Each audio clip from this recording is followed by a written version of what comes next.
Xiao Yao leaned back on the sofa and, as usual, powered up his computer to search for games.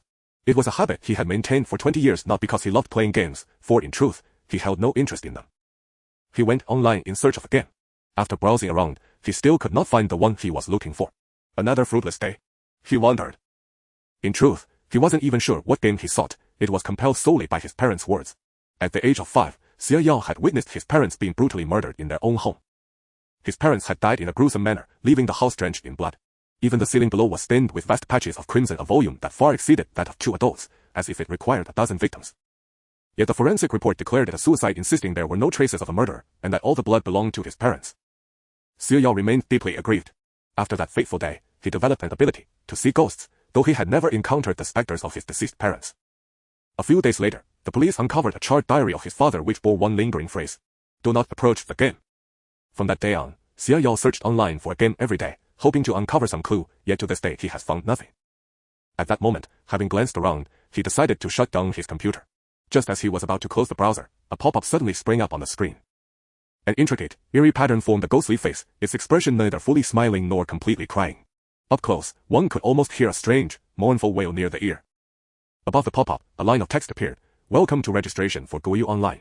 Would you like to enter the game?" Xiao Yao's breath caught as he sat upright, staring intently at the pop-up. He felt an overpowering premonition. Perhaps this was the game he had been seeking.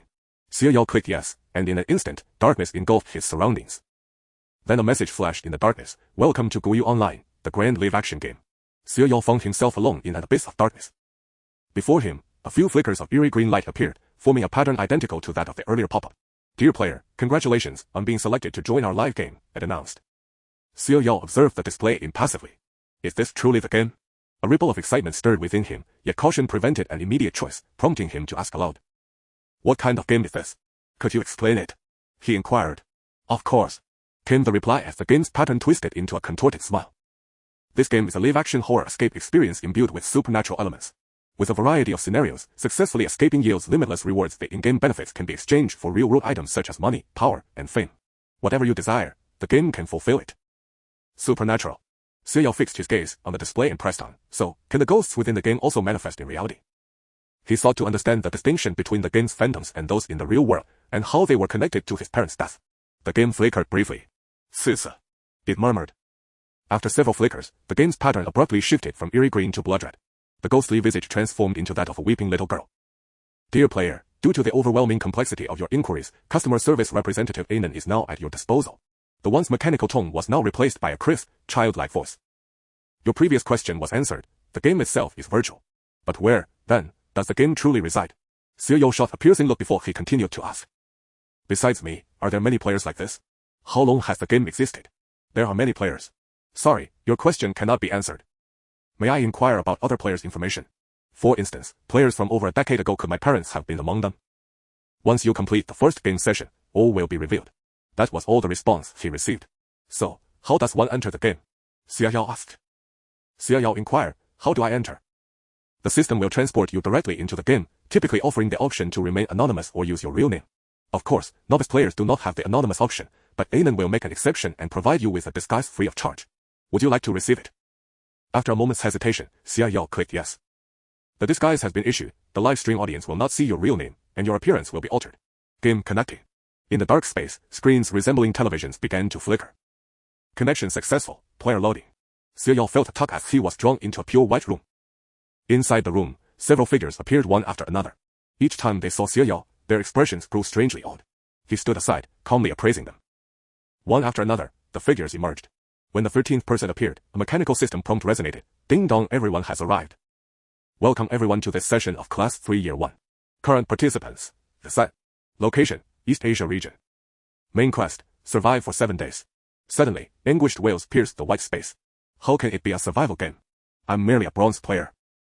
"This is unreasonable," a stout man exclaimed. "Has an expert entered the game?" A bespectacled girl scanned the surroundings, her face paling. "May I ask which expert has raised the difficulty of this session?" No one answered. Xiao Yao pondered these people were players just like him. Yet, it was evident that those who had spoken were experienced players, well-versed in the game. At that moment, the white space began to gradually fade away. As the figures donned school uniforms, the space transformed into a somewhat dilapidated classroom. Seizing the moment while others observed, Xiao Yao furtively glanced at his hand and ran a hand through his hair. Black nails, long hair, clothes clattering under the uniform, and even leather pants. His disguise was indeed peculiar. Is this the anonymous disguise? A complete punk makeover. No wonder everyone regarded him so strangely. Story premise. This is Class 3 Year 1, where senior students face tremendous pressure, yet for them, there seem to be matters far more important than studying. Character cards being issued. Issued successfully, please collect. A childlike voice echoed by his ear as a card, no larger than a playing card, materialized before him. The pattern on its back was identical to the eerie green design he had first seen. Identity, Student B. 18. Special skill, it appears you possess no remarkable abilities. Xiao arched his brows. It seemed this was some kind of game identity card. His luck did not appear very good, the card he drew possessed no skills at all. He calmly slipped the card into his pocket and began to survey his surroundings. It was a classroom that looked somewhat old and worn. The air conditioner was inexplicably cold, and on top of that the ceiling fan was still on, creaking loudly. Everything on it seemed to spin except the blades themselves. A broadcast announced that class was about to begin and told everyone to find a seat. Hearing this, several players immediately chose seats farther from the blackboard and sat down. At this moment, Xiao was standing in the first row, so he simply took the nearest seat and sat down. Just as he sat, a line of floating comments appeared before his eyes. Xiao paused, thoughtful. Where had these spectators come from? He wondered where they were watching this so-called live stream. At that moment, a long-haired girl behind him, her voice breaking with sobs, asked, "Excuse me, this isn't a dream, is it?" No one answered her. She crumbled further into despair. Another cold line of floating comments swept past Xiao's vision. Just then, another girl wearing glasses said, "Of course it isn't. Since you're here, be careful later. Don't ignorantly break any taboos. Hold on to your identity card, play the role written on it, and if you survive long enough to find the exit, you can go back. You must act your part well, understand? Otherwise you will die." The long-haired girl nodded blankly, lost and confused. Xiao looked down at the card in his hand, sinking into thought. Act the role well. Yet his identity was only labeled Student B, with no further description. How was he supposed to act that? The shrill bell for class suddenly rang. Immediately after, a large number of students appeared out of thin air, filling the once empty classroom. Each of them wore a stiff, deathly expression, their whole bodies exuding a chilling cold that startled the players who had still been observing calmly. The long-haired girl behind Xiao did not dare move at all, her teeth chattered as she trembled violently. Only Xiao's expression remained composed as he glanced at the clearly inhuman classmates beside him. Ever since his parents died, he had been able to see ghosts every day. He had long grown used to their bizarre ways of appearing. Still, it was his first time seeing so many appear at once. At that moment, a middle-aged woman in old-fashioned, rigid clothing, wearing thick black-rimmed glasses, pushed open the door and walked in. She pushed out her glasses, her cold, gloomy gaze sweeping across the room. "The results are out," she said. "This time, each of you performed worse than the last. Class monitor, come up and get the papers." Who was the class monitor? No one answered. Xiao looked around and saw the long-haired girl from earlier covering her mouth, eyes filled with terror. She shook her head slightly, not daring to move. It seemed her identity card had marked her as the class monitor. "Come up here." The teacher's voice grew colder and colder. Her gaze was like that of some beast that had been starving for a very long time. More floating comments flickered by, but Xiao paid them no mind. He looked at the long-haired girl and, as if testing something, said, "Class monitor, go on up." Hearing this, she instinctively looked over, shaking her head, her eyes pleading for help. Xiao gazed at her steadily. If she did not go, she might die. Of course, whether she would live after going up he had no way of knowing. The other players were all watching as well. Some had malice in their eyes, others showed pity and sympathy. The long-haired girl bit her lip, then finally forced her unsteady legs to support her as she stood and walked toward the front. All the students turned their heads to follow her, yet their bodies remained rigidly upright. The uncanny sight nearly made her fall. The teacher placed a thick stack of test papers into her hands, her voice halting and stuttering. "Distribute them." The girl's face turned pale, she froze, unable to move. "Huh." The teacher suddenly thrust her face toward the girl. Sitting close by, Xiao watched as the skin on the teacher's face sloughed off, revealing rotting black flesh beneath. As her mouth yawned open, he could even see threads of bloody meat caught between her teeth. "Class monitor, what is wrong with you today?" Ha. The girl's teeth chattered, she could not form a single complete sentence. "Come with me to the office." With that, the teacher seized her hand. Amid the girl's screams, she forced her out of the classroom. "No. Save me. Please, save me." Her wretched cries echoed through the classroom, then were abruptly cut off a moment later. Outside, everything was pitch black. The room fell silent. Xiao had not expected that failing to play one's role properly would result in death so clean and swift. By the same token, as long as one acted well, there would likely be no problem at least at the beginning. He once more contemplated the card in his hand. Lines of comments complained that she had died without even mastering basic role-playing, breaking taboos as soon as she appeared, and that even in a live broadcast she showed no professionalism. Xiao frowned. Was this identity performance truly that crucial? More comments drifted past, mocking that none of the current participants looked like true experts and wishing them all dead. Others mentioned that it was still fine to watch the stream while working. Those scattered lines caught Xie Yao's attention. He pondered them. Working. These spectators did not seem like normal people. Perhaps they were not people at all. Yet they spoke of working for the game. As he was lost in thought, he suddenly found a face looming large before his own. The corners of its mouth were torn open, exposing raw flesh and gums. A wave of bloody stench washed over him. Student, what are you thinking about? That gaping, bloody mouth opened and closed as it spoke. Her tongue had long since rotted away, and white maggots right inside. Xie Yao was silent for a beat. Then he said, you really ought to brush your teeth. He was not afraid of these ghosts. He had been able to see and interact with them since childhood and had long since grown used to them. He had pulled stunts like this innumerable times and was already immune. The split-mouthed woman froze for a moment, then opened her jaw in fury and lunged to bite him. Xie Yao reacted quickly, ramming the book from his desk into her mouth and pushing it in with force. I said your breath stinks. Must I spell it out for you? The split-mouthed woman bit down on the book, glaring at Xie Yao with hatred. The corners of her eye sockets split open and 2 trails of blood tears flowed down. Seeing this, Xie Yao sneered. Don't fake an injury. I only stuffed your mouth with a book. I never touched your eyes. And besides, just because the teacher isn't here, you think you can skip studying. You're in your final year of high school and still playing around. The split-mouthed woman fell silent. The ghost students around them twisted their necks to stare at him. Xie Yao seemed not to notice at all. He took out a book and began to read. More comments appeared, deciding that he must be an experienced player with considerable nerve, and that they would keep the stream on him for now. The text joked about studying and his gaudy chamois appearance. The book in his hands had no title. When he opened it, he saw all kinds of messy doodles. No good student would use a book like this. Xie Yao turned another page and saw a crooked line of writing. She has come back. I knew it. She was bound to return. Everyone must die. The sharp strokes had pierced the paper, leaving holes that carried a hint of madness. A prompt appeared before his eyes. He had triggered a side quest titled Searching for Her, along with a small reminder that when he saw her, she would also see him. A shrill bell rang once more, jolting the students in the classroom to their feet as they fixed their gazes upon them with malicious intent. The slit-mouthed woman sneered at Xie Yao, as if reminding him that this was only the beginning. They vanished. Holy crap. The chubby guy who had spoken earlier couldn't help but curse. Now only the players remained in the classroom. Let me introduce myself. My name is Wang Defa. You can add me as a friend. If you survive, it'll be easier to stay in touch. The chubby guy opened his own interface as he spoke. A few people added him, but others didn't move. Wang Defa didn't seem to mind. He scanned the room, lingering a moment longer on Xie Yao with his garish rainbow-covered hair, then asked, anyone else a newcomer? Xie Yao remained silent. The others glanced around without a word. Only then did Xie Yao raise his hand. Wang Defa's mouth twitched. Bro, that look of yours is quite unique. I'd say you're a newbie too. What's your name? Wang Defa inquired. Xie Yao said calmly, Xie Wang Shang. Wang Defa was speechless. Alright, great name. He gave a thumbs up, then added, since you're new, you sure were bold just now. Xie Yao flashed a disdainful smirk. A trivial game. Think I'd be scared. It's just an infinite loop story, right? His persona fit perfectly with a rebellious teenager in his prime. Wang Defa shrugged. Let me warn you, this is a game where you die if you don't clear it. I've only played 5 times myself. I'm a bronze tier player. There's a storyline here, and everyone gets an identity card. You play your role through the plot to find the exit. But if something goes wrong... Haha. Xie Yao thought of the girl from earlier. Everyone has their own live stream room where you can see the chat. After clearing the game, the system settles rewards. You'll understand once you survive. Explaining too much won't help.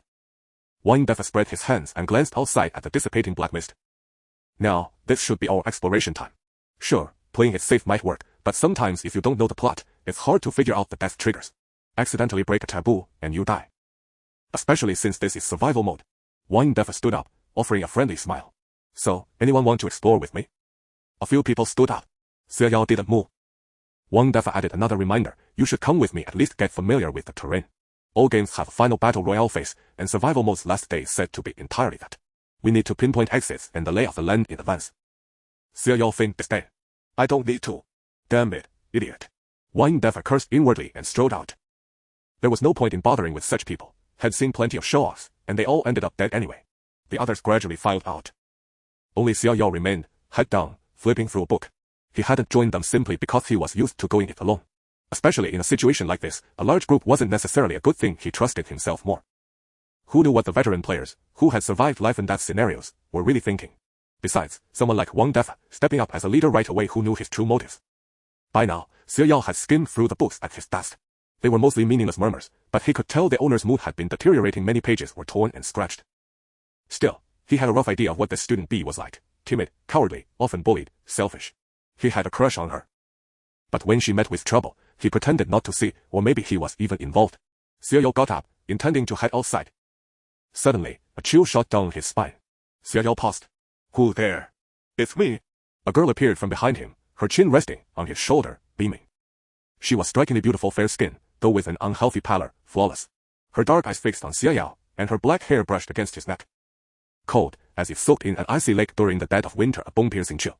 Xia Yao's face paled slightly from the cold, but his heart remained calm. He was used to such contact.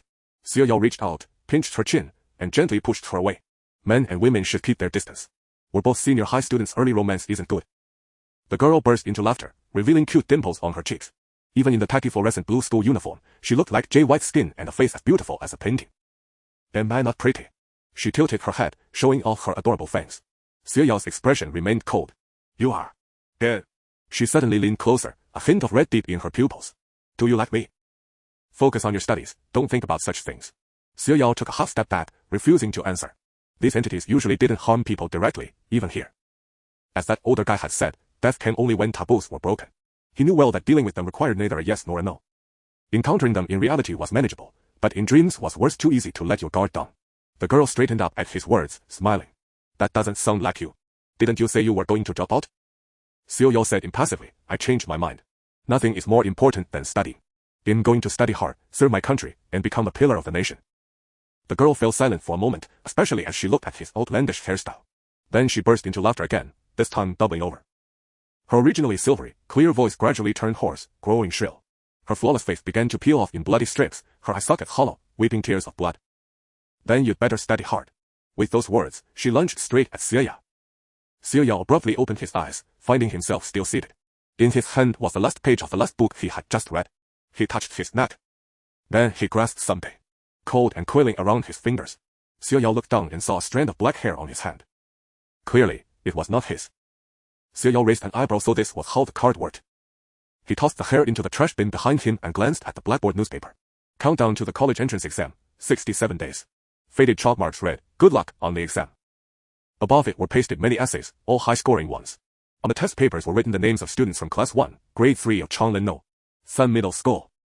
Among them, the one with the most handwriting and the highest score bore an elegant and beautiful script. But the name on every piece had been cut out. Xia Yao stared for a long time, lost in thought, then walked out of the classroom. The teaching building was old, and the corridor was built in a somewhat illogical manner. The railing was entirely sealed with poured concrete, with only sound-activated lights overhead. The upper and lower sections of the railing were clearly not built together. There was a gap in the middle, and the lower part was at normal railing height. His class was at the very end. Exiting through the back door, there was a wall, followed by the stairs. The stair railing was also newly sealed, completely enclosed in a suffocating manner. Now, only the staircase was free of black mist. Moreover, the light from the live stream room could not illuminate it. He felt he had descended 4 floors, but it was still pitch black, with no end in sight. Xia Yao disliked stairs. He often dreamed of being trapped on them, going up and down without end. Because the first time he encountered a ghost as a child, he was trapped on a staircase all night. He was only rescued when the sun rose. That same day, he saw his parents murdered in their home.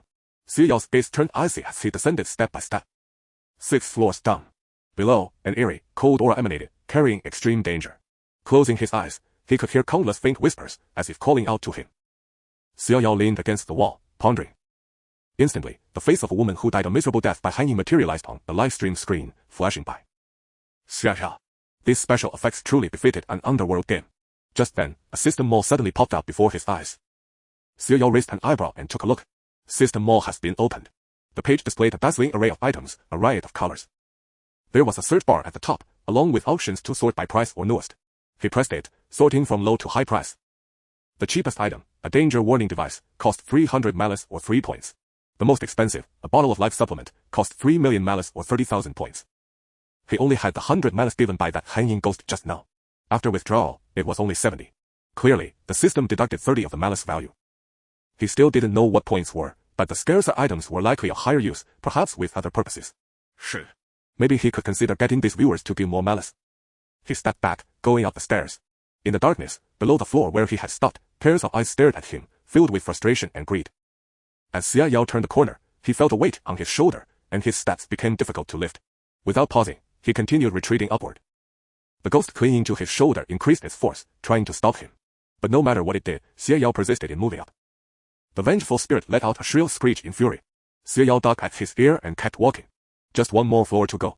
The spirit, unable to bear it, slid past him and lunged into his face. A stench, slimy and icy, rushed toward him instantly. Then, Xiaoyao sensed the danger, but not from in front. In the darkness he couldn't see, a figure, severely decomposed, covered in slime and maggots falling off in droves, raised a hand of exposed bone, thrusting towards Xiaoyao's eyes.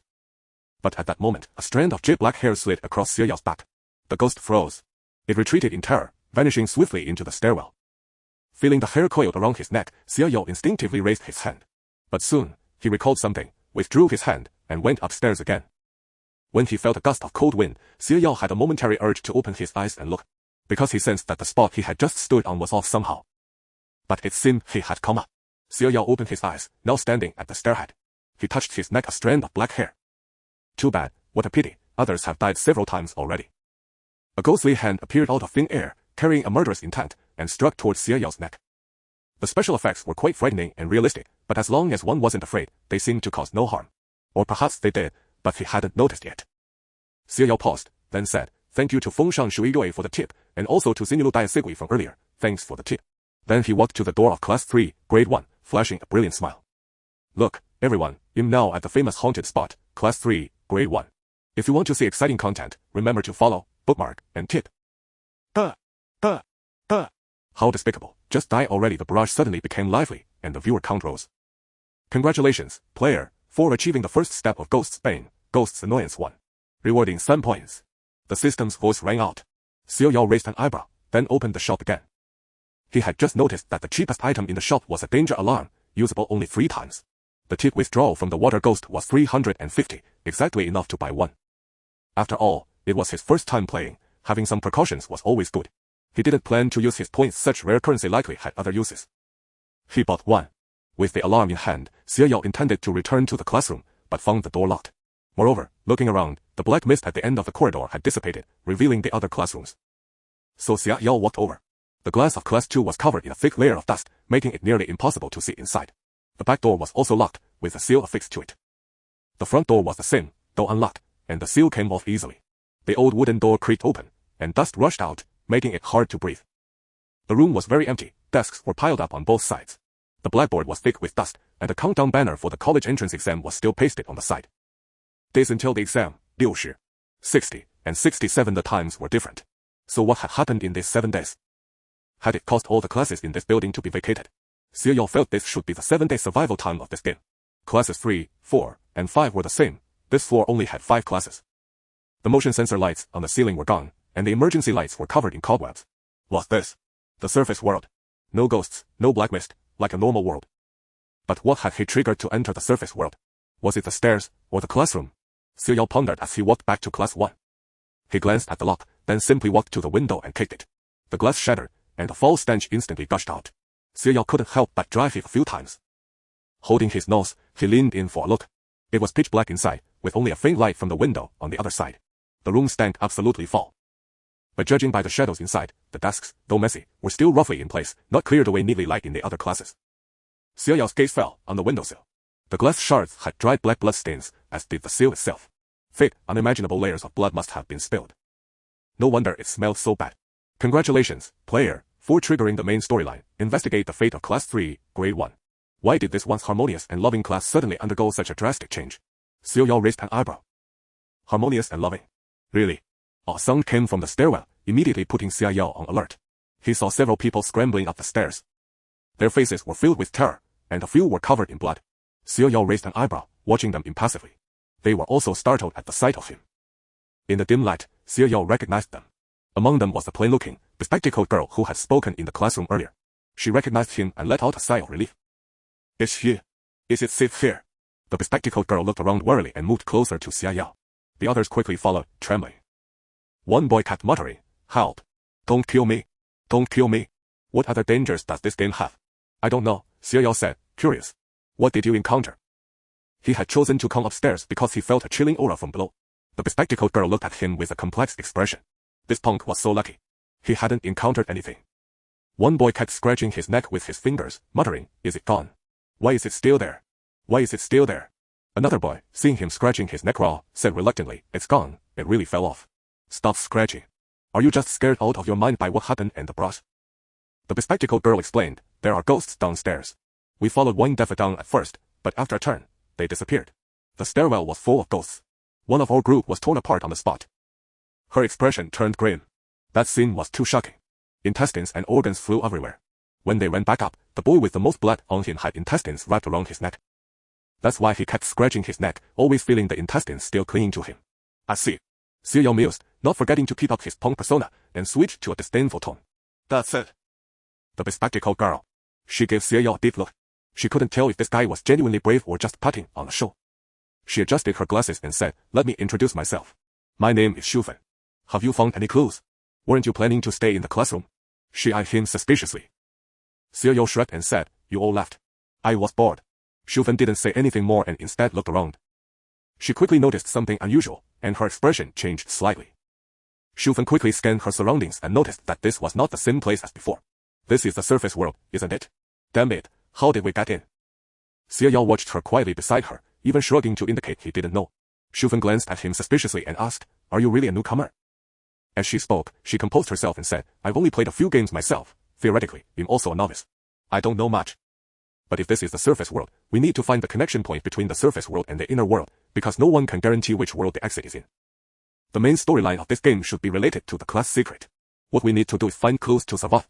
There's no competitive relationship between us, and theoretically, the game doesn't allow players to harm each other." With that, she extended her hand and said, "Cooperate?" Xiao acted indifferent. "Whatever." Shufen didn't mind. "Have you found any clues? There are monsters blocking the way downstairs, so we should probably stay upstairs for now. I wonder where the others are, and why only we can't go down." "Not yet, can't get in." Xiao pointed at the classroom. Shufen glanced inside and frowned. The three boys over there, seeing them discuss, finally couldn't help but voice their fear. "What do we do now?" Shufen looked at the security bars on the window. Then, a small knife appeared in her hand. With a sharp slash across the iron bars, one bar snapped. Xiao examined the knife. "It must be an item, right?" Shufen removed a section of the window frame large enough for one person and said, "Won't you go in and take a look?" "You first," Xiao said. Shufen glanced at him twice but jumped in first. Xiao followed. The three boys outside, with grim faces, huddled together. They both wanted to enter and were too afraid. To be honest, they were the real rookies. Each of them had only played one game, which was relatively simple, and they had never encountered a game that didn't give task prompts and made them find clues on their own. Xiao paid them no heed. The room was filled with a nauseating stench. Covering his nose, Xiao frowned and checked the surroundings. The ceiling was splattered with dried bloodstains. Xiao walked to the spot where his character's desk was in his memory. Books were scattered all over the floor under the dust. He barely managed to pull out a notebook that wasn't completely glued shut, with a pen stuck inside. Xiao flipped it open and glanced at it. "Today, it's finally going to end. I know she will definitely come back. Great, finally free." A photo was also tucked inside. The photo was a class picture taken on the 100th day before the college entrance exam. There were 74 people in total. Names were written behind each person. Only at that girl's spot, both her face and the back of the photo were stained with blood. Xiao also saw his own face and the faces of other players. The name corresponding to Shufen was Li Qiqi. The deceased class monitor girl corresponded to Lu Xiaoting. A vaguely familiar scar-faced person corresponded to Cheng Hao. The names behind the remaining people were also covered by blood, impossible to scrape off, including his own. Shufen also came over and took a look by the light. Each of our identities is probably related to the main storyline. I'm playing the role of a literature and art committee member. My skill is singing to restore some sanity points. What about you? Shufen intended to be friendly but also probing. Xiao seemed experienced but didn't act like a veteran player, although he looked like a punk. What's sanity? It's the overall state value. If it's too low, players will hallucinate, even go crazy, thinking they've turned into monsters. Oh, and they actually do transform. Your cognition determines your physical state. Once there's a cognitive deviation, you might even kill yourself. Shufen explained and asked about his identity again. Student B, Xiao said. He then opened his panel and took a look. Sure enough, there was a sanity value in an inconspicuous spot below. Your current sanity, 99, you are normal. Shufen hesitated and said, "And our card?" Xiao thought about it. If he had to equate it to SSR terms, indeed. Shufen was speechless and looked at him with sympathy. Then you need to be careful. Role-playing without a name is the scariest. If you don't play it successfully, it could be worse. Xiao nodded, indicating he understood. There's a phone here. Shufen, at some point, walked to the seat of the deceased girl. In the drawer, she found the blood-stained phone. But she didn't dare to open it. Phones in places like this usually get ghost calls. As Shufen spoke, Xiao had already taken the phone and opened it. The phone had no password and 10 battery. Flipping through it, Xiao saw an encrypted album in the gallery. He tried entering Lu Xiaoting's name abbreviation and pinyin, but it didn't open. Shufen was amazed by his boldness. You're so impressive. First, find the password. Xiao didn't want to waste words and searched through Lu Xiaoting's belongings. Shu Fen quickly cooperated in the search. Soon, the two found a student ID card in the crevice of the desk. Lu Shaoting. Class 1, Grade 3, Changlen San Middle School. Student ID number. 2019年10月1日. Xie Yao tried entering it a few times but still got it wrong. After thinking, he changed it to 20211001. It opened. How did you get in? Shu Fen was somewhat surprised. Enrolled in 2019, now it's 2021. Who knows how she thought of the password? Whoa. Xie Yao saw the photos inside. They were all of a girl, in a very disheveled state. Some showed her stripped naked, others being slapped. All kinds. Anyone who saw it would think those who took the photos and did those things were disgustingly excessive. Congratulations, player Xie Yao, main storyline progress, 10. In an always harmonious and loving family, how could such a scene appear? Xie Yao ignored it. As he was flipping through, the phone suddenly rang. Caller ID, class teacher. Fate cannot make us kneel and beg, even if blood fills our embrace. The originally passionate and stirring ringtone had somehow been corrupted. It crackled and buzzed, twisting the song's melody into something eerie and grating, especially the line about blood filling the embrace. Xie Yao answered the call. Shu Fen wanted to stop him, but he had already pressed the phone to his ear. Bah! The receiver emitted only static. Hello. Xie Yao called out twice. Bah! Your office. Bah! He glanced at the phone and called out again. Can't hear you, say it again. The other party hung up. TCH. No patience for a teacher. Shu Fen exclaimed anxiously, it's over, this is triggering the quest. We have to figure it out, ignoring it could be dangerous. She might want us to go to the office. Xie Yao remained unfazed, his colorful hair particularly striking. Shu Fen froze, are you sure? Then it's over, the office is on the first floor, full of ghosts. So we wait. Shu Fen. She didn't really want to continue. But now, useful clues were too scarce, which boded ill for survival. Especially with those ghosts outside, once the restrictions were lifted and they could enter, it would truly be the end. She gritted her teeth, let's go down, together. Doing the quest might mean death, but not doing it almost certainly would. The two jumped out the window. 3 boys outside hurried over. What's the plan, boss? They asked, trembling. Going down, want to join? Xie Yao pointed at the stairs. Their faces turned pale, and they refused on the spot. Xie Yao didn't insist and headed straight for the stairs with Shu Fen. Wait, let's hold hands, Shu Fen said, worried they might encounter something on the stairs and get separated. Xie Yao extended his hand, and they walked down side by side. Behind them, as they turned the corner, the 3 boys suddenly screamed. Both hesitated only briefly before continuing down. The screams behind them gradually faded. In a place like this, where one could barely look after oneself, who knew if those sounds were even real? Xie Yao ignored the comments, holding Shu Fen's hand as they descended the stairs. As he walked, he felt the touch in his hand grow increasingly slippery. It felt like a fish, but sticky. Cold fingers even tightened around his. The grip was so strong it seemed intent on crushing his hand. Xie Yao frowned, somewhat disgusted. He turned to look. In the darkness, a face with a sinister smile stared straight at him. Her body was oriented toward the stairs, but her head twisted a full 90 degrees. Seeing him look, the female ghost's smile deepened.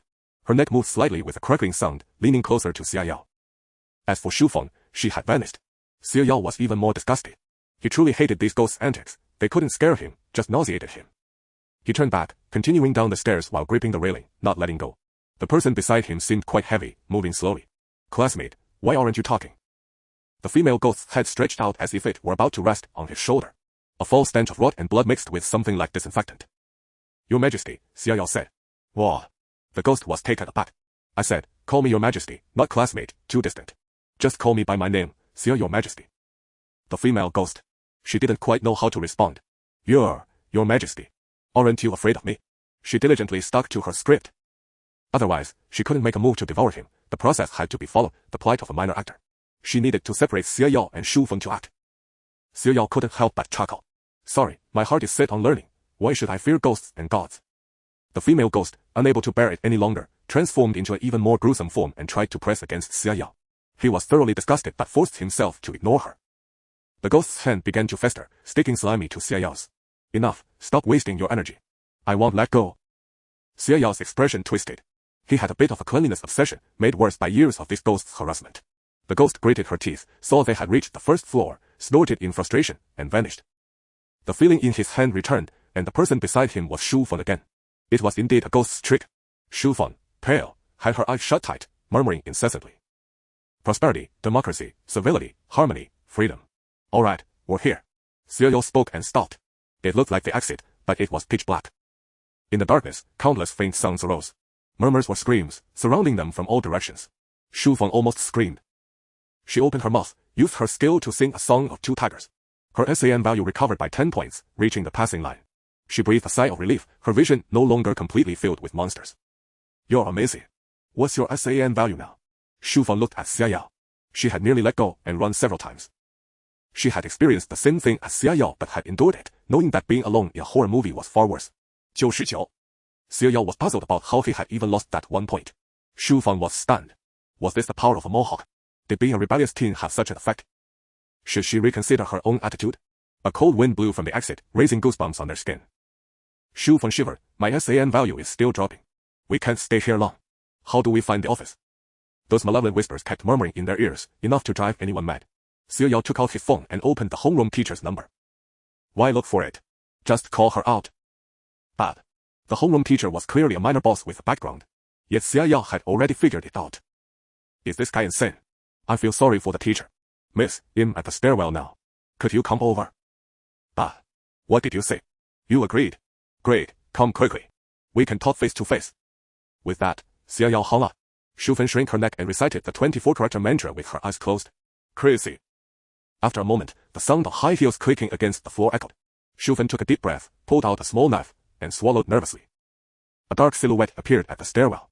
Looking up, a pair of bloodshot eyes stared at them. Teacher said. She sent me. To fetch. You. A stiff, hollow voice emanated from the figure. Xia Yao turned on his phone's flashlight. Holy crap. Shufan's sanity instantly dropped by 5 points. Under the pale light, a girl's face appeared pale and grotesque, with bulging eyes, wearing a school uniform. It's the class monitor. Xia Yao remained calm, turning off the light. What does the teacher want from us? The class monitor jerked her head stiffly. She says, you're late. For class. And need punishment.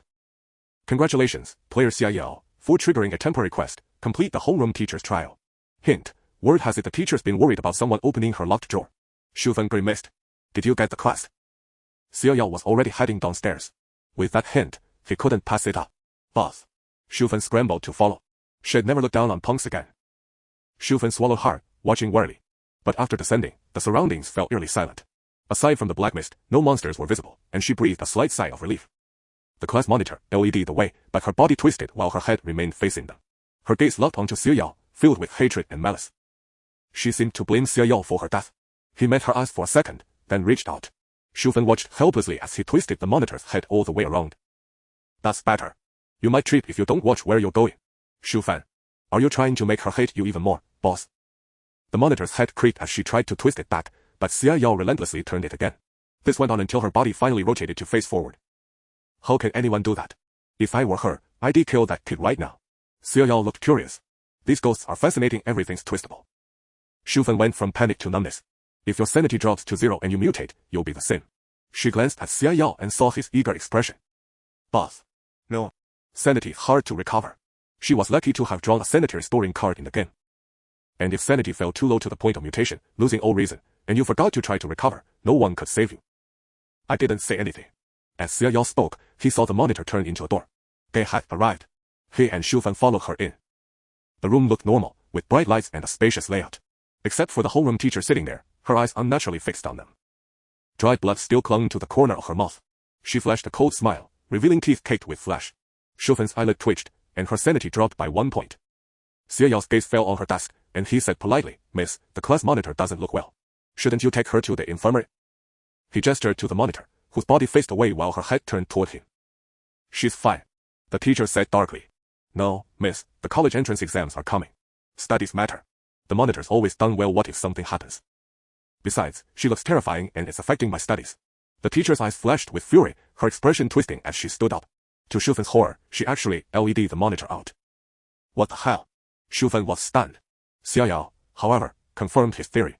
An card meant you shaped your character's persona through roleplay, constantly refining it. This was far better than fixed roles. Fixed roles restricted you to a set performance, but with a blank identity card, you could shape it. As long as it fit the logic of the persona, the monsters couldn't touch you. I told you this game was easy. Xia Yao didn't forget to maintain his punk persona in front of the other player as he started picking the desk lock. Bullshit. You're insulting the rest of us. The chat lamented in anguish. Shufan opened her mouth, feeling like all her previous game sessions had been wasted. Was this survival dungeon really that simple, despite all the warnings from veteran players? She stepped closer. You'll need a key. Otherwise, what if the teacher comes back? No need. Xia Yao crouched down. Give me the knife. Shufen handed it to him instinctively. Then she watched as Xia Yao carved a hole straight through the bottom of the drawer. She stared as he pulled out everything inside. You might as well find some tape so I can put it back later. Fine, you're the boss, Shufen thought as she resigned herself to searching. Have you no manners? How did this happen? You'll have to be on guard if I ever encounter this. Xia Yao examined the contents. There was a roster.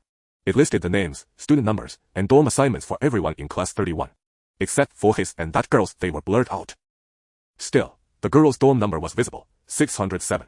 He stuffed the roster back and looked at the remaining items. A candid photo of the teacher in an improper intimate pose with a bald old man. 3 letters. The first letter was a threat. Teacher, I captured this. You don't want it leaked, do you? Help me out. This must be that covertly taken photo. The second was an accusation letter. The handwriting was delicate yet chaotic, the forceful strokes betraying the author's emotional turmoil. It was addressed to the school's disciplinary director, accusing Lin Yu from class 3, year 1, of forcing himself on a female student, with evidence attached. The third letter was another accusation, this time a joint one.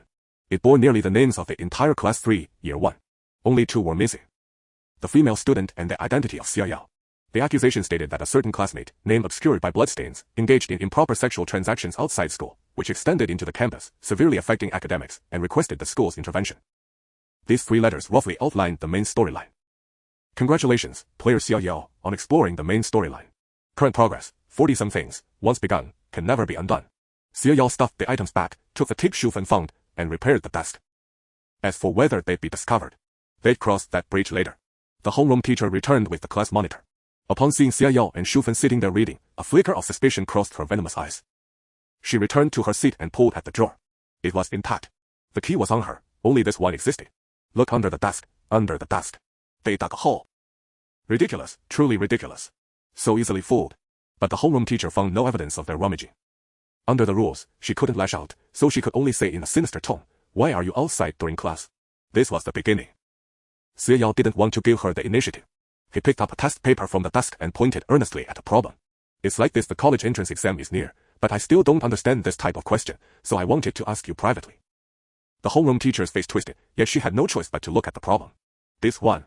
She explained it in that spine-chilling voice. Do you understand now? I do, but not entirely. How about you give me a few similar problems to test me? Once I'm sure, we'll go back to class. Xia Yao was probing. If the homeroom teacher agreed, it would turn this ordeal into mere problem solving. If so, it meant this game wasn't so terrifying. At least for him, he had plenty of loopholes to exploit. The homeroom teacher stared at Xia Yao. She wanted to say no. Bad. Friendly reminder, as an excellent teacher, how could you refuse the request of a diligent student? The homeroom teacher's expression twisted further before she stiffly nodded. Fine. But if you can't solve them, no one leaves. That was a death sentence. Shufen swallowed hard, watching her set the problems, and whispered, Bro, can you do it? I'm a sophomore now. I've forgotten all my high school stuff. Xia Yao looked at her. Didn't you listen just now? Shufen wanted to cry. She did listen, but her math grades had always been terrible. And why was he, a punk, so smart? It defied logic. 2 sheets of paper landed before them, each with 5 problems, and the questions were different, preventing any copying. Shufen, with grief and fury, picked up the pen and started calculating. Xia Yao wrote quickly. The problems he chose weren't overly complex. No matter how the homeroom teacher tweaked them, the difficulty around that type remained limited. He handed in his paper swiftly. The homeroom teacher checked it and gritted out, all correct. You've learned it. Then, she fixed her gaze on Shufen. Shufen instantly felt immense pressure. She swallowed hard, her mind racing frantically. If she failed, she'd die. Under such pressure, she somehow dashed through all 5 problems. The moment she put down her pen, the homeroom teacher snatched the paper, checked it, and her face darkened. Correct. Shufen let out a long sigh of relief, her back drenched in cold sweat. Then we'll go back to class now, Xia Yao said, standing up. Fine. She gritted out. Congratulations, player Xia Yao, on passing the homeroom teacher's test. Reward, the homeroom teacher's gaze. It is said that every class has a homeroom teacher watching deeply from outside the classroom. Xia Yao raised an eyebrow. What use was this thing? Behind them. The homeroom teacher's eyes rolled. She watched them disappear from view. Her expression grew more twisted. She slammed her palm on the desk. Thud, the plank carved from under the desk fell off. The homeroom teacher froze. She bent down 90 degrees, twisting her head 180 degrees. Seeing the large hole under the desk, with tape still hanging nearby, she began to tremble all over. A shrill roar erupted from her mouth. At the stairwell, Xia Yao and Shufen simultaneously heard the system's voice. Wow, the homeroom teacher discovered you know her little secret. She's furious now and has decided to catch the bad students who did the deed. Xia Yao and Shufen exchanged a glance. Run. Shufen, with a grimace, started climbing the stairs. It was their only path. They took the steps 2 or 3 at a time, ascending swiftly. Shufen calculated as she ran, panicking. What floor is it? 5. But after climbing 3 more floors, they still saw no end. Xiaoyao stopped abruptly. It's over, I knew it. Shufen wailed. Xiaoyao glanced around. There were no floor markers either. They didn't even know on which floor they were trapped. Xiaoyao took out his phone, opened the camera, and snapped a photo of the staircase before him. A dark, shadowy figure with thick black-rimmed glasses appeared in the frame. Seeing Xiaoyao pointing the camera at her, she revealed a cold, vengeful smile. Xiaoyao turned off his phone and fell into deep thought. What's the matter? Shufen asked tremblingly. It's the homeroom teacher. Unexpectedly, the teacher had trapped them here but hadn't made a direct move. There must be some rule yet to be triggered. Shufen said bitterly. Bro, you're my big brother. From now on, I'm shellmate number 2. Can we even get out of here alive? Why not? Do I look like someone who'd get into trouble? Xiaoyao said as he picked up his phone to make a call. Who are you calling now? Shufen nearly screamed. 01066092315. Xiaoyao said, it's the Education Bureau complaint hotline. I'm reporting the homeroom teacher for not letting us go to class. As a diligent student with the college entrance exam approaching, no one can stop me from studying. This is getting more and more ridiculous. But how is he so skilled at this? Who remembers the Education Bureau's complaint hotline? Shufen was also dumbfounded. Bro, are you insane? How can you talk about loving to study at a time like this? She really shouldn't have followed this shellmate in the first place. What had blinded her into thinking he might be a hidden master? Yet what shocked her even more was the homeroom teacher appearing at the stairwell. With a grim expression, the teacher stepped aside and watched them. As Shufen felt a chill run down her spine, an immense curiosity surged within her. Xiaoyao calmly pulled her upstairs. It wasn't until they turned the last corner and reached the classroom door that Shufen finally snapped back to reality. Bro. You. SHH. Get in and study. Xiaoyao had already pushed open the classroom door. The room was packed with students. The other players were there too, though some were missing. Wang Dafa, when he saw the door open, thought it was another NPC. When he recognized the shellmate, a flicker of surprise crossed his eyes. He had expected the shellmate not to return to class. Such pretentious, edgy players were always the first to die. But now, despite missing the optimal time to return a surefire death condition, the shellmate had actually come back. The two returned to their seats unscathed. The shellmate even asked his deathmate, the slit-mouthed woman, is this self-study? Wang Dafa rubbed his cheek. Old Wang had clearly misjudged him. This kid definitely had potential. The promising Xiaoyao received a cold stare from the slit-mouthed woman. Yes, where did you go? Why didn't you come back to class on time? As she spoke, her mouth split wider and wider, leaning in. Xiaoyao once again shoved the book into her mouth. The teacher gave me extra lessons. After all, I'm different from you people. I'm a good student. The slit-mouthed woman crunched the book in her mouth and chewed it out. Is that so? Then you must be able to teach me. She pulled out a test paper and placed it before him. The paper was covered in mistakes. Xiaoyao naturally wanted nothing to do with it. But the slit-mouthed woman stared at him with malice and anticipation, as if waiting for him to refuse. Indeed, his character card had both advantages and disadvantages. He had chosen to be a diligent student, so he had to uphold that persona. He could use it to exploit the rules and carve out some space for himself. But at the same time, any action inconsistent with this persona would likely backfire. Xiaoyao looked at the paper. The first thing he noticed was the name on it. Chang Yuro. He had seen this name in the roster. She was in the same dorm as the class monitor and the girl whose name had been erased. Chen, this is your fault. I recall there's a girl in your dorm who always aces her exams. Your grades really won't do. Xiaoyao probed. The slit-mouthed woman glared at him, her aura growing unstable. Even the ghost students who had been harassing other players turned their heads simultaneously, expressionless, fixing their gaze on Xiaoyao. Wang Dafa cursed inwardly. This must have triggered some death condition. This kid was too reckless. Would it implicate them? What audacity. I love it. Xiaoyao said, as if oblivious. Speaking of which, I quite like her. Long black hair, very pretty, much better than you. The atmosphere grew increasingly tense.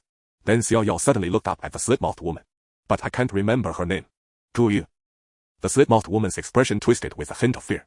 She snatched her paper back. I don't remember. There's no such person in our class. It's self-study. Aren't you supposed to be studying? Xiaoyao glanced at the other ghost students. Each of them averted their gaze when they met his eyes. An eerie silence fell over the entire classroom. The students exuded a shared sense of fear and hatred. Xiaoyao said nothing more but took the slit-mouthed woman's notebook. Sorry, you'll borrow this. The slit-mouthed woman refused to hand them over, but Xiaoyao wasn't asking for her permission.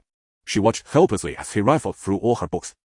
Her expression grew increasingly twisted, chunks of flesh beginning to fall from her face. Xiaoyao produced a roll of tape from somewhere. Stick them back on. Don't litter, it's uncivilized. Of course she couldn't take it.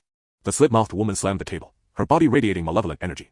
Her mouth split open from front to back, her scalp shrinking entirely to the back of her skull as she lunged at Xia Yao's head with a gaping maw. Xia Yao agilely flipped over and leaped onto the podium. The slit-mouthed woman crawled after him on all fours. Under the watchful eyes of all the players and ghost classmates, Xia Yao led her on a full lap around the classroom. He made a point of snatching the class monitor's books. In the surface world, the monitor's books were drenched in blood, revealing almost no useful information. But in the slit-mouthed woman's books, he had indeed found some clues connected to that girl. One of her notebooks contained a few lines. She seems to be watching me from the window, but what did I do wrong? The college entrance exam is coming, let it end quickly.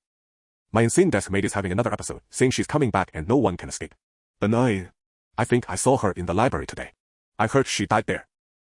Damn it. I feel like I'm seeing her everywhere these past 2 days. So even if it enraged the slit-mouthed woman, Xia Yao deemed it worthwhile. At least for now, she was still bound by the game's restrictions. He needed this time to uncover more clues. For one, he was curious what would happen if the game's main storyline was fully advanced. For another, wasn't it necessary to find the exit? He wasn't particularly interested in the game's instances, only the game itself. He wanted to clear it quickly and search for clues about his parents. He flipped through the class monitor's books, occasionally tossing them behind him at the slit-mouthed woman. Each throw landed precisely in her mouth. This was thanks to years of deliberate training and dealings with these monsters. Wayne Defa was already dumbfounded. This punk was truly something else. Was this the strength of a mohawk-wearing big shot? He too sensed that Xia Yao had found clues.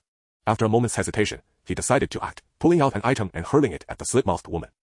The slit-mouthed woman let out a blood-curdling scream, her body erupting in clouds of blood mist. She instantly curled into a ball and scurried back to her seat. Xia Yao raised an eyebrow, glanced at the fat man, and continued flipping through the book in his hands. He found a page tucked inside, lure her to the library tonight. The handwriting was scrawled, more like a male's. Congratulations, player Xia Yao. Main storyline completion, 50. As the first player to advance the main storyline in this game, the system kindly suggests, the library may hold clues. Xia Yao thoughtfully pocketed the note and was about to continue searching the class monitor's seat when the bell rang. But unlike the previous bells, this one brought a chilling sensation to Xia Yao. The disfigured ghost classmates gradually returned to normal. Under his gaze, they stood up, chatting and laughing. Finally, evening self-study's over. Let's go back to sleep. They left in groups, talking merrily. Wang Defa gasped and hurried to Xia Yao's side. Bro, did you find any clues? Something's off with the time. It's only just started, but suddenly it's evening. Normally, the 7 days matched real-world time. Yet now it had jumped from morning to the end of evening self-study. Wang Defa, who had been cautiously observing, began to panic. Xia Yao put on an air of nonchalance. Isn't that how games work? It's not the real world. Wang Defa opened his mouth but hesitated. Was this Mohawk guy really that skilled, or just bluffing? Well, judging by his moves earlier, he could at least be a useful ally. Wang Defa explained, of course not. This place is no different from the real world. Die here, and you're dead. Don't take it lightly.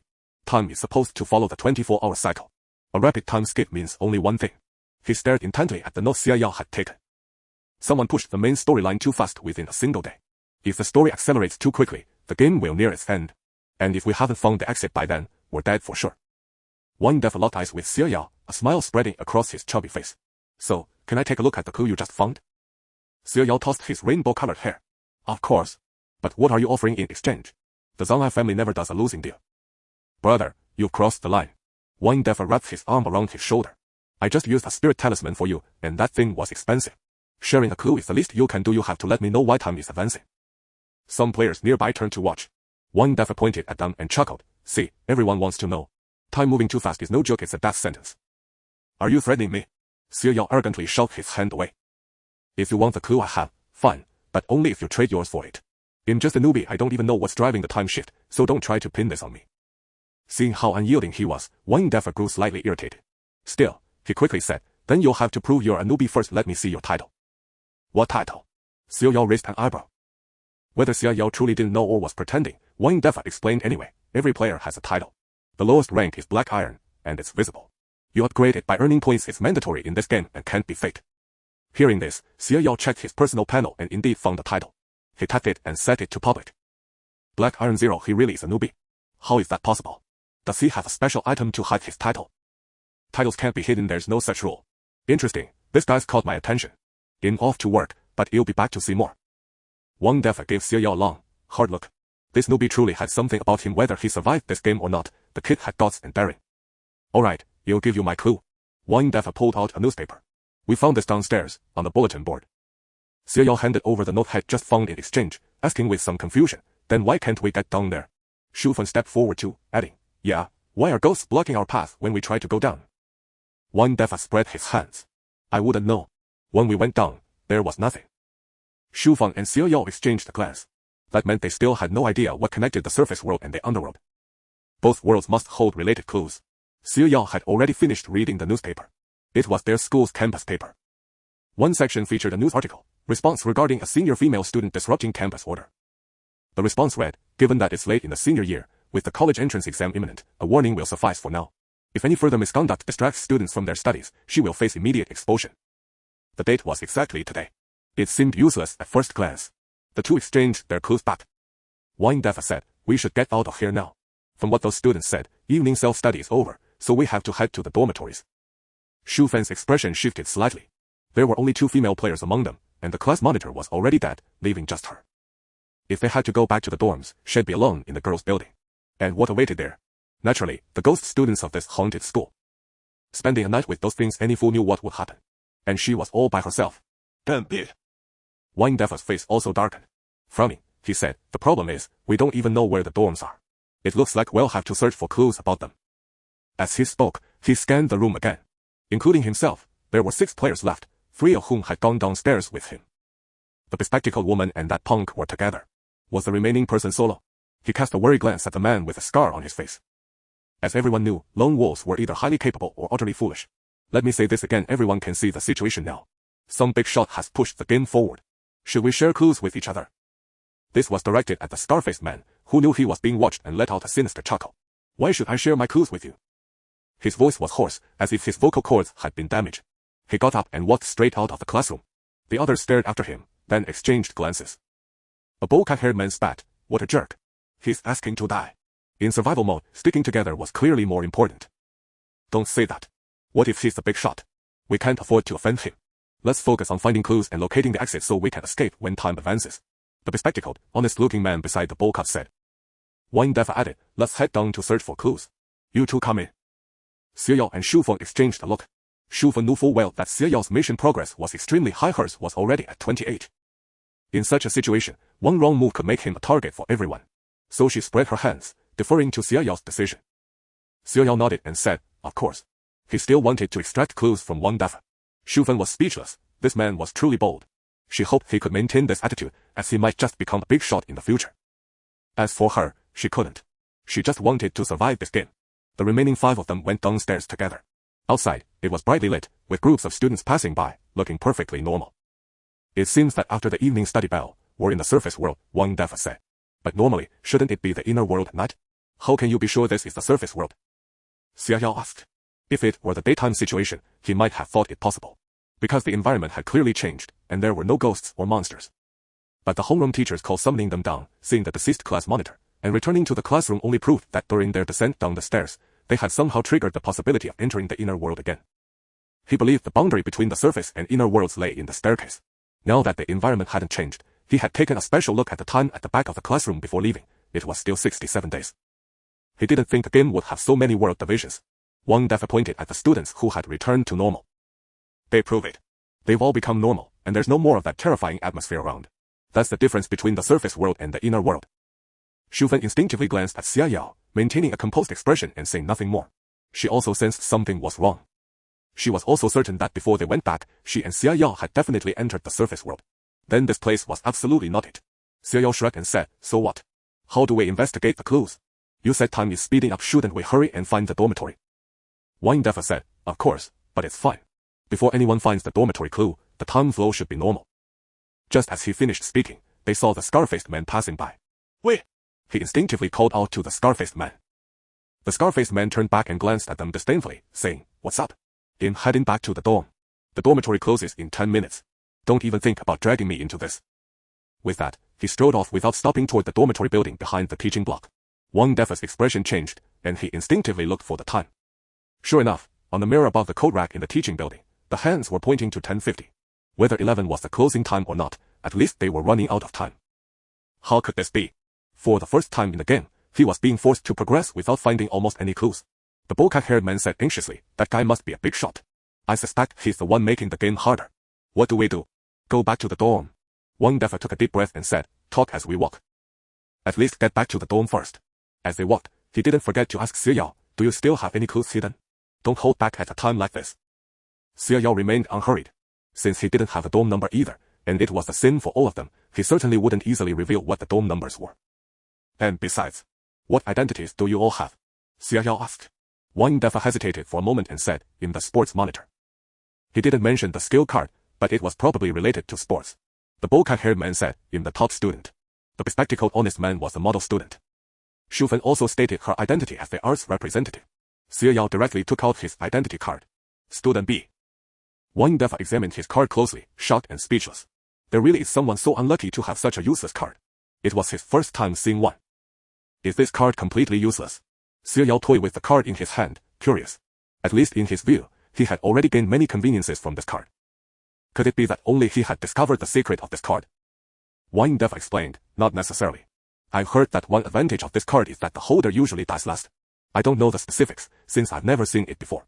I've only heard rumors. Anyway, without skills, name, or identity, you can't find your own character's clues, making survival extremely difficult. Xie Yao realized, no wonder I've never found out what my character's name is. Wang Defa and the others looked at him sympathetically. But, do you all know your own names? Since they had already revealed their identities, Wang Defa didn't hide this either. My identity is Lin Yu.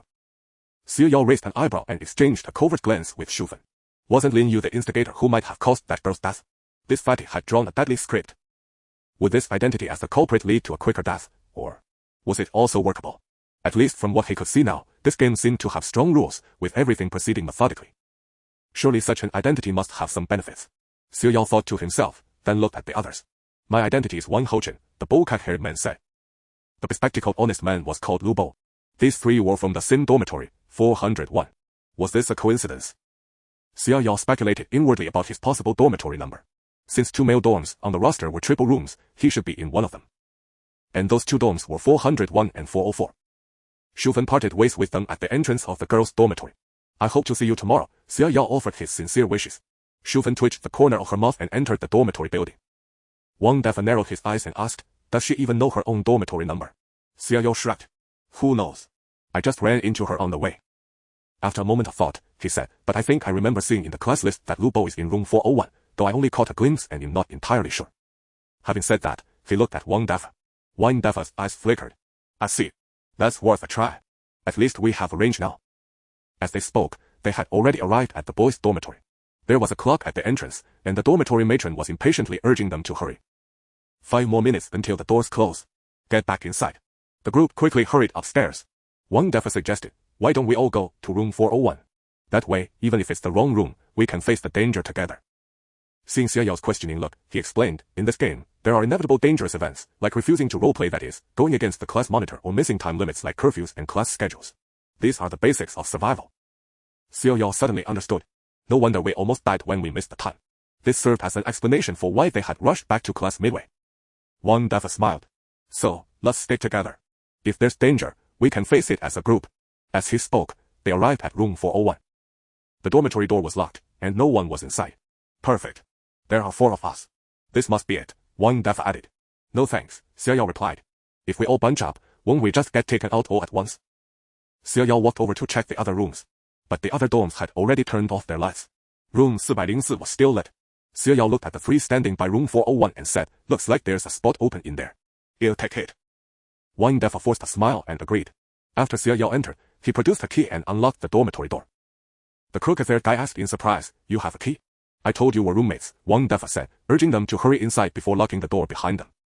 What about that punk with the weird hair? He's definitely not in our dorm, and he definitely knows more than we do. For instance, Xie Yao knew they were roommates but not that they were in room 401, and his earlier comment about Lu Bo was actually a test to see if the 3 of them were a fixed group. It also gave him a chance to check out his own room. That punk was sharper than had initially thought, definitely not just some brute force idiot. Still, he had gotten what he wanted. Get some rest. Be careful tonight. Tomorrow, we're going to the library. Haha, I told you that fight guy is better than that punk in Wang Defa's live stream. The chat was buzzing. That punk thinks he's tricking others, but the guy already got the key clue. What's the difference? They're all gonna die anyway, hehe. I like watching them fight each other before they die, way more exciting than just dying, haha, exactly. Some viewers even sent tips. Wang Defa smirked. Back to Xie Yao.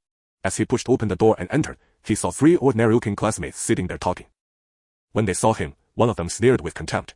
Always this late. What? were you peeping under the girl's dorm again? Oh, so there's a storyline too. He casually closed the door but didn't lock it. I was studying. He was maintaining his persona. The NPC sneered coldly. Yeah, study. Believe it or not, I'm going to sleep now. Don't disturb my rest, or it'll affect my studies. The NPC's faces darkened. One of them stood up and grabbed Xiao by the collar. Which bed do you think you're going to?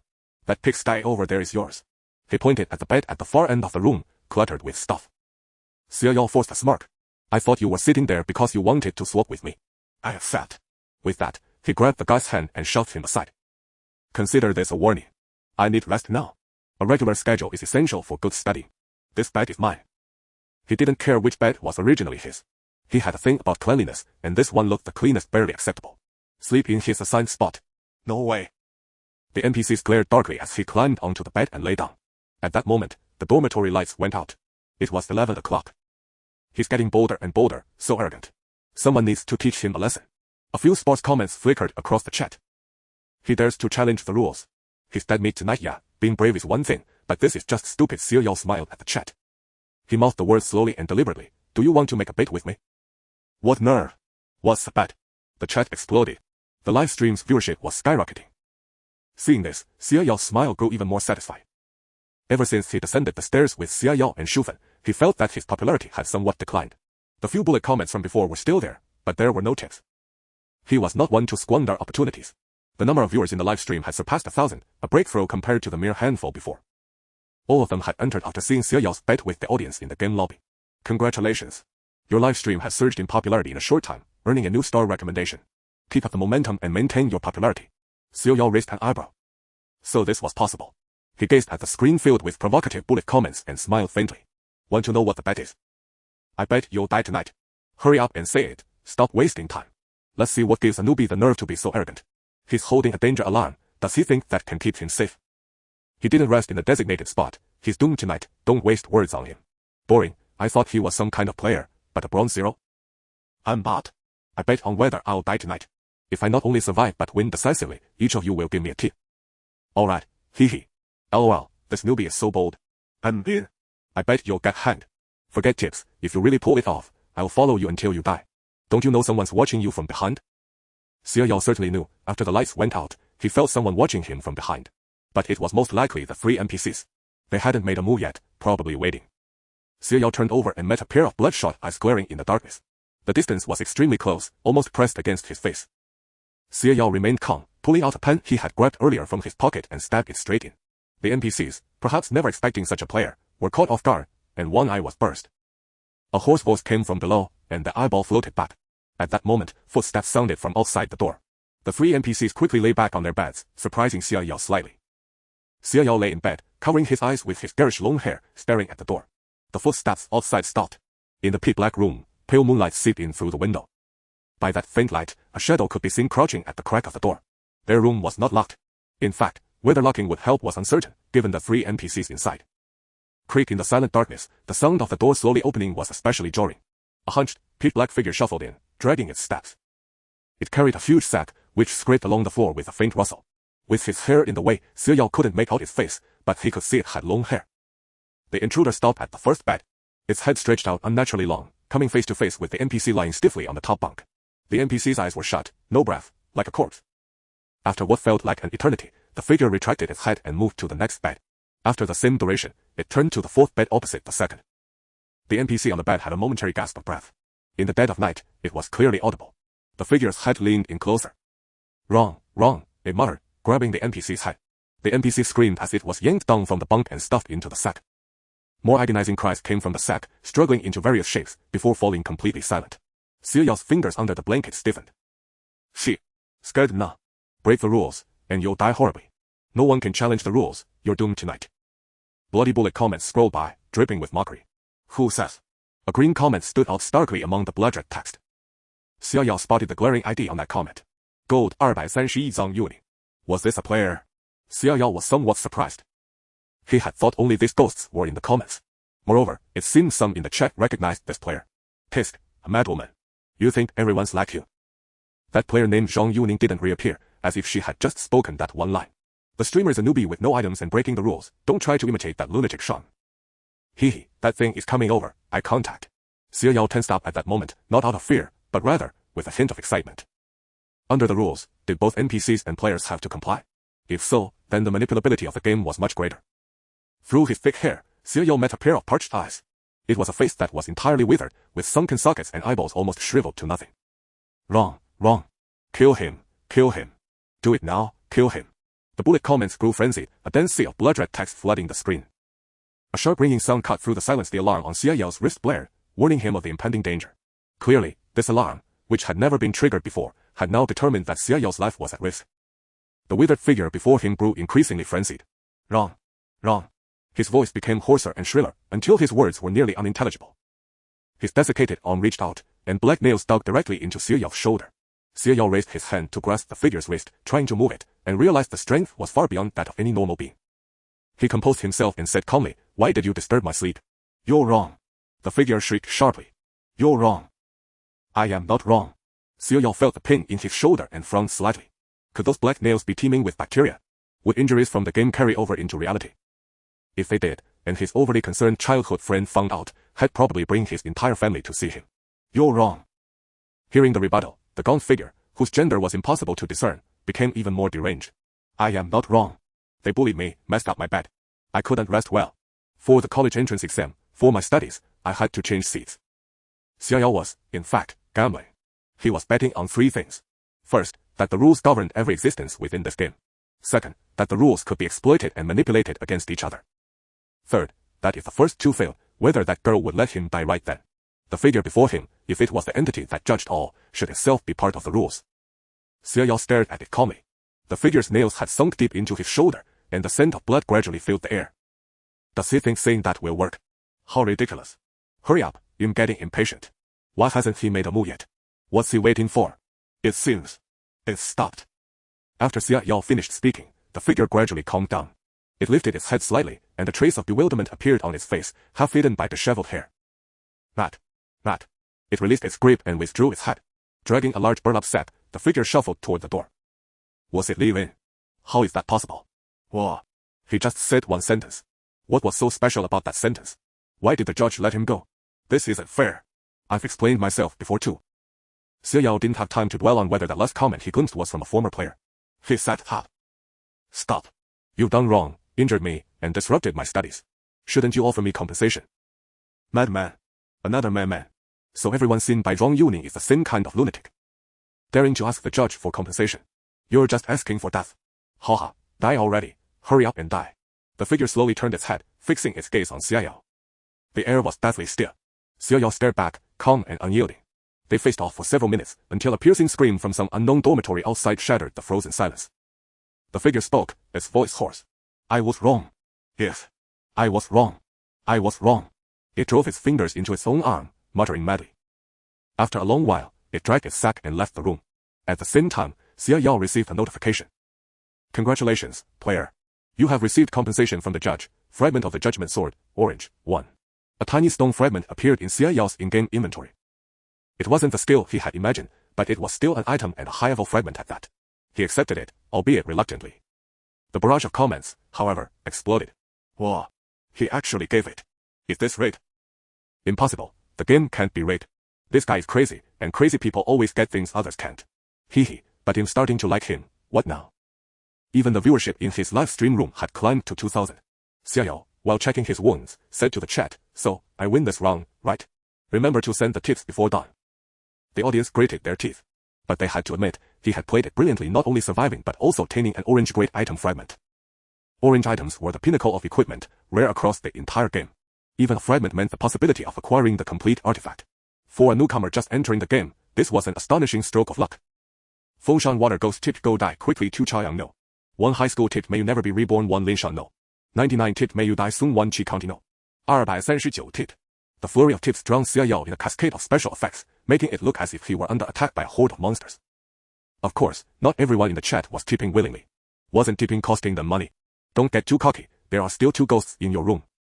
Exactly, it's not certain you'll live until dawn. Xia Yao, hearing this, turned his gaze toward the room. The remaining 2 NPCs had also set up by now. Xia Yao exchanged glances with them. A hint of awkwardness seemed to hang in the air. Xia Yao first glanced at the donations, urged the others to pay up, then opened the shop in exchange for a potion. After spraying the potion, the wound on his shoulder healed instantly. Having done all this, he lifted his head to look at the two again. Xie Yao pointed at the open door. Who's going to close it? I need to sleep. I have class tomorrow. The two NPCs grimaced ferociously. But the one from bed no. One actually got up and shut the door. They just sat there, watching Xie Yao lie down to sleep. Only when Xie Yao's breathing evened out did the two NPCs exchange glances and mutter reluctantly. Let him off. You go first if you want. He's not even afraid of the judge. They were terrified. Once recycled, it would be a fate worse than death. In the end, they could only glare gloomily at the sleeping Xie Yao. Some viewers in the barrage, who had hoped they would attack, were furious. Is the professionalism of NPCs in survival mode this poor? What can he do to you? Make a move.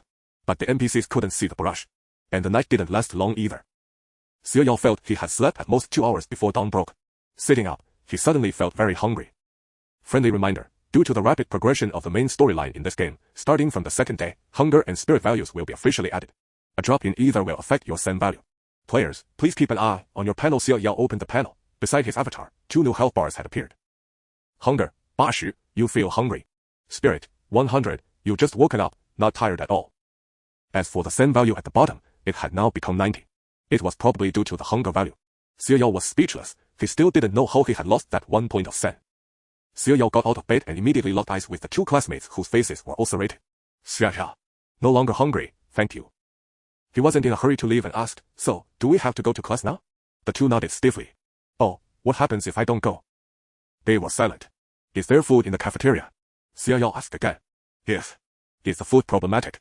Again, they said nothing. Xie Yao couldn't be bothered with nonsense. He kicked a flimsy chair to pieces. Top. The 2 bared their teeth, tempted to fight, but remembering the previous night, they finally confessed honestly. You have to figure it out yourself, we can't help you. Xie Yao nodded but didn't go to eat. Instead, he continued asking, what does Lin Ye's family do?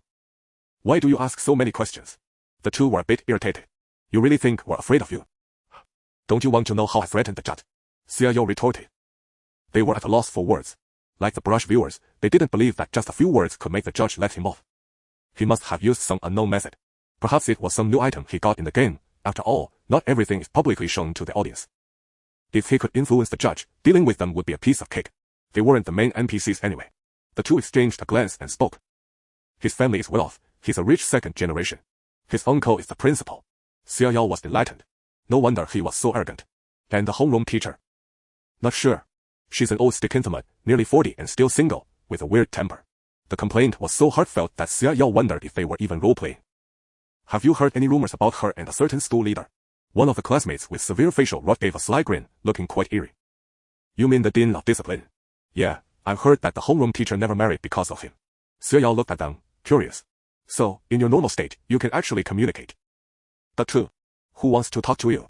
They sneered, don't think we really want to make a move. On the last day, you're dead. By then, they'd have nothing to fear. No problem, as long as you don't dare now. One more question. Who proposed writing the petition?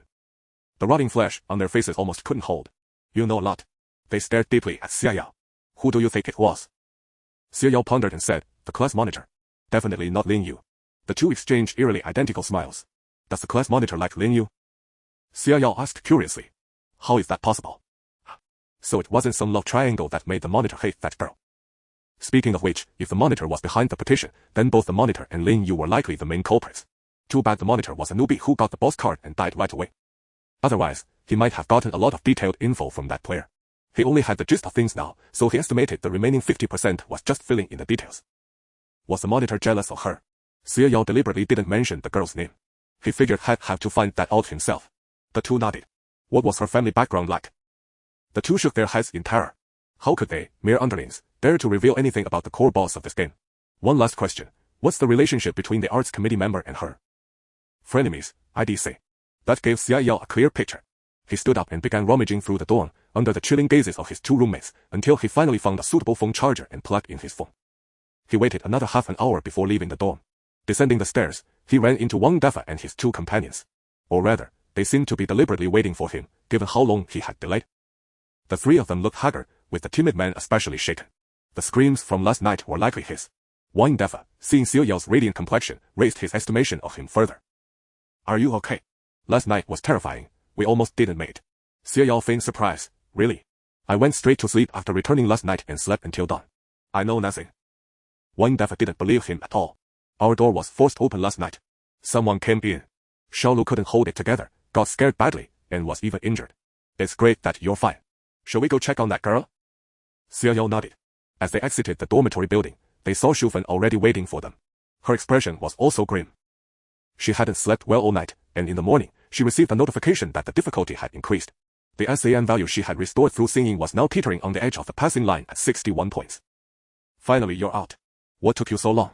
Let's go eat quickly. She needed to restore some SAN value, or things would get troublesome later.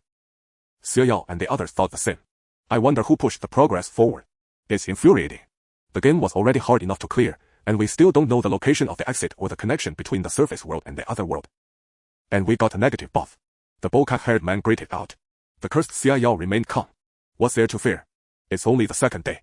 I plan to check out the library today. What about you all? Wang Dafa shot him a glance, uncertain if he was testing them. Of course. On the way, they exchanged little more conversation. The cafeteria was crowded now, with most students present, though all of them were grotesque aberrations. The cafeteria ladies appeared normal, and the food smelled appetizing. The already dazed timid man's eyes lit up, and he grabbed a tray and rushed forward. I want this, and this. The lady began serving him, her wrist trembling like a sieve, just like a real-life cafeteria worker. The timid man didn't mind and was about to eat. But the lady pressed her ladle down on his tray. Money. The timid man's face fell as he patted himself down. Where would they get money? Xia Yao, standing aside, rubbed his chin and swept his gaze across the cafeteria, locking eyes with an NPC who had been glaring at him with hatred. Hey, isn't this my deskmate? Lend me your meal card, will you? Xia Yao walked over with a grin. The slit-mouthed woman glared at him, gnashing her teeth. You dead me. You're absolutely dead. When the time came, she would tear him apart with her own hands. Alright, just let me use it first. Xia Yao paid her no mind. No. The slit-mouthed woman snapped coldly. Don't be like that. If I can't eat well, how can I study well? The slit-mouthed woman. What did she care? Warning, you cannot refuse a good student's request. Furious, she threw her meal card at him. Go eat. Hope it chokes you. She dumped her own food and stormed off. Congratulations. You have received a gift from your classmate, meal card. Xia Yao beamed and called after her retreating figure, thanks. He took the card and began looking at the food. The timid man, seeing the card, felt a flicker of desire. His eyes were bloodshot, and he seemed somewhat unhinged. At that moment, Wang Dafa pulled out some cash. His identity was a rich second generation, so he had money on him. The timid man, having gotten his food, began eating ravenously. But neither Wang Dafa nor the bow-cut man made any move to stop him. Even though they clearly knew something was off. Shufan frowned and edged closer to Xia Yao. She found that this punk was the most normal of the lot. She meant in terms of mental fortitude, perhaps because he was a newcomer. Is this food really edible? She whispered. Some of it should be. Xia Yao was surveying the scene. They had arrived late, many had already finished eating. There were plenty of leftovers on the tables, enough to identify what had been served. Any steamed buns? He asked at the window. The lady looked up, stared at him gloomily for a moment, then turned and went to the back, returning with 2 buns. Only 2. Charge it. Xia Yao placed the meal card on the reader. 2 buns cost 20 yuan. The card balance instantly changed to 62 yuan. Clutching the expensive buns, Xia Yao handed one to Shufan. Looks like we'll need to find other food sources from now on. With no money left, would the slit-mouthed woman top up his card again? Shufan took a small bite. It was hard, cold, and terribly bland, with a faint sour taste. But when she turned to look, the timid man, having finished his meal, wore a satisfied expression. His stomach was unnaturally bloated, his eyes vacant, and coarse spots had appeared on his body, a clear sign that his SAN had dropped to a dangerous level and he was beginning to mutate. She resigned herself to eating the bun. At least it was food for humans. Wang Dafa also saw the steamed buns in their hands and went to buy one for himself. As for the honest man, he was clearly abandoned. Yet the 2 of them appeared perfectly composed, completely indifferent to their companion's plight. Wang Dafa, wearing a friendly smile, said to the honest man, finish eating. We should head out now. The honest man revealed a simple, Han grin, rose unsteadily to his feet, and followed them out. Xia Yao bit into the unpalatable steamed bun and strode slowly behind with Shufan. The school bell rang, and students began making their way toward the teaching building. They exchanged a glance, quickened their pace, and darted toward a concealed spot. Having decided to skip class, they had to be careful not to get caught. Otherwise, the consequences would be predictable. Hiding near the flower bed, Shufan asked nervously, there won't be any ghosts or monsters, will there? Yesterday, in the surface world, the area outside the teaching building had been pitch black, clearly problematic. This isn't the surface world, Xia Yao said. You always seem so unafraid. As if it were really just a game. Xia Yao said no more. Seeing no one around, he turned and strode out directly. Shufan quickly followed. The library stood diagonally across from the teaching building, not far away. The school's library was quite large, spanning 3 floors. At the entrance, they spotted Wang Defa, also hiding to one side. Wang Defa pointed at the teacher inside and said, "There's a registration desk. How do we get in?" Xie Yao gave him a peculiar look, then strode straight in with Shu Feng. The librarian was an elderly lady, dignified in bearing, likely a retired teacher. "Why are you here at this hour?" the lady asked, her tone normal but her expression somewhat stern. "Wow, we're from class 3, grade 3. I'm Xiu Wangshang, and she's Li Qiqi. Lately, the study atmosphere in our class hasn't been great. We both want to study hard and get into college, so we came to the library for self-study." Xia Yao spoke naturally, fabricating the story on the spot. The latter's expression softened. "Oh, children from class E? Wow, that's fine. The college entrance exam is approaching, and nothing is more important than that. Register and go in." "Thank you, teacher." Xie Yao signed his name casually, then asked as if offhandedly, "Teacher, do you know about what happened in our class? When will it be resolved? I always get affected by it." The latter's expression turned subtle. She gazed at Xia Yao for a moment, then sighed. "Don't dwell on it. It's all in the past. Focus on your studies, child." It seemed she wouldn't speak easily. Xia Yao asked no more and entered with Shu Feng, pretending to browse for books. Outside, Wang Defa, seeing this, simply walked in as well. He used the same approach, introducing himself and claiming they wanted to study. But this time, the librarian wasn't convinced. "Then why didn't you come in together earlier? Are you trying to skip class? Go back immediately." Wang Defa's expression soured. "But we really are together, and we genuinely want to study." "You'll say it again, go to class during school hours. Otherwise, you'll report you to your teacher." The latter's face turned even grimmer than his, fixing him with a steely glare. Wang Defa felt a surge of frustration. But he swallowed it, leading his 2 companions to temporarily retreat. The bow-cut-haired man asked anxiously, "What do we do? Why can they go in but we can't?" Wang Defa's face darkened. Out of the corner of his eye, he suddenly caught a glimpse of a figure. He quickly followed it. Then he saw Scarface nimbly climbing up to a second-floor window. Scarface noticed them too, looked down from the window with a mocking grin, and locked it shut. "Damn it!" Wang Defa was furious enough to want to hit someone. But the mission was more important. He still didn't know where the exit was. "Let's climb in too. Find a window that's unlocked." Inside the library, Xia Yao appeared genuinely studying, sitting in the first-floor study room and looking through problems. Given his performance yesterday, Shu Feng patiently followed along. She was the type to have good luck, often encountering kind souls or experts who carried her through, even though she hadn't played many games. But in daily life, she was similar the kind who could win third prize in a lottery. So she believed that this punk-style older brother she met now must be no ordinary person in reality either.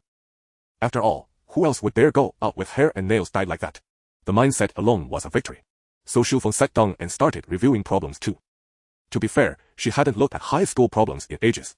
Remembering how her homeroom teacher used to force her to do them, Shu Feng felt a bit tense. "Bro, this studying thing isn't going to involve doing problems again, is it?" Xia Yao glanced at her and asked casually, "You're a college student, right? Which school?"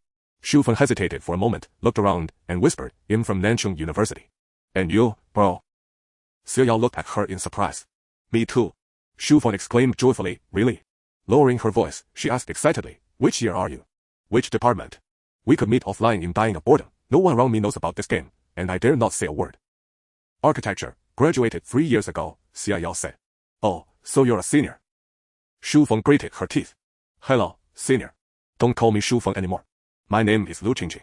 I'm also in the architecture department, sophomore this year." She rubbed her hands together. What a coincidence. "So, senior, is your name Xie Wangshang?" "Not now, let's focus on studying first." Xie Yao had no intention of revealing his true identity. He simply hadn't expected Lu Qingjing to be so naive, spilling everything the moment he probed. However, he was indeed a student at Nanchung University. He had always lived in Nanchung and would never leave until he found clues about his parents' murder. Lu Qingjing obediently lowered her head to study.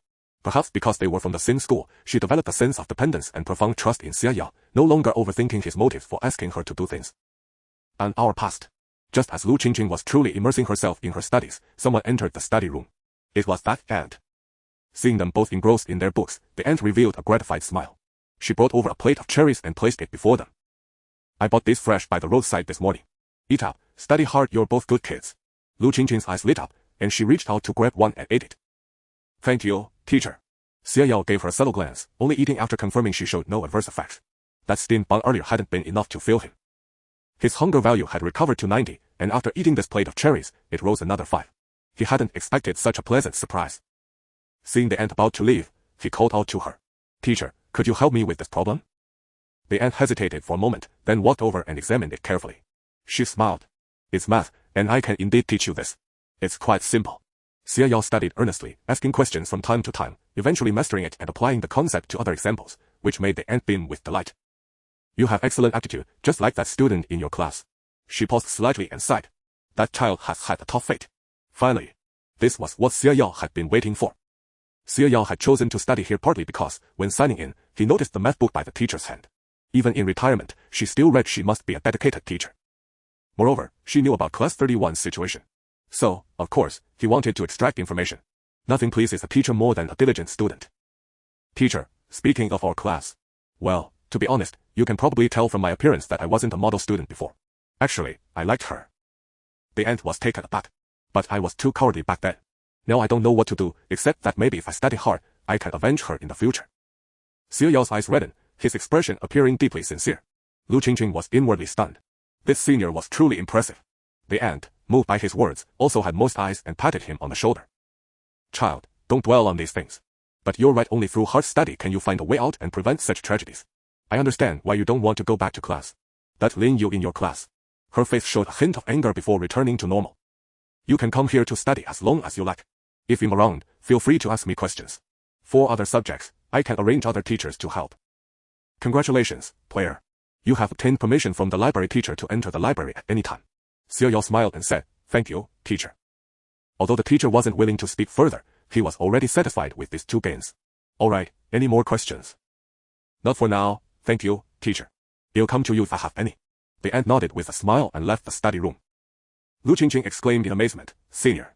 I got the permission too. Does this mean we can enter from the surface world as well? Probably, but do you know how to travel between the surface and the inner world? Lu Qingqing. I have a hunch that the staircase is the key, Xia Yao said. It's too dark to see clearly, but there should be triggers on the first and fourth floors. Lu Qingqing pondered, should we go try it? No, you go, Xia Yao said with a smile. Lu Qingqing. I can't. She shook her head frantically. You can do it. You can restore your sanity. Theoretically, before the final escape, as long as you avoid breaking the fatal rules, you'll be fine. Besides, there's something only you can do. Lu Qingqing looked bewildered and helpless. How had she suddenly become burdened with such a heavy task? What is it? Find her name, Xia Yao said. She's your roommate. Lu Qingqing gasped in shock. Bad. The class monitor is terrifying enough. You don't know, last night Bang, a loud crash from upstairs interrupted their conversation. They both looked up at the ceiling, then exchanged a glance. Go back now. While your hunger and fatigue values aren't too high, find the trigger point between the surface and inner worlds. I'll go check upstairs. Players like Wang Defa must have arrived. Leave it to me, I promise to share all information with you later. Lu Qingqing's face fell. She wasn't really interested in the plot, she just wanted to find the exit. But she took a deep breath. Don't worry, senior. I can do this. Ma'am, when you go out, remember to tell the teacher you're going back to the dorm for your books, and ask if you can have some more cherries to keep for yourself. We will. You're so kind, senior. You even thought up an excuse for me. Lu Qingqing was deeply moved. Xia Yao sighed. A naive sweetheart like her surviving in this game was no easy feat. He simply didn't want her to die too soon. After all, trust was clearly impossible to establish with the other players. Lu Qingqing and Xia Yao stepped out together, spotting the caretaker heading up to the second floor. Lu Qingqing quickly called out to her, repeating the words Xia Yao had taught her. The caretaker's expression softened. All right, they're all by the door at my spot. Take them. Lu Qingqing thanked her excitedly. Xia Yao said, Teacher, what's happening upstairs? Let me accompany you to check. Maybe a bookshelf has fallen. I can help you lift it. The caretaker nodded. All right, come with me. They ascended to the second floor. Indeed, bookshelves had toppled not just one, but 5, collapsing in a chain. The floor was a mess, with the lowest shelf broken. The caretaker's face darkened. How did this fall over? Her sharp gaze swept the room before locking onto a window with a cut opening. Xia Yao watched as she transformed from a kind and elegant teacher into a ferocious ghost with a twisted visage. She charged straight up to the third floor. Xia Yao soon heard a scream. When he went out to see, the honest man was already in the caretaker's grasp, his stomach slit open, spilling out today's food remnants. But they weren't leftovers of meals, they were squirming maggots. He himself looked more like a starving ghost, devoid of any human aura. Meanwhile, the scar-faced man was toying with a sharp knife. It seemed the stomach wasn't cut open by the caretaker. Could players harm each other? Perhaps mutated players could be killed. Wang Defa spotted Xia Yao and exclaimed excitedly, Emperor Xia, come help. This Scarface wants to kill us. And this monster. Xia Yao stepped forward, standing beside the caretaker. Teacher, what's going on with them? Entering the library without permission and damaging public property will hang you all on the flagpole for public criticism. The caretaker's voice was shrill. With that, she tossed aside the honest man and charged at the scar-faced man with the knife. Xia Yao hesitated for a moment, then looked at Wang Defa. Teacher, let me help you. What are you doing? Wang Defa sensed something was off. Xiao Yao strode over and made his move directly. Wang Defa's face twisted, his flesh quivering. Emperor Xia, don't forget you're a player too. Players can't harm each other. Xiao Yao feigned surprise. Really? But right now, I'm just a good student helping the teacher maintain order. Is that not allowed either? As he spoke, his attacks grew fiercer. Wang Defa realized they could indeed fight. How was this possible? Could players side with an NPC's faction? Wang Defa couldn't comprehend it. But regardless, he definitely couldn't get caught now. Despite his large build, he fought viciously. Unfortunately, he had only recently reached bronze rank, with most of his points spent, leaving no ability to enhance his body. Xiao Yao, on the other hand, had undergone professional training since childhood. The family that had always taken care of him ran a martial arts gym. The bow-cut-haired man, seeing Wang Defa faltering, hesitated before picking up a thick book and hurling it at Xiao Yao. Xiao Yao dodged alertly, and the book's spine slammed into Wang Defa's face. Wang Defa screamed, blood gushing from his nose. Xiao Yao swiftly dislocated both his wrists, kicked him in the back of the knee, and forced him to kneel in agony, unable to rise. Wang Defa gritted his teeth with resentment. Emperor Xia, you'll remember you. You're just a rookie player daring to treat me like this, just wait. If I survive this, you'll have our guild put a bounty on you. Xiao Yao smiled faintly, released him, and subdued the bow-cut-haired man. He looked at Wang Defa. Since you're veterans, you must have survival tools. Besides, it's just a public criticism, it won't kill you. In truth, he had secretly called out to Anan. Anan, if they die, will it count against me? Yes. You only gained a temporary duty to assist the NPC due to their recognition, but you cannot violate the basic rules. Will they die now? Anan remained silent. Xiao Yao understood they wouldn't. This Anan and the system seemed to be a unique entity that was both one and separate, and the system likely didn't know about her. Yet she seemed able to manipulate some system rules. She could also reveal certain information.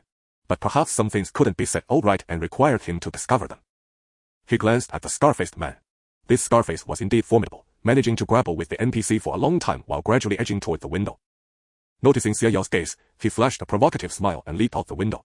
This man, could he really be the big shot Shufen and the others had mentioned? Xiao Yao fell into thought. After all, even if he had pushed the timeline forward, as a rookie, he probably shouldn't have entered such a dungeon. The caretaker didn't pursue further. She turned to look at Wang Defa and the other man. Seeing that Xiao Yao had subdued them, she gradually returned to normal and broke into a smile. I'm sorry to trouble you. Go steady, you'll handle the rest. Xiao Yao tactfully stepped back, watching her lift the two effortlessly and walk away. He then looked toward the honest man who had stopped struggling. This person was likely dead.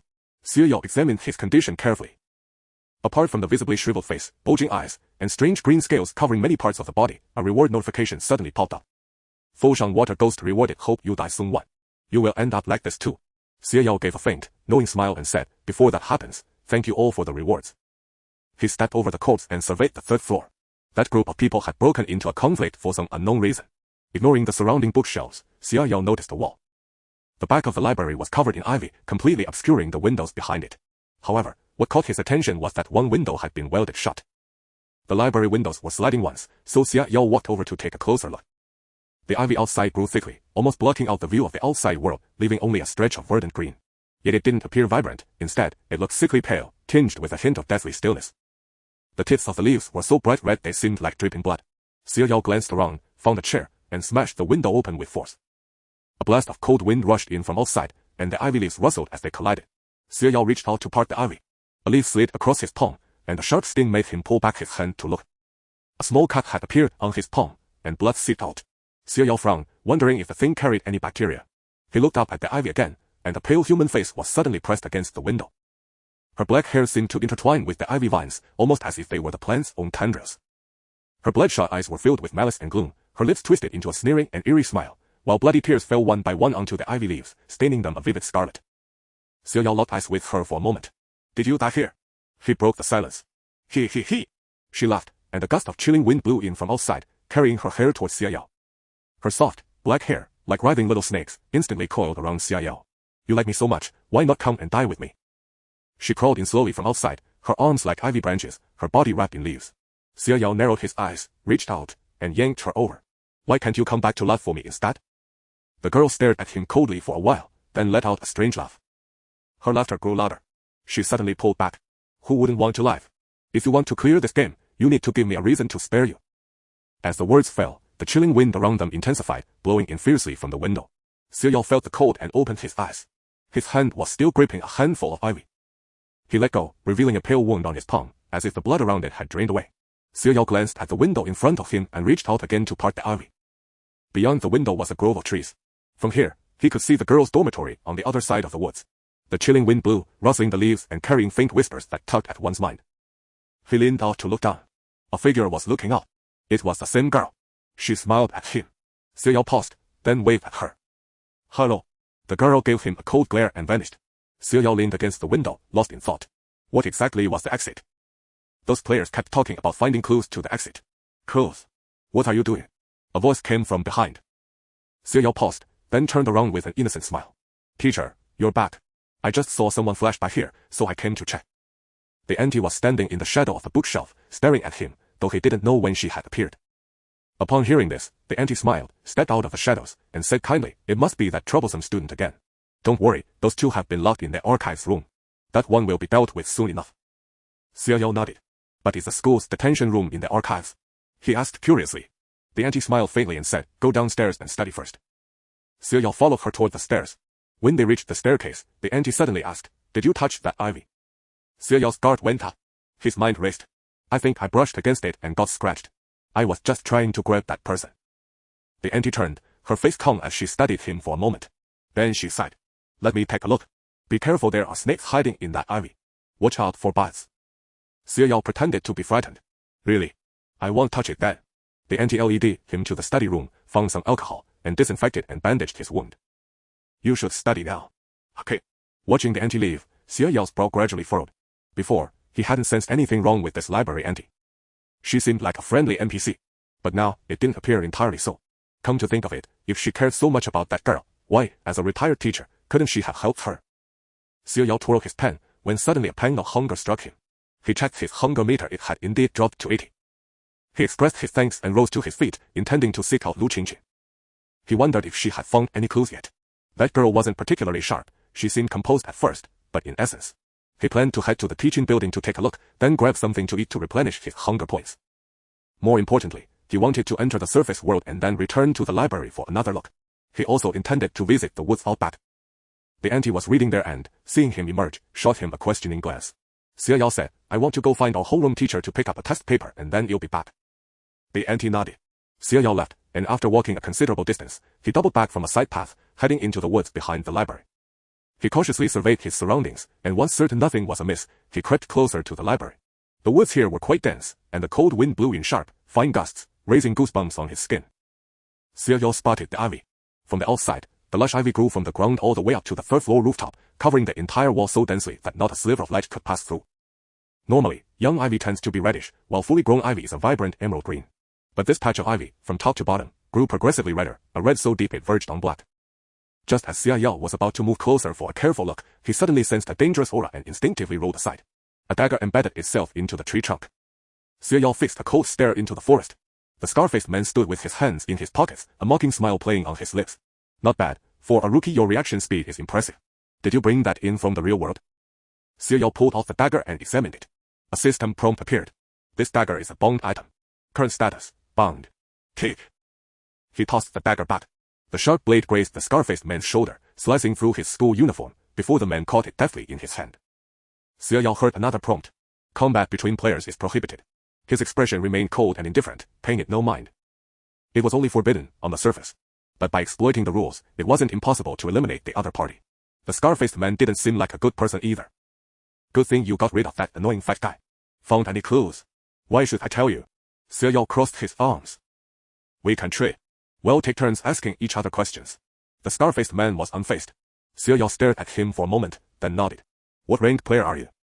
The scar-faced man chuckled softly. I thought you'd ask about clues. You really are a rookie. I was wondering if you had some item to hide your title. As he spoke, he revealed his title. Bronze 100. After this mission, you'll be silver. My turn. Do you know the name of the core character in this game? Everyone is avoiding it. After answering, Xiao Yao asked, why did you start a conflict with Wang Dafa in the library? The scar-faced man spread his hands. That fat guy kept targeting me, insisting I give him clues. I didn't want to. What did you get from that old woman in the library? A bag of cherries that can slow down hunger depletion. What role does your identity card play? The scar-faced man raised an eyebrow, the scar on his face twitching. That kind of question. Telling you doesn't matter. My identity card is called Chen Ha. The role I play. An accomplice, I guess. Paid to do the job. But aren't we all accomplices here? No one in this place is innocent. My turn. Where do you think the exit is? Xiao Yao pointed at the library. I don't know. I'm still looking. Alright you. My turn. Does the system treat identity cards like one deaf especially? The scar-faced man stroked his chin. You really are a rookie. Xiao Yao was speechless. The scar-faced man gave him a grin and said, I've played a similar protagonist role once. There is indeed special treatment. He drew a line across his throat. As long as everyone else in the arena dies, and he survives to clear the game 10 consecutive times, he'll receive an orange tier equipment piece. But these identity cards are all random. There's currently no way to buy and choose the one you want. After saying this, he smiled at Xiao Yao and extended his hand. My name is Bai Qi. I'm a member of the Hunter Guild. If you get out alive, consider our guild. Xiao Yao neither refused nor accepted. Any more questions? Xiao Yao asked. Yes. Have you found any clues about the surface world and the inner world? I found a sentence on the rooftop earlier. Xiao Yao raised an eyebrow. What sentence? The scar-faced man gave an enigmatic smile. Only blood and crisis can open the door to a new world. Xiao Yao's heart sank slightly. Such a statement did make some sense. He and Lu Qingqing had encountered ghosts and monsters almost every time they entered or exited. At the very beginning for Lu Qingqing, someone in the team had died. However, the surface world in this mode should also be full of dangers, unlike ordinary dungeons. As if confirming that Xiao Yao was a rookie, the scar-faced man began to explain things to him on his own initiative. In ordinary dungeons, the surface and inner worlds are very distinct. The surface world is absolutely free of ghosts and monsters, or rather, they don't transform there. But in survival mode, there's no difference. The only distinction is the distribution of clues. In all dungeons, clues are distributed simultaneously in both the surface and inner worlds. This was game-related information. It's strange, too. You can't possibly get to survival mode before gold rank, and even gold rank players rarely encounter it. A contemplative look passed through the scar-faced man's eyes. But it might be related to the latest game update. The game can be updated. Xiao Yao asked in astonishment. It's probably the second update, said the scar-faced man. But it just has a few more instances or variations. When was the last update? Xiao Yao inquired. He had a gut feeling that there might be something amiss with this update. The scar-faced man cast him a strange glance, but assumed it was merely the curiosity of a newcomer. A long time ago, about 20 years, I suppose. I'm not sure, I've only been in the game for a few years. 20 years. It had also been 20 years since his parents had died. Xiao Yao's suspicion and curiosity about this game grew stronger. Why did this game even exist? And what were the criteria for selecting players? But there were more pressing matters at hand. In any case, he needed to finish this game quickly. He wanted to learn more. I'm going to find my companion. Xiao Yao looked at the scar-faced man. The scar-faced man spread his hands. Then he'll come with you. This instance is quite tough. I've only made 10 progress in the story so far, and I don't even know who's driving the plot. As he spoke, his gaze was fixed on Xiao Yao. Xiao Yao neither avoided his gaze nor said anything. They evaded the security guards patrolling the campus and arrived at the teaching building. Xiao Yao noticed the time was already 3 in the afternoon. His hunger value was plummeting rapidly along the way, and his mental state had also dropped significantly. His current hunger value was 68, and his mental state was 81. Consequently, his SAN value had now dropped to 82. Let's go. Head up. Lu Qingqing collapsed weakly on the staircase, leaning against the wall, staring at the surrounding ghosts, utterly drained of strength. She didn't even know which world she was in anymore. She had been trapped here for who knows how long. When she agreed to help Xiao Yao, although she was frightened, she hadn't expected it to be this difficult. After all, she had played a few games before. But she had underestimated this game because yesterday had gone too smoothly. She had found some clues. Using a special flashlight bought from the system, she could see red arrows and numbers on every landing of the 6 floors. Following these arrows and numbers, she could reach the junction of the 4th and 5th floors. Based on the step numbers, going up or down would reveal an extra set of stairs. Stepping onto these stairs and then going up to the 6th floor would bring her to the surface world. Everything had been going normally until she tried to return to the underworld in sequence to find more clues in the dormitory, when she encountered a ghostly maze. In her panic, she didn't even know which floor she was on. The surroundings were thick with energy, and her flashlight couldn't penetrate it. Ghosts kept emerging from everywhere. If she let her guard down even for a moment, her life would be in danger. As a result, her SAN value was constantly dropping. If not for the cherries replenishing her hunger value to exchange for SAN, she would have been on the verge of a breakdown. But even now, things weren't much better. She forcefully kicked away a ghost grasping her ankle and stood up again. She couldn't just wait to die. She took a deep breath, closed her eyes, and charged downwards. She would gamble one more time. No matter what, she had to survive. The ghosts around her kept tugging at her, trying to make her stop. Lu Qingqing shouted the 24-character maxim loudly as she shook off the ghosts. Even though she fell several times and was bruised and battered, she dared not stop, continuing to scramble down on all fours. Until a hand grabbed her waist and yanked her over. Damn you, go to hell. Eyes still closed, Lu Qingqing stabbed wildly with her dagger. It's me. Xia Yao grabbed her hand, spun her around, and pinned her half against the wall. Lu Qingjing continued to struggle, hitting him with a cherry in her other hand. Xia Yao. Speechless, Xia Yao snatched the cherry from her and said, "Open your eyes. It's me." Lu Qingjing gradually recognized his voice and opened her eyes in confusion. Still trembling, she turned around, crawled onto Xia Yao, and stared at him for a long time before slowly calming down. "Senior." The scar-faced man raised his lantern, shining the light on Lu Qingjing's face. Her glasses were long gone, her face was injured and covered in blood, and her pupils were slightly dilated. "Her SAN value has dropped below 40, hasn't it?" The scar-faced man said. "Between 30 and 40, reaction speed decreases. Below 30, you gradually mutate. At 0, you become a ghost entirely. Above 60, you can maintain normal reactions. Between 40 and 60, you're prone to overreaction." Lu Qingjing processed their words slowly. Realizing she was safe, she instinctively activated her identity card skill. As her SAN value gradually recovered, Xia Yao stuffed the cherry she had smashed into her mouth, finally bringing her SAN back to 43, enough for a normal conversation. Lu Qingjing glanced around, spitting out cherry pits with a grimace. "Senior, it's terrifying. So many ghosts. I found how to enter the surface and underworld. But which side is this now? I don't think I made it back to the underworld. There's a hidden floor between the 4th and 5th stories. Going through it allows you to travel between worlds." "I see. You probably came back. There are 2 ways to enter the surface or underworld. One is encountering a ghost or a dead person, and the other is the floor you mentioned." Xia Yao comforted her. "Let's go to the surface world first." Lu Qingjing clung tightly to Xia Yao's arm, her wounds searing with pain, yet she paid them no heed, her gaze fixed nervously on their surroundings. Her nerves were stretched taut. Yet there was no help for it in the game. When one's mental state plummeted, reason slipped away. Xia Yao noted her condition, a flicker of thought in his eyes. He glanced at his own status panel. Hunger, 62. Your stomach grows with emptiness, slightly impairing your focus. Mental state, 80. A hint of weariness creeps in, perhaps dulling your attention. Sanity, 80. You begin to feel a twinge of anxiety, your spirit somewhat fatigued. Despite the readings, Xia Yao felt nothing amiss save for a mild hunger. Everything was as ordinary as ever. He sensed no decline in his faculties. Perhaps, accustomed as he was to environments haunted by specters, the effects were yet to take hold. They encountered no more ghosts. In truth, Lu Qingjing had only faced one, the rest were figments born of her own hallucinating mind. She LED'd them through the prescribed sequence, successfully reaching the surface world. On the floor outside the classroom, bloodstains from the fallen players still lingered. But their bodies were gone. What do we do now? Lu Qingjing finally dared to feel a little less terrified. Xia Yao cast her a glance. Her body was covered in wounds, gashes of all sizes, along with dark, bruised flesh left by ghostly injuries. Tend to your wounds first. In any situation, survival comes before all else. Only then did Lu Qingjing notice her own state, retrieving a potion from her inventory. Scarface lingered near the rooftop for a moment, then placed an item on the lock, which sprang open instantly. Xia Yao glanced over but chose to remain by Lu Qingjing's side. After she finished bandaging herself, they ascended to the rooftop together. Scarface stood at the edge, gazing outward. A white mist shrouded the world beyond. Vague silhouettes drifted within it. Any clues here? Xia Yao surveyed the area. He spotted several marked spots that had appeared in the class monitor's video. This place is identical to the inner world, nothing added, nothing missing, including. Scarface pointed to a crack in the wall, a mark I left. Xia Yao fell into thought. Lu Qingjing ventured, doesn't that mean this could be the exit? Scarface shrugged. Who knows? Common sense would say yes. But this was survival mode. If the exit were right where players dropped in, it would be far too easy. Yet who could say if the game wasn't playing against expectations? Let's head to the library. Time's tight, it'll be dark soon in the game, Xia Yao said. The 3 descended together. Below, the white mist was so thick they could barely see their hands. They had no sense of time, for the clocks in the surface world were broken. Faint sounds rustled within the fog. Lu Qingjing grew tense, jumping at every shadowy figure. There are so many ghosts. Her state was clearly deteriorating.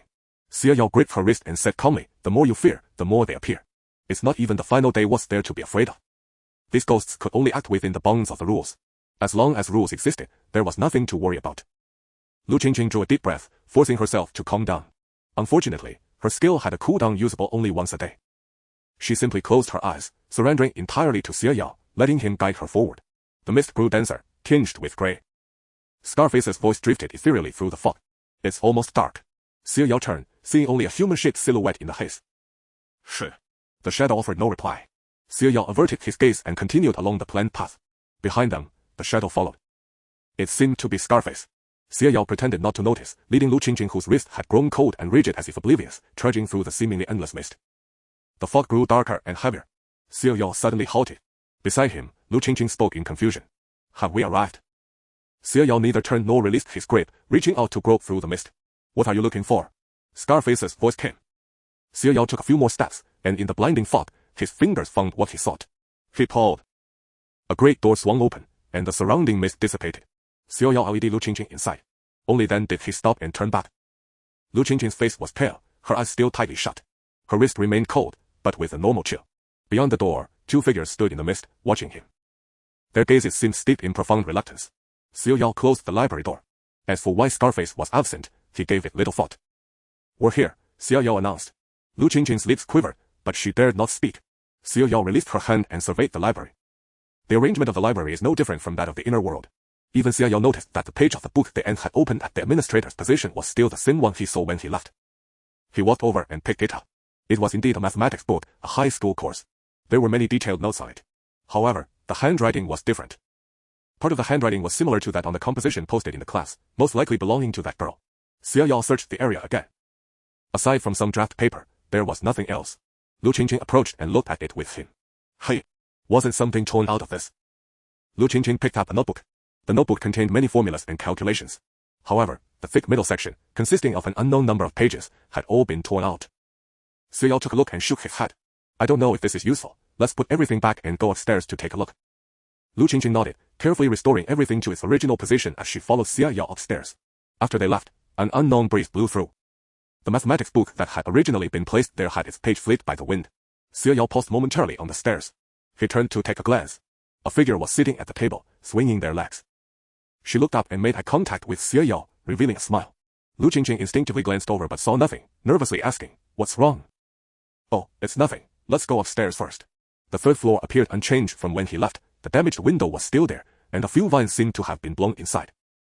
Lu Qingqing touched her arm, feeling an involuntary chill run down her spine. Xiao Yao had already walked over and looked down. Outside, the mist was still thick, but this time it had turned black. The sky had turned dark. "Senior!" Lu Qingqing suddenly exclaimed. Xiao Yao looked in the direction she was gazing. A figure was leaning against the window.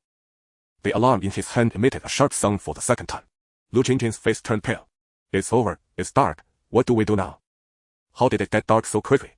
"At this rate, going by the real time, the great escape will probably happen in less than 3 days." Xiao Yao tried to calm her emotions. "Since we're here, let's make ourselves comfortable. We have permission to stay in the library anytime, don't you remember?" Lu Qingqing gradually calmed down at his composed words. "But the alarm is ringing." The alarm might not necessarily indicate danger from outside. Outside the window, more and more things were appearing. Even the vines began to grow inward. With a bloody hue, they slithered in like serpents. Lu Qingqing took out a dagger for protection. Xiao Yao pulled her down the stairs. "Where are we going?" Lu Qingqing glanced back at the rapidly growing vines that were clearly chasing after them, her fear magnified infinitely. The self-study room. Only the self-study room had a door. Xiao Yao pushed open the door to the self-study room, pulled Lu Qingqing inside, and closed the door behind them, bracing it shut. Outside, the sound of the vines growing was rustling. He could even hear the sound of tentacles crawling over the door behind them. The light in the self-study room suddenly flickered, revealing a shadow. Lu Qingqing instinctively covered her mouth to keep herself from screaming. Xiao Yao squinted, staring at the figure in the darkness. "Why are you all here so late?" The figure stood up, swaying, transitioning from distorted to normal. The light truly brightened. At that moment, all sounds from outside seemed to suddenly halt. "Hello, teacher." Xiao Yao greeted. The ant still wore a kind smile. "Hello, why are you here in the library so late?" Seeing the ant, Lu Qingqing visibly relaxed. Just as she was about to speak, Xiao Yao tucked her clothing from behind. "Why is the teacher in the library? Does the administrator need to work the night shift?" Xiao Yao asked. Lu Qingqing sensed something from his tone and swallowed nervously. A hint of sadness crossed the ant's face, her reading glasses reflecting the light, obscuring her eyes. "Not necessary, but I got used to coming to check, afraid something might happen again." Xiao Yao nodded, his gaze drawn to the shadow at her feet.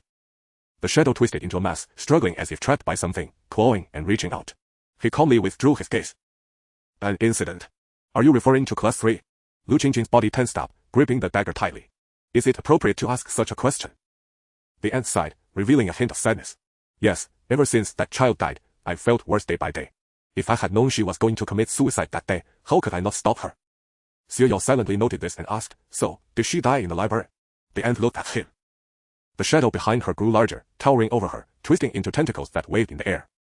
The ant's voice turned increasingly sympathetic. "Yes, she jumped from the 3rd floor and was suspended by the vines all night. A snake bit her, and by the time she was discovered the next day, she was already dead." After speaking, she was engulfed by the shadow. The room plunged into darkness. The ivy outside had somehow extended its tendrils through the gaps in the walls. With danger ahead and peril behind, they were trapped. Xiao Yao and Lu Qingqing found themselves momentarily stranded here. The barrage of comments burst into rare liveliness. Lu Qingqing's face fell as she asked, "What do we do now?" SHH. Xiao Yao made a silencing gesture, pulling her close to the wall. In the darkness, a sound of swallowing echoed, like a beast feeding. Lu Qingqing pressed against Xiao Yao, her scalp tingling. "What is that sound?" She wrote in his palm. "The ivy and the ant are not on the same side." Xiao Yao traced back stroke by stroke. Lu Qingqing breathed a slight sigh of relief. But Xiao Yao hadn't finished. "Just don't know who will devour whom first, but we're definitely next." Xiao Yao maintained a steady pace in his writing, as if he himself was unhurried. Lu Qingqing's eyes widened. "Then why can you stay so calm?" "I calculated. The daytime bell rings at 7, and monsters start moving at 11 at night. In normal time flow, there are only about 3.5 hours, so until the next day, it's less than 2 hours." Xiao Yao wrote. Lu Qingqing blinked and replied in his palm, "So if we hold out, we'll be fine, right?" "I don't know." Lu Qingqing fell silent. She glanced at her panel. "Current sanity, 40, you are on the verge of collapse." She sighed. "But senior, I'm afraid my sanity won't hold. What if I mutate?" Lu Qingqing's mouth was bitter. Xiao Yao also checked his panel. His sanity had now dropped to 78. "In theory, as long as it's not 0, can't we keep our wits? And with wits, can't we find a way to recover?" Xiao Yao said. Lu Qingqing was speechless. The swallowing sounds grew more frequent, as if nearing an end. But no one can stay sane with a mental value below 20. Lu Qingqing was agitated. The theory was sound, but without sanity, self-recovery was impossible. Moreover, only by leaving the game could sanity slowly heal itself. During that time, unless she had a skill like hers, there was no other way. And returning to reality with extremely low sanity easily turns one into a madman. Xiao Yao pondered thoughtfully. But he truly didn't feel much impact. "And I'm so sleepy," Lu Qingqing added. Xiao Yao was also drowsy. His sanity was now steadily dropping due to hunger and fatigue. Suddenly, the sound ceased. Lu Qingqing and Xiao Yao tensed up simultaneously. The light in the room flickered again. A twisted humanoid figure swayed before them. It morphed into a strange shadow. The light came on.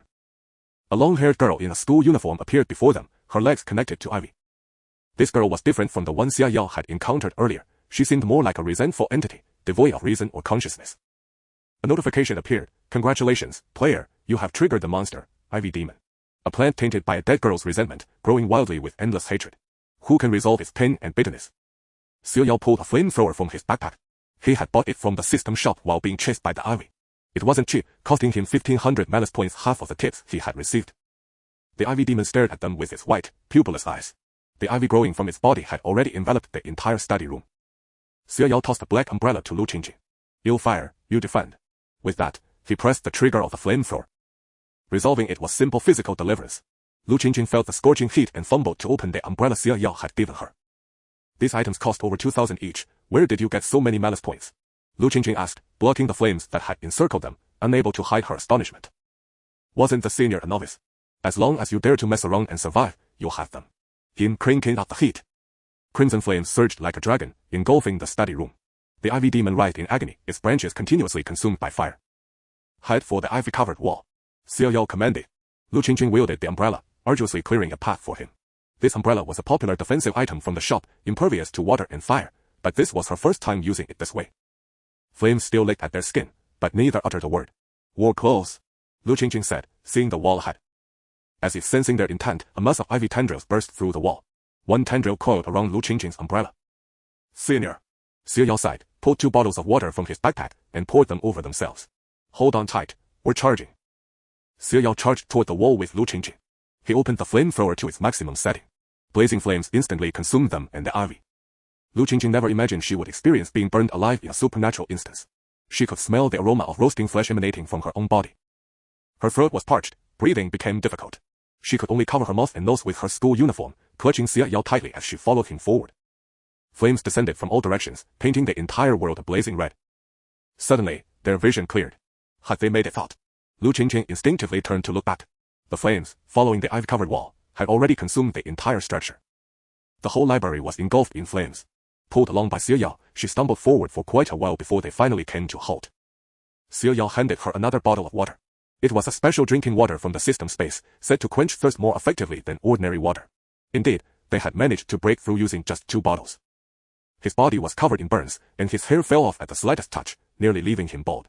Xiao Yao took a sip of water to moisten his throat as he gazed at the towering flames. They were now at the edge of the forest. Mist still lingered around them. Figures within the mist were steadily closing in. Lu Qingqing's barely settled heart began to race again. Xiao Yao noticed them too. He pulled Lu Qingqing closer to the fire source. The figures continued to gather. Within the range of the firelight, the mist was thin, and the figures did not approach. They seemed to rely entirely on the mist for survival. But the flames would eventually die out. Xiao Yao stood calmly, watching the barrage of comments. Still not dead. Is this guy just too lucky? No worries, once the flames are gone, he's definitely dead. Xiao Yao gave a slight smile, which pulled at his injured face, causing him to wince. If you want to curse me, wouldn't it be faster to send a tip? Dream on. Don't think you'll get any more tips from us. Xiao Yao sighed in regret. These viewers were really hard to manage. But since there were players watching, why weren't they tipping? He wondered what a player's tip would be like. Could it be that this feature didn't exist? The flames roared, completely enveloping the library. With so many books as fuel, the fire lasted far longer than Lu Qingqing had anticipated.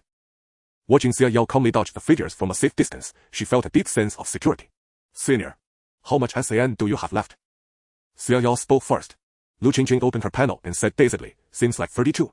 Yet she wasn't as panicked as before. Get some sleep, Xiao Yao said. Bad. Lu Qingqing glanced at the figures in the mist. They're here whether you sleep or not, and we can't run. Rest and recover your spirit. Lu Qingqing bit her lip, moved. She was indeed exhausted. Her mental state had dropped to 20%. So, as soon as she lay down, she quickly fell into a deep sleep. This confirmed Xiao Yao's suspicion that the mental value was quite conducive to sleep.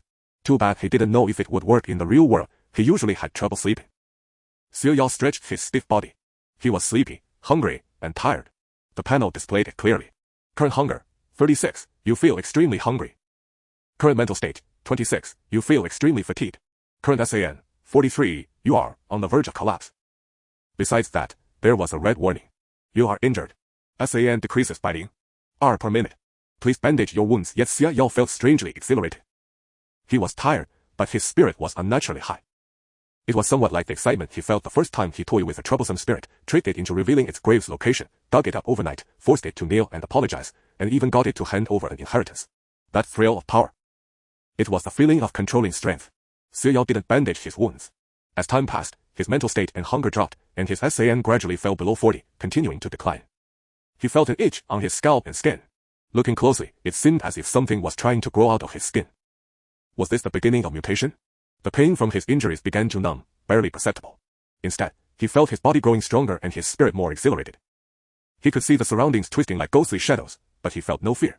This novel experience even made him look toward the figures in the mist. Yet, beneath the exhilaration, he still retained the ability to think. He held still for now. The flames behind him, accelerated by time, were finally nearing their end. Xiao Yao pulled Lu Qingqing a little closer to the fire, then turned his gaze toward the mist. His face was now covered in black patterns, eerie yet mysteriously beautiful. His eyes were bloodshot, his form seemed enlarged, his limbs elongated, and sharp nails glinted with the cold light. He mutated. Ha ha ha, he's done for. Finally, he's going to die. Am I a little reluctant? Really? Xiao Yao suddenly spoke, looking at the screen, revealing equally sharp teeth. Don't worry, I won't die. Why can he still communicate normally? Mutation means his SAN is below 20, he shouldn't be able to stay rational. There's something wrong with this human. Xiao Yao tilted his head slightly, his tone exhilarated. So, do you want to bet again? Dawn is near. I bet I can protect my companion and survive until sunrise. Ha ha ha, what's there to fear? I don't believe you can find any loophole this time. These shadows have no reason, they won't be persuaded by him. I'll take that bet.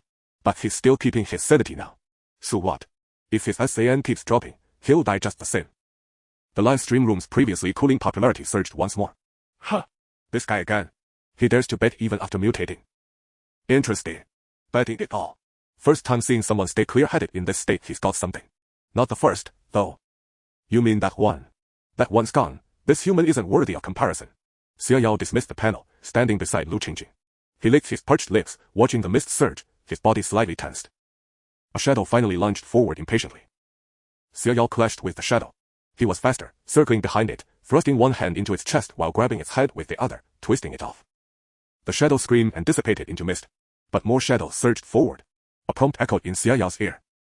Congratulations, player, for triggering the monster, Mist Shadow. Shadows in the mist, drawn by resentment, they loathe all flesh and blood. Warning, your current SAN is critically low at 14. Please restore your SAN. Xiao Yao ignored it, battling the shadows around him. His movements grew more ferocious, his strength ever greater. One shadow after another was torn apart like shredding cloth. One after another. The surrounding mist thickened to a suffocating degree, yet the shadows dwindled. The mist gradually turned pale gray. Dawn was approaching. A shadow reached out from the ground toward Lu Qingqing in the ruins. A pale, slender hand covered in black and red patterns seized it. Xia Yao bared a cruel grin, yanked it up with force, pressed one hand on its shoulder, and squeezed. Crack, crack. The shadow curled up, screaming as it dissipated. I told you, don't harm companions. What if I lose? Xia Yao's voice was hoarse as he spoke slowly. This is impossible. What's his SAN now? Xia Yao noticed the brush and opened his panel to check. Want to know? Tit me. Han. Fengshan water ghost tit may you die soon tan. Silong earthbound spirit tit. Tits instantly surrounded Xia Yao. They also obstructed his vision. Yet he still swiftly killed the attacking mist shadows. Within 3 steps of Lu Qingqing, no shadow could approach. Xia Yao stretched his body excitedly. Thanks for the tips. My SAN is real now. Impossible. Below 10 means loss of reason. How is he managing? Exactly. Is this game glitching? Not likely. Then how do you explain his situation?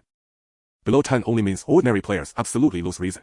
I recall there used to be special players who could stay sane, but that person was a real-life ghost hunter. Speaking of which, that mad Taoist was similar, but this guy's still different, right? The barrage discussion grew more heated. The mist had all turned white and gradually thinned. Dawn broke. Xia Yao stood still, gazing at the sky, his bloodshot eyes slightly narrowed. Congratulations, player, for defeating the Ivy monster. Reward, mutated Ivy seed, 10 points. Congratulations, player, for defeating 239 mist shadows. Reward, mist shadow sphere, 23. 9 points. Warning, your current SAN is critically low at 5. Please restore it immediately. A scream sounded from behind. Xia Yao turned around. Lu Qingqing covered her mouth in terror, staring at Xia Yao. Xia Yao spread his hands. Mutated. Don't be afraid. Lu Qingqing grew even more frightened. She swallowed hard, finally snapping out of it. You. Senior. Xia Yao nodded. Lu Qingqing gasped, quickly activating her skill on Xia Yao. Xia Yao felt the strength in his body gradually fade. He recovered 10 SAN, and though the mutation remained, it was no longer as terrifying. Lu Qingqing patted herself down, found a rotten cherry, and offered it to Xia Yao. Xia Yao waved it off. It's fine. I won't die. You eat it. With that, he stood up and rummaged through the ruins, seeking to confirm his suspicions. Lu Qingqing watched his back, opening her mouth. Senior, why hasn't he lost his mind? She quickly got up and followed Xia Yao. Xia Yao soon dug out a box from beneath the ivy's ashes. With his current strength, he could easily destroy the box and retrieve its contents. It was a notebook. Lu Qingqing came over, unsure whether to be more astonished by the find or by Xia Yao's behavior. Xia Yao didn't open the notebook immediately. Instead, he looked at the barrage. I won. Where are the tips? The barrage fell silent for a moment. Then, a dense cascade of tip effects enveloped Xia Yao. Lu Qingqing finally understood where Xia Yao's abundance of tips came from. Yet, she could never emulate it, not in this lifetime. Xia Yao opened the notebook. Today, I met a very kind teacher in the library. She was gentle and patient, teaching me diligently the problems I couldn't solve. Teacher Lin is truly wonderful. I was beaten by my foster parents again today, and she took me to her place. She seems to live alone. I want to keep her company in the future. It was a diary. Within its pages lay 3 years of the girl's innermost thoughts and experiences. It allowed Xia Yao to finally fill in the missing details. The girl was an orphan, adopted at age 6 by a couple who became pregnant the following month. Unable to abandon her, they resented her presence, subjecting her to constant scolding and beatings. She was burdened with all the household chores and had to help at their grocery store in her spare time. Beyond this, she would not have been able to attend high school. It was only because she ranked first in the city, earning a full scholarship and a stipend, that her foster family reluctantly agreed. University, however, was an even more distant dream. Well aware of this, she studied diligently and secretly saved money. Aunt Lin, the librarian, learned of her plight and often brought her food and offered some financial support. Their bond grew as intimate as that of mother and daughter. The girl explicitly stated her intention to treat Aunt Lin as a mother. No one has ever been kinder to me than Aunt Lin. In the future, I will take good care of her. However, everything changed in her senior year of high school with the arrival of a transfer student from another school, a rich second generation named Lin Yu. Lin Yu was smitten with the girl, drawn by her exceptional beauty and her status as the school's recognized goddess and top student. She had many suitors, but her heart was set solely on her studies, her future too uncertain for romance. She rejected Lin Yu, as she had all others. But Lin Yu was different. Humiliated by his failed public confession, he sought revenge. He lured her to the grove between the library and the girls' dormitory, under the pretense of a final talk, intending to assault her. She managed to escape, summoning Aunt Lin for help. Lin Yu laughed. But soon, the school was ablaze with vicious rumors about her. The class monitor LED, the slander and attacks. Her friends abandoned her, choosing to stand by idly. She endured the darkest, most painful, and desperate period of her life. She reported everything to the teachers and school authorities, but was met with the retort, if you had no issues, why would everyone be saying these things? Perhaps you should talk to your parents and take some time off. The girl was plunged into deeper despair. How could she ever let her family know? If her foster parents found out, she would face not only a brutal beating but also the end of any hope for a future. Her sole pillar of support was Aunt Lin. Yet, the final entry in the diary sealed her tragic fate. Aunt Lin is Lin Ye's mother. Whoa. The pen had nearly torn through the paper, a testament to her utter despair. The account ended there. How she died remained unclear. However, Xia Yao was certain that the library was the most likely place of her death. Congratulations, player. Main storyline progress, 90. Lu Qingqing fell silent. So, did she really commit suicide? The aunt had mentioned she jumped from the 3rd floor. But, I don't know. Xia Yao sat on a stone, gazing at the ruins, when a pattern caught his eye. What is that? The pattern closely resembled the game's insignia. Lu Qingqing's eyes lit up. It's the exit. As long as we find the relevant clues, a marker will appear near the exit. This is the exit. Xia Yao looked thoughtful. But it can only be opened on the last day. What do we do? You go to the dormitory in the surface world, and I'll go to the one in the inner world. It'll save us time. We need to hurry, there are only a few points left. Xia Yao stood up. One is her name. The final one is how she died.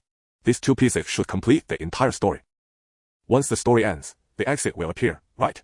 Xia Yao asked. Lu Qingqing nodded, hesitating. But do we have to be this fast? We've already made good time. We could just find a safe place nearby and wait it out. We won't survive until then, Xia Yao stated flatly. SAN can't be replenished continuously. His combat time would be limited. Lu Qingqing realized that for her to have slept through the night until dawn, Xia Yao must have paid a tremendous price, having become so corrupted. She took a deep breath and stood up. How about I go to the inner world? No, I will. With that, Xia Yao pointed from the girls' dormitory to the exit marker near the library for comparison. The shop has an ultra-pole vault. From what I saw, its range is exactly 1 kilometer. Starting from the girls' dormitory side, one could land right at the exit. Lu Qingqing was taken aback. Xia Yao leaned in close, his crimson pupils reflecting her visage. Understand? Lu Qingqing dashed towards the dormitory, her mind replaying the conversation she had just had. And you? Will you make it in time? She understood the implication of Xia Yao's departure. Xia Yao had gone to the inner world to search for clues. If the remaining clues were scattered across both worlds, they would split up to find them, then meet at the exit to share the final information, unlock it, and leave directly. But if all the clues were in the surface world, Lu Qingqing could leave directly. If all the clues were in the inner world, she could also leave once the exit was opened. One of the clues was definitely with Wang Dafa, who played Lin Yu. He must know how the girl died. So there was still one name left. Xia Yao did not answer her, he simply set off. Lu Qingqing was deeply moved, and she resolved to do everything in her power to find the clues. For some unknown reason, no figures in the mist blocked or threatened her anymore. Lu Qingqing reached the dormitory building without any trouble. She pushed open the door and hurried up the stairs. Xia Yao crossed the teaching building's staircase, entered the inner world, and descended again. As he reached the bottom, he collided with the head teacher. The head teacher's expression twisted into a snarl. But Xia Yao had no time for her. He only wanted to end this game quickly. Move aside. Stop right there. She shrieked, chasing him wildly. But at this moment, no one was normal anymore who was afraid of whom. Xia Yao was even faster than the head teacher. The commotion naturally attracted the attention of the school's security guards. The mutated guards also joined the chase. Xia Yao sprinted through the teaching building, scrutinizing every sign. He was searching for the archives room. Typically, archives were located near the principal's office. He now hoped that he and Lu Qingqing could each find a clue separately. Otherwise, the battle royale would be a real nuisance. So he needed to find Lin Yu, that is, Wang Dafa, first. The number of pursuers behind him grew. Xia Yao dodged them all, and after weaving through the corridors repeatedly, he finally found the archives room on the southeast side of the girls' dormitory. He ran to the door and glanced inside. A pair of eyes met his gaze directly. It was the bow-cut-haired man, who recoiled in terror. Xia Yao kicked the door open with brute force. Inside, Wang Dafa and the bow-cut-haired man were pale with fear. They had been tormented all night but managed to hide. Now that dawn had broken, exhausted and resting, they were about to leave when the monster barged in.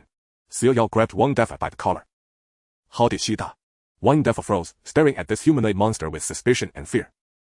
The creature's voice was hoarse, its body battered as if burned, bearing many mutated traits. Could you be? Speak quickly. My patience is limited.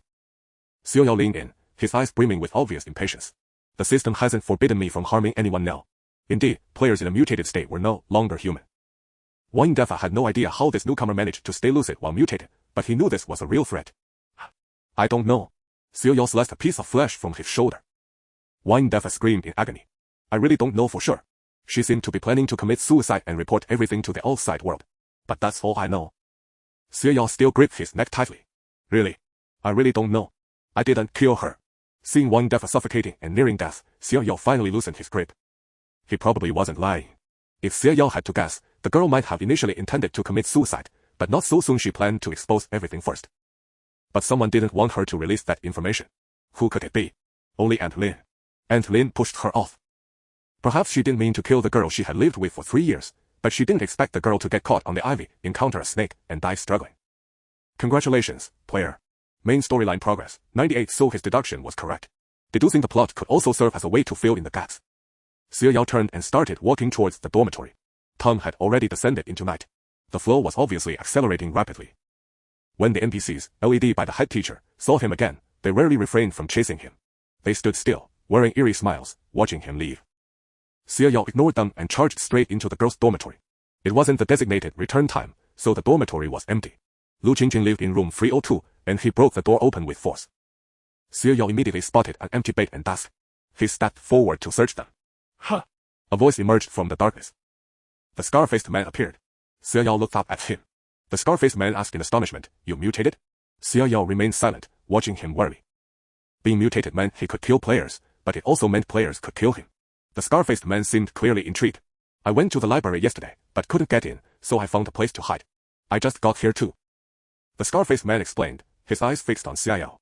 "But how did you do it?" Everyone knew that a mutated player became incredibly powerful. But who could stay lucid? Therefore, once a teammate mutated, it became a terrifying and highly unstable factor that drastically worsened the situation. This was recognized within the game. Hidden in his sleeve, a glint of cold light flickered. A strange, mechanical voice suddenly echoed throughout the venue. Everyone instinctively looked up. Even Wang Defa and his companions, who were outside evading NPCs, felt a mix of surprise and terror. "You have found all the clues. Therefore, I declare this game has reached its final stage. The massacre begins. Players, quickly find the exit and leave the game." Xie Yao exchanged a glance with Scarface, and they both dashed onward. Xie Yao leaped straight through the window, gripping the wall as he scurried down, then bolted toward the teaching building. Scarface, somehow, also appeared swiftly at the base of the teaching building. Together, they headed for the staircase. "So the exit is indeed in the real world. You have all the clues," Scarface remarked as he ascended the stairs. Xie Yao remained silent. "That settles it." Scarface flashed a grin as his dagger simultaneously thrust towards Xie Yao. Xie Yao, already on guard, twisted his abnormally deformed arm at an odd angle, aiming straight for Scarface's heart. Scarface was forced to shift his defense. But Xie Yao's hand veered again, slashing his neck. Blood, a means to switch between worlds. Xie Yao began racing down the stairs. Scarface followed closely, swapping his weapon for a gun aimed at Xie Yao. "You're formidable, and I'd rather not fight to the death. Tell me all your clues." Xie Yao glanced back at him, pulled out a notebook, and said, "Want it?" Scarface smirked. "Of course." Cut. Xie Yao hurled the notebook upward. After a brief hesitation, Scarface chose to catch it. Meanwhile, Xie Yao had already dashed out. The real world was now shrouded in black fog. Relying on memory, he headed toward the library. The specters within the mist seemed even more formidable than the previous day. Friendly reminder, you possess the fear of the Misty Phantom. Wearing it can repel ordinary Misty Phantoms. Would you like to equip it? An ANS voice suddenly emerged.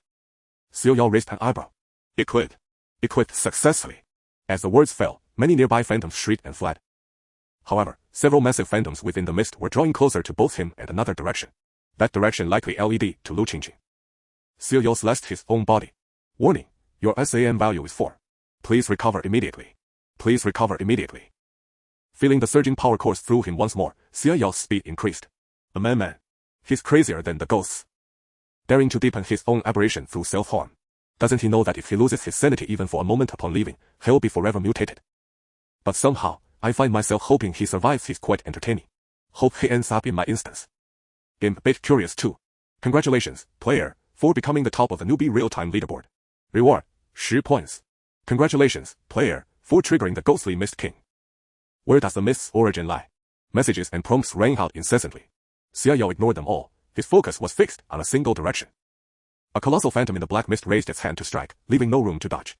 Xie Yao leaped, his hand forming a claw to grip the creature's arm, then hurled it aside with immense force, propelling himself forward a great distance. A beam of white light shone upon him. Xie Yao turned to see a massive luminous gate where the library once stood. But before the gate stood a figure. A blue and white school uniform, long straight black hair, and a delicate face. She smiled at Xie Yao with an innocent expression. "Classmate, you're quite impressive." The Misty Ghost King had retreated, fleeing toward other players who had just arrived. As for this place, the final boss served as the gatekeeper. Nothing could be more fitting.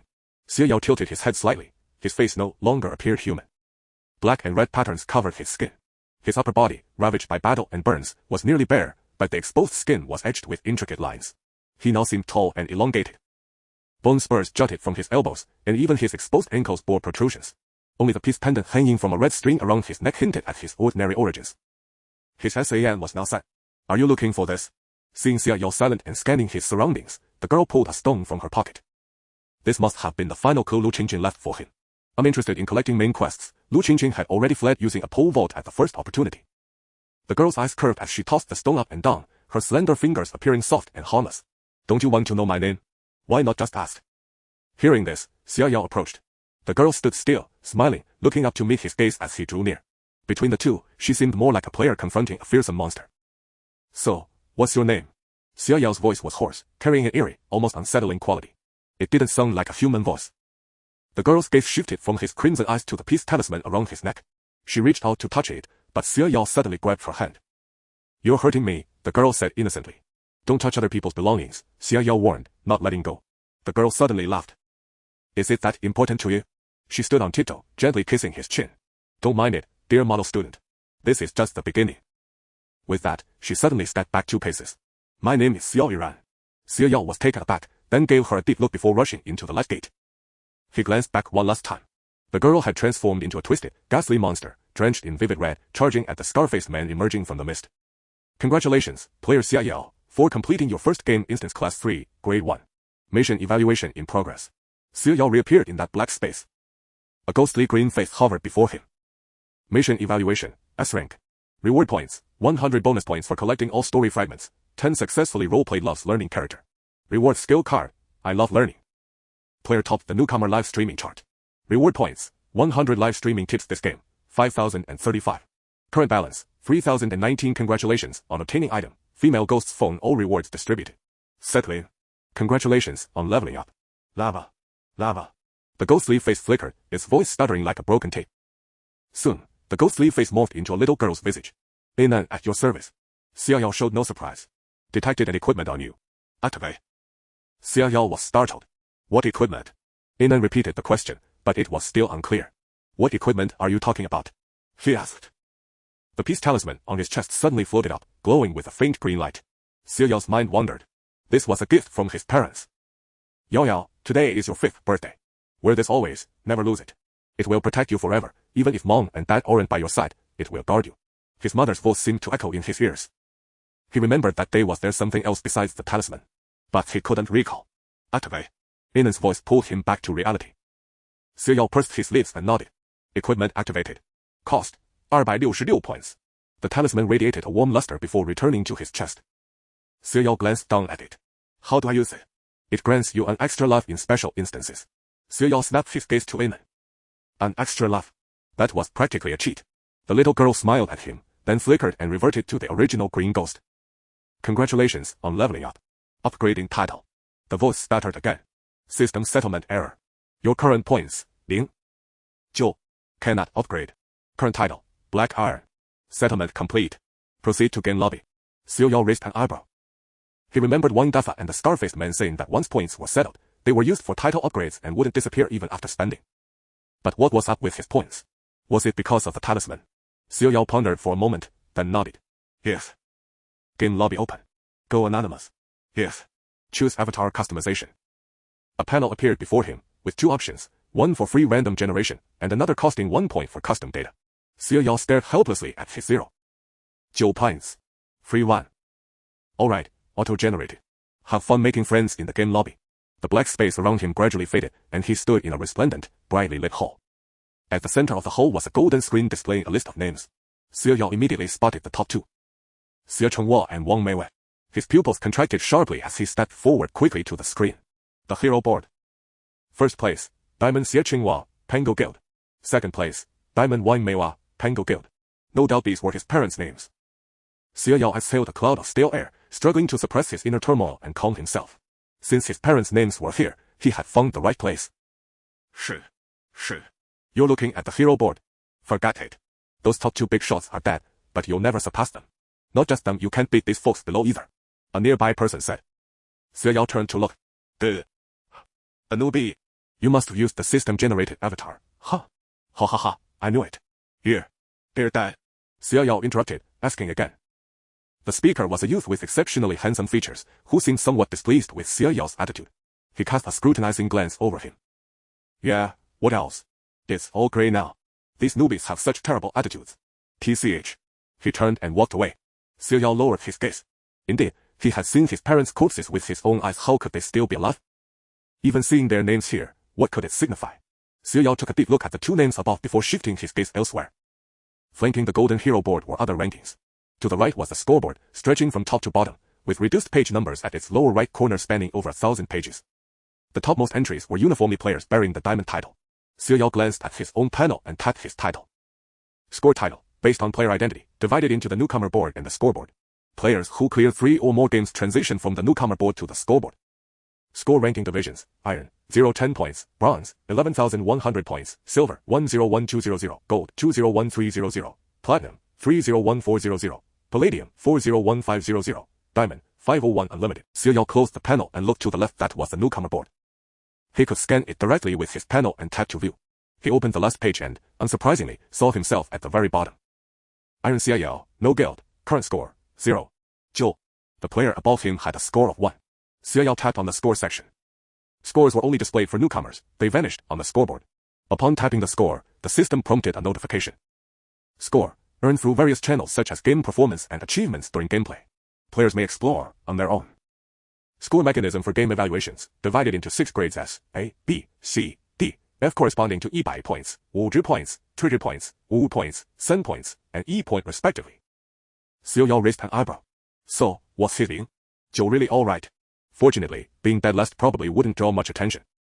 The game lobby was bustling with people. He now had purple hair, paired with an odd outfit. His face was unclear, but he was quite conspicuous. Thus, Lu Qingqing, who had been lingering in the lobby searching for him, hesitated before approaching. Senior. Xiao Yao looked over. Lu Qingqing seemed to have restored her original appearance, a petite figure, medium-length curly hair, a doll-like face, and striking features. Confirming her guess, Lu Qingqing's eyes lit up. It's me. She glanced around, then said, Shufen. Thank you, Your Majesty, Xiao Yao replied. Lu Qingqing. She placed her hands on her hips and said indignantly, now that we're out, won't you tell me your real name? But since they were in the lobby, she pulled up her panel and said, let's add each other as friends. Xiao Yao nodded and scanned her QR code. You are currently anonymous. Adding a friend will reveal your identity to them. Proceed. Xiao Yao tapped yes. Lu Qingqing received the request, and when she saw the name, she became utterly thrilled. She stepped forward and grabbed Xiao Yao's hand. Senior. So you're that. The legend of the department. Professor Chen always uses you to scold us, calling us idiots. Xiao Yao. Lu Qingqing composed herself and cleared her throat. Recalling the situation in the game, she quickly asked, are you okay? Did you encounter any danger later? I sent you the info, did you get it? Got it. Though he hadn't seen it, it didn't matter. Xiao Yao was too lazy to explain. Lu Qingqing breathed a sigh of relief. She patted her chest, still shaken. You don't know, when I found the names, the system announced the game was over. Scared me to death. I quickly redeemed that pole vault you mentioned, nearly jumped straight into the door, but I stopped just in time to leave you closed before running in. As she spoke, she glanced around and lowered her voice excitedly. Senior, this time I got an A for the first time. My very first. And it's all thanks to you. You must have at least an A2, right? As she spoke, she opened the friend title. Iron. Lu Qingqing. What's going on? Xiao Yao spread his hands and changed the subject. Tell me about the game. Lu Qingqing didn't dare to ask further. The game? Oh, do you want to join a guild? Xiao Yao looked at her, listening as she explained. Over there is the guild ranking. Lu Qingqing pulled him toward the right side of the lobby, where a wall was densely covered with guild names. World in the Asian region, so these are all Asian rankings. See that pillar in the middle? I heard that if the world ranking list ever opens, it'll be there, but I've never seen it. World. Xiao Yao mused. This game was quite expensive. Across from the guild board, look, there are many small screens and several rankings. Those are the live stream rooms for all missions. The rankings are divided into the newcomer board, the regular board, and the scoreboard, in that order. But I don't want to be on them. And over there, it's mostly. Lu Qingqing paused, then whispered close to his ear, ghosts and monsters. Some players do watch, but they don't post in the live stream rooms because it costs points, 1 point per word, and tipping also uses points. Not many are willing. After speaking, Lu Qingqing pointed back to the guild board. If you want to join a guild, you can check here. I haven't joined yet either. Because I'm too weak, afraid they won't take me or might scam me, hehe. Is there one you want to join? I'll go with you. Lu Qingqing's eyes sparkled as she gazed at him. She was definitely sticking with this powerful ally. Xiao Yao glanced at the dense text, thought of his parents, and asked directly, do you know the Pango Guild? Huh. 2 people not far from them suddenly burst into laughter. Their unrestrained voices carried unceremoniously into the ears of Xiao Yao and Lu Qingwan. That alternative-looking one over there must be a newbie. Definitely, who else would ask about the Pango Guild? Xia Yao glanced over.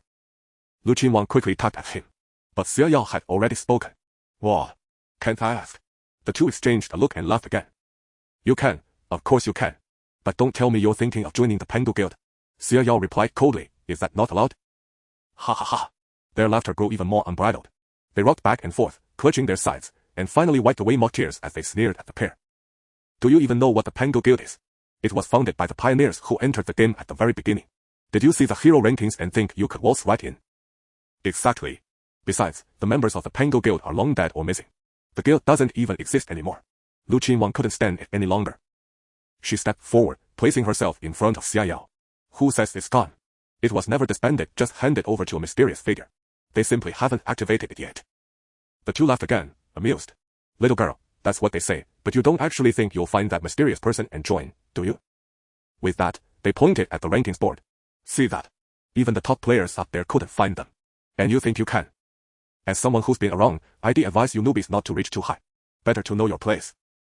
Weigh your own worth carefully, or you won't even know how you died. They laughed, chatting and gesturing mockingly.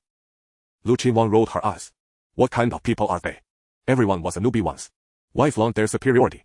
Besides, they probably can't even match up to you, senior. Lu Qinwang looked at Xia Yao, worried he might be angered by the two, and quickly said, don't mind them. The Pango Guild is something every newbie gets curious about. After all, the two names eternally occupying the top spots on the hero rankings were enough to demonstrate the guild's fearsome nature. The Pango Guild was the first alliance in the game, and they founded the guild. It's said that every member was a trailblazer who opened up dungeons. Opened up dungeons. Lu Qinwang nodded. She glanced around. Senior, let's talk offline. Ugh. Not convenient here. Lu Qinwang said this with a hint of ulterior motive. She wanted to see what Xia Yao really looked like. The game has an exit option you can choose. I can share my exit point with you. When I entered the game, I was in a hotel near the school. Because of the game's duration, people disappear. Lu Qinwang sent Xia Yao a logout link. When Xia Yao clicked it, a prompt appeared before him. Do you wish to log out through this exit? Xia Yao nodded and said, alright, let's head out. After all, there wasn't much more to see here. He was more interested in matters concerning his parents. Upon clicking logout, his vision went dark, and he felt dizzy. When he came to, he found himself in a hotel room. It really is you, senior. Lu Qinwang rushed over to him, staring in delight. You look just like your photo. Thanks to their professor, many in their department knew of Xia Yao's reputation. He was the top scorer in the provincial college entrance exam at 16 but chose Nanchong University. His academic prowess was formidable, earning him the favor of the professors.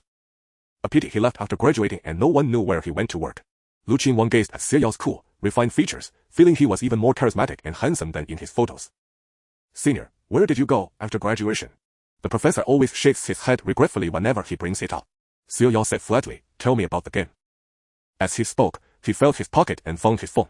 The battery was nearly dead, a day and a half had passed. Based on the in-game time, that matched. Lu Qinwang let out an oh, stood up, fetched her laptop, and sat beside Xia Yao. Senior, let's add each other on social media offline. He'll invite you to the forum. It's a game forum only players can see. There's plenty of discussion, and you can post for help and such. Xia Yao agreed. After adding her as a friend and following the forum, he looked at Lu Qinwang again. She sighed. Alright, you'll start. But where do you want me to begin? When did the game start? Xia Yao asked. Though Scarface and the others had explained somewhat, Xia Yao felt they might not have been entirely truthful. Who knows? They say it started a long time ago, 20 or 30 years. I heard there were players from the very beginning who've played for over 20 years. But I only saw that on the forum by chance. No one's ever seen such an old timer. Lu Qinwang shrugged. The players on the current rankings are all from the last decade, and the guilds too. Because the higher the level, the harder the game gets. Sometimes the system even weakens players. So the longer time goes on, the higher the player mortality rate. Xia Yao rubbed the safety pendant on his chest, his eyes downcast in silence. And I've heard that there have been more newcomers lately. I have no idea why, but this game spans the entire world, and the forum has an international section. You can check it out yourself later. But in short, the top two on the world hero rankings are always those two people. Lu Qingjing typed a few words on her computer and pulled up a post. It displayed the world hero rankings. The first and second places still belonged to his parents. Look, they're said to be like creator gods, though it's just a title. After all, they were the ones who pioneered many instances. Pioneering an instance means finding clues within certain special instances that don't belong there, then exploring and excavating to unfold a brand new instance. Lu Qingjing scrolled down the page, which listed numerous instance names. But now, almost no one can pioneer anymore. There are too many instances, over 1,000. All kinds. Usually, it's random selection. If you want to enter a specific instance, you have to ask on the forum if anyone's been chosen, bind with them, and team up to enter their game. Oh, right. Lu Qingjing opened her system panel to show him. A red countdown and an instance name were displayed. 29 days, 23 hours, 40 minutes, and 56 seconds until entering the instance Xianlingchang. See, the panel only shows this line in reality. Your next game should be in 3 months, right? Newcomers always get 3 months. After 3 games, it becomes 1 month. Lu Qingjing spoke curiously as she looked at Xia Yao. So, senior, quickly check which game you're going into next. Xia Yao opened his panel as instructed. His brows twitched slightly. What's wrong? The same. Lu Qingjing asked excitedly. Xia Yao showed her his panel. 6 days, 23 hours, 39 minutes, and 51 seconds until entering the instance Xiangxi to a group. Lu Qingjing blinked. She rubbed her eyes again, leaned in, and scrutinized it carefully. Finally, she pointed at the time in disbelief. Why is your time 7 days? Newcomers should have at least 3 months. It defies all logic. Even though this game isn't exactly scientific. She had never heard of such a thing. Wait, let me post on the forum and ask. Lu Qingjing thought the game must have glitched. No need, Xia Yao said. Don't ask. What if we get targeted? Lu Qingjing was taken aback. People who come out of this kind of game, especially veteran players, must have a different mindset from ordinary folks. Robbery and murder aren't off the table, are they? Isn't it said that points can be exchanged for money and power? Xia Yao's cool voice instantly doused Lu Qingjing with a bucket of cold water. She then remembered that a kind sister had once told her the same thing. Don't easily reveal your real identity to others. When entering the game, stay anonymous if you can. Lu Qingjing felt a belated wave of fear. She glanced at the strikingly handsome young man beside her. As senior, Xia Yao looked up and said, Don't worry. I won't harm you, and there's nothing for me to skim over. Lu Qingjing pouted. At least she was pretty. Bad. She glanced at Xia Yao again. Well, when it came to looks, she wasn't sure who would come out worse.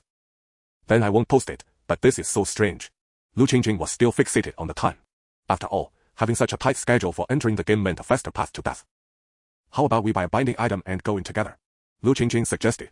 Xia Yao looked at her without a word. Lu Qingjing gave an awkward laugh. Right, I'm too weak. Never mind, I won't burden you. But we can search for a guide for your instance. With so many instances, someone must have cleared it, so the forum sold guides too, usually quite expensive. While Lu Qingjing searched, Xia Yao also took out his phone and opened a search. Search, Chanlin Middle School, Class 3, Year 1. He searched for this because he felt the last girl's words carried many implications. He wanted to know if such a place existed in reality. The search results appeared quickly. Shocking. A female student from Chanlin Middle School, Class 3, Year 1 commits suicide, suspected due to academic pressure. A news article popped up directly. Xia Yao clicked on it and immediately spotted a wall covered in ivy that had been pixelated. He sat up straight with a grave expression and quickly scanned through it. According to the editor, the deceased, surnamed Xia, had excellent grades but had been declining for 3 months. It's feared that overwhelming stress led her to take her own life. Senior, I found it. Someone is selling a guide for 1 million or 100 points. Lu Qingjing spoke at the same time. No need, Xia Yao said, handing his phone to Lu Qingjing. She looked at it instinctively. She saw a photo. Long black hair, straight bangs, a fair and strikingly delicate face. Holy crap. She covered her mouth. That's it. Isn't that the girl? Xiao Yuan. She stared at Xia Yao in horror. How do you have her photo? Aren't things from the instances not supposed to appear in reality? Xia Yao gestured for her to keep reading. Lu Qingjing quickly finished browsing, her expression frozen. This. How was this possible? In reality, there really was this person, as well as Chanlin Middle School and Class 3, Year 1? Senior. She stared blankly at Xia Yao. I plan to go there. I'll head back first to charge my phone and rest a bit. It's not far from Nanxing, just an hour away. I should go tonight. Are you coming? It was 2 in the afternoon now. Lu Qingjing quickly nodded. Yes. I have to go. If it was real, then she had to see it for herself, right? This was way too eerie. Night shrouded the city above, while below, a sea of lights blazed brightly. Lu Qingjing and Xia Yao sat in a private car, heading towards Chichen, on the outskirts of Nanxing. The driver, a somewhat chatty middle-aged man, broke the silence as they boarded without a word. Are you heading home this late? Lu Qingjing glanced at Xia Yao, about to reply, when Xia Yao spoke. Have you heard about what happened at Chanlin Middle School in Chichen? The driver paused, thought for a moment, and said, You mean the girl who committed suicide 2 days ago? I've heard about it. My daughter is almost in high school too. I told my wife how tough kids have it these days. I can't put that kind of pressure on my girl. Xia Yao nodded. But I heard that girl. Maybe it wasn't suicide. The driver was startled. Really? Is that true? Now that you mention it, I recall chatting with a buddy right after this happened a couple of days ago. He said the girl had some trouble at school, nasty gossip that was hard to bear. She couldn't take the humiliation and killed herself. To save face, her family claimed it was academic pressure. If that's true, then how could parents be like that? The driver grew more disturbed. No, if that's the case, this whole thing is just sickening. There was no more useful information from the driver. Xia Yao said no more. Lu Qingjing blinked and asked softly, Senior, what field did you go into after graduation? Professor Cheng always says it's a waste of your talent. Xia Yao glanced out the window. The gaming industry. Wow, that's such a drastic shift. Lu Qingjing exclaimed in surprise. Xia Yao's expression was indifferent, unconcerned. I only picked that school and major on a whim because I didn't want to leave Nanjing. Lu Qingjing's lips parted as if to speak, but she gave up, clutching her chest. On a whim. No wonder he was the top scorer in the college entrance exam. Geniuses really are different from ordinary people. Sure. How's your career in the gaming industry going? It must be amazing, right? No, I switch companies every month and haven't earned a cent, Xia Yao said. Lu Qingjing stared at him, dumbfounded. Every month? Yeah. How do you eat? Don't your parents take care of you? Xia Yao glanced at his phone and said casually, they died when I was young. They left me over 50 million. I don't have high material desires, and with my grades, I never paid tuition. I still have over 50 million. It doesn't matter. Lu Qingjing. She thumped her chest again. Whoa. Why was the gap between people so vast? We. Senior's parents. She only then realized she had said something wrong. She shrank her neck and dared not speak. Driver, can you turn left at the intersection ahead? There's a small supermarket. Stop there, Xia Yao said. Sure. The car stopped. Xia Yao paid an LED Lu Qingjing out. The supermarket was still open. At a glance, they could see the cashier, a woman in her 40s or 50s, her expression not particularly pleasant, with a hint of unexplained resentment as she rang up items. Are you buying something? Lu Qingjing asked curiously. That's Xiao Yiran's foster mother, Xia Yao said. Whoa. Lu Qingjing quickly observed warily, then whispered, how did you know she'd be here? Xia Yao was speechless. Xiao Yiran wrote in her notebook that her school was only 2 streets away from her home supermarket. A quick math search of private supermarkets within 2 streets of her school was all it took. That still required a lot of sifting, didn't it? Lu Qingjing looked at Xia Yao's profile, letting out a rookie's admiration. Well, go in. Follow my lead and play along, Xia Yao said. He briefed her on the plan. Lu Qingjing immediately patted her chest, vowing to complete the task. They entered the supermarket, pretended to browse, grabbed some snacks, and approached the checkout counter. Lu Qingjing said loudly, speaking of which, I heard that the girl who died at Chonglin lives around here, right? The cashier woman immediately looked up, her eyes sharp and hostile. The two pretended not to notice and continued chatting. Xia Yao said, I heard there might be more to her death. Who knows if it's true? No way. That can't be right, can it? If it were true, her family would be raising a fuss. Xia Yao sneered. What do you know? The girl was adopted. With her dad, they could get a payout. That family couldn't wait. As he spoke, Xia Yao placed the items on the counter. The woman's face darkened, and she absent-mindedly totaled their bill. Oh, by the way, ma'am, do you know Xiao Yiran from Chonglin? Xia Yao asked. The woman flinched, then snapped, no, what's it to me? She was no good anyway. How can you say that? Lu Qingjing stepped forward to confront her. Why can't I? Xiao Yiran's foster mother shouted. She was a slut. She fooled around with men at school, got caught, and killed herself. What good could she be? Her foster family took her in, fed her, clothed her. Was that easy? And what did she do? She brought shame on the family. Lu Qingjing and Xiao Yao exchanged a glance, paid, and left. Outside the supermarket, they walked towards Chonglin, chatting. Wow, that woman is shameless. Xiao Yiran was the victim. How tragic. Death was a release, at least. How terrifying. Xia Yao took a sip of water, his gaze sweeping past a wandering ghost on the roadside before deftly sidestepping it. Not necessarily. What if she became a vengeful spirit? Lu Qingjing hesitated for a moment. Isn't that a good thing? At least we can get revenge. Are you sure? As she thought about the game, a sudden chill ran down her spine.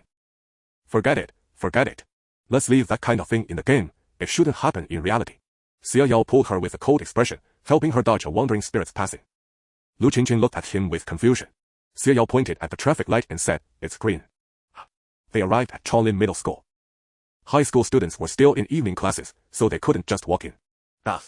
Sigh, I never thought I'd be sneaking into a school in my life. Lu Qingjing struggled to climb over. Xia Yao lifted her directly, placed her on the other side, then swiftly climbed over himself and jumped down. In the game, I always wonder, Senior, how are you so agile? SHH. Xia Yao was truly exasperated by her chatter. He rarely interacted with others, except for his equally talkative childhood friend. Lu Qingjing thought he was warning her about being hurt, so she fell silent. They soon saw a familiar sight. The entire school was exactly the same as in the game. Lu Qingjing swallowed hard, suddenly feeling a creeping dread. So, if reality really matches the game, does that mean on the 7th day, Xiao Yiran will return to kill everyone at school? Silence surrounded them, and Xia Yao didn't answer. He was lost in thought himself. If the game and reality were truly overlapping, perhaps the 7th day would be Xiao Yiran's moment of revenge. But unfortunately, they had completed the tasks too quickly. In Xiao Yao's view, if the game's original 7 days played out, it would likely recreate the scene of Xiao Yiran's vengeance. Yet, if they stayed the full 7 days in the game, would reality still have time? Should we go to the library? Lu Qingjing whispered, her heart trembling with fear. Pan. They crossed the grove and soon reached the side of the library covered in ivy. Lu Qingjing swallowed hard and grabbed Xiao Yao's arm. She had never encountered a ghost in real life. She had thought it was just a game, and all she had to do was find a way to clear it. But now, do we really have to go over there? Lu Qingjing wanted to leave. Xiao Yao said nothing, his gaze fixed on the ivy. Following his line of sight, she saw nothing but felt a chilling breeze that made her hair stand on end. Senior, what are you looking at? Lu Qingjing asked with a tearful face. Xiao Yao glanced at her. Xiao Ran. Lu Qingjing's scalp tingled. Don't scare me. Xiao Yao sighed and patted her. I have a special constitution. I can naturally see these things. If you're scared, wait here. You'll go check. Xiao Yiran was sitting on a vine of the ivy, watching them. Lu Qingjing sniffled, too afraid to let go, and followed Xiao Yao to the ivy. Xiao Yiran smiled. Her body was translucent, and her face was deathly pale. You're here. Xiao Yao, surprised by her lack of shock, asked curiously, what's your relationship with the game? Xiao Yiran smiled without answering. She pointed at his peace charm. I can't say it. Even if I did, you wouldn't hear it. You have to discover it yourself. Xiao Yiran jumped down and circled around them. Actually, it's useless that you came. This place will eventually become the first game to go online. A profound malice filled Xiao Yiran's smile. Xiao Yao raised an eyebrow. Really? Of course. Blood tears fell from her eyes. No one can stop me. Everyone must die. A gust of wind swirled around her, forcing Lu Qingjing to hug Xiao Yao's arm, burying her face and closing her eyes without daring to speak. Xiao Yao let out an oath and pulled out his phone. Do you know what people are saying out there now? Xiao Yiran's face darkened. I don't need to guess. What else could it be? Of course, it's all my fault. Xiao Yao nodded. So, do you care about your reputation? Haha. Of course not. I was going to expose them anyway. Xiao Yiran's voice turned piercing. Why did everyone treat me this way? What did I do wrong? The malevolent aura around her visibly intensified. So, if nothing goes wrong, on the 7th day, you'll kill your classmates, teachers, the library auntie, and the relevant leaders, right? Xiao Yiran restrained her aura and hopped back onto the ivy with a sweet smile. Of course. Then, this place will be drawn to resentment, and slowly, everyone who wronged me the whole school will die. She leaned forward to look at him. So, what do you want to do? She suddenly blew a cold breath at him. You're not going to try to persuade me, or save those despicable people, are you? Her face began to distort. The ivy around them stirred, growing toward them. Lu Qingjing tugged at Xiao Yao in terror. What are they even talking about, senior? Why does it feel like things are getting worse? No, they do deserve to die, Xiao Yao said. Xiao Yiran burst into giggles. But it's not up to you. Her laughter stopped abruptly as she looked down at him with a cold, sinister gaze. Lu Qingjing shuddered. What did you just say, big brother? She stammered. Why did the atmosphere around her feel so off? Xiao Yao, however, remained calm as he took out his phone and dialed the number. Under Xiao Yiran's eerie gaze, he made the call. Hello, I'd like to report a case. The suicide of Xiao Yiran from Class 3, Grade 3 of Changlin Middle School is suspicious. She didn't die by suicide, it was murder. Moreover, she suffered from serious campus issues before her death. Her class monitor, Lu Xiaoting, still has video evidence on her phone. Xiao Yao finished narrating calmly. The police officer, on the other end, stunned, quickly replied, all right, we'll be there immediately. Xiao Yiran watched him hang up, then followed as he pulled Lu Qingjing toward the teaching building. What are you doing? Do you think calling the police will help? If it did, those officers wouldn't have jumped to that conclusion right after finding my body. Xiao Yiran's voice was shrill, and even Lu Qingjing could faintly hear ghostly wails. Xiao Yao. Stop right there. Xiao Yiran stepped in front of him. He did stop. How do you know my name? Xiao Yiran's fierce momentum suddenly faltered. Xiao Yao narrowed his eyes, thinking back carefully. From start to finish, including his conversation with Lu Qingjing, nothing had revealed his name. Unless the game had leaked his information. Xiao Yiran, I know you're filled with hatred, but don't you think this kind of revenge is too dull? Just dying and lingering here to torment others outsiders will only know you as a vengeful spirit. Maybe a Taoist priest will even exorcise you. Xiao Yao studied her expression as he spoke. But exposing everything online, leaving an indelible mark on their records for life, sending the murderer to prison, isn't that a better outcome than your choice? Or, do you actually have no choice? Of course I do. Xiao Yiran bit her lip and looked at Lu Qingjing. I want to possess her. No, Xiao Yao refused outright. Possession harms the body greatly. You need to provide sufficient compensation first. Xiao Yiran glared at him. Seeing that Xiao Yao wouldn't back down, she took a deep breath and said, fine, let me possess her, and you'll give her a skill. Only then did Xiao Yao relay her words. Lu Qingjing's face fell as she trembled, but the problem is, I'm scared. She had never encountered such a thing in real life. Then you can refuse. It doesn't matter, Xie Yao said, not one to impose his ideas on others. Wait, if there's really a skill, then maybe it's not so bad. As soon as she finished speaking, Xiao Yiran dove straight into her body. Lu Qingqing went rigid, her pupils rolling upward as a streak of blood appeared in the whites of her eyes. Soon, she returned to normal, but her demeanor now resembled Xiao Yiran's. Xiao Yiran, still unaccustomed to this, spoke with difficulty. If you call the police and it fails, Xie Yao, you can't stop me anymore. Xie Yao nodded. He wasn't that interested in meddling anyway. More than that, I want to hear your answer. How do you know my name? Xiao Yiran had clearly needed to possess someone to say something. Otherwise, there was no need. Someone told me. Xie Yao made a gesture of listening intently. When I die, I was pulled into a game. Due to the game's rules, I can't tell you its contents. But in short, after entering a dungeon, a mysterious person once pulled me into a separate space for 3 seconds. Xiao Yiran fixed her gaze on Xie Yao, her eyes falling on the bulge at his collar, the location of the peace pendant. He said that when a player named Xie Yao appeared, he could help soothe my resentment. If not, then I should follow the game. After saying this, Xiao Yiran's expression twisted in pain, and she was ejected from Lu Qingqing's body. Her form seemed even more translucent. It wasn't time yet, and her power wasn't strong enough. Your companion has a good constitution. This skill will come in handy for her. She pressed her finger to Lu Qingqing's forehead. When Lu Qingqing came to, she saw a pale face and nearly screamed. Xia. Xiao Yiran. How could she suddenly see her? Spirit vision I gave it to you, Xiao Yiran said before disappearing into the ivy. Lu Qingqing looked from that spot to Xia Yao. What happened? During the possession, she had been unaware of everything and now felt nothing except a slight chill. I don't know, Xia Yao replied without explanation. Let's go to the teaching building and wait for the police. Xia Yao's expression turned cold and stern. He walked ahead, a contemplative look in his eyes. That so-called mysterious person knew him and knew the dungeon he was about to enter was Class 3, Grade 3. Such an existence must be closely tied to the system. Because dungeons were random. No, were they really random? When he appeared in the game, the system shifted twice. The part called An seemed different from the system itself. There were no so-called veterans in the dungeon, only newcomers and bronze players, yet they all entered this low survival rate dungeon together. He just happened to draw an identity card, just happened to maintain his sanity despite sanity loss. Including in the game, his journey hadn't seemed that difficult. Oh well, I'd find out sooner or later. Xie Yao quickened his pace. Wait for me. Lu Qingqing hurried to catch up. When the police arrived at the school leadership had naturally received the news as well. The Dean of Discipline, with his protruding belly, came to the base of the teaching building, meeting the police, and also saw a strikingly handsome man and a beautiful woman standing beneath the building. These two were clearly not students. But what mattered now were the police. May I ask what happened? He felt a twinge of guilt in his heart. After all, that incident was truly disgraceful. Moreover, it might implicate him, for he was the first to step forward and suppress the news. We received a report that the female student who committed suicide 2 days ago had a questionable death, said the leading female officer, instinctively glancing at Xia Yao. Xia Yao walked over as well, raising his phone. I made the report. The dean's face changed color as he glared at him. Who are you? Why are you in our school?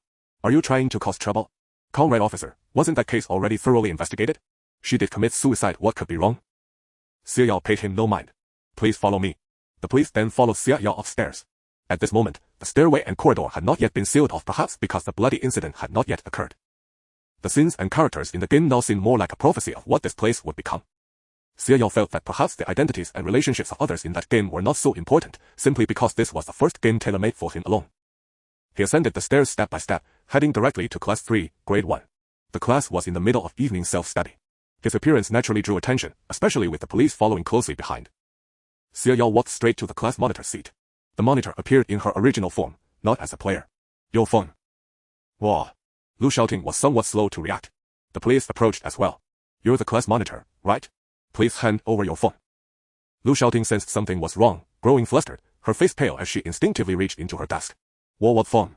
We're studying, we don't have phones. Xie Yao looked at her calmly. 3 months ago, at the start of the new semester, Lin Yu transferred to this school. As he spoke, he glanced at the boy sitting in the seat that Wang Dafa had occupied in the game. The students in the class all wore grim expressions. Lin Yu took a liking to Xiao Yiran at first sight, but Xiao Yiran came from a complicated family. She was an adopted daughter who had to beg her foster parents on her knees just to attend high school. She only wanted to study and leave home, so she rejected Lin Yu.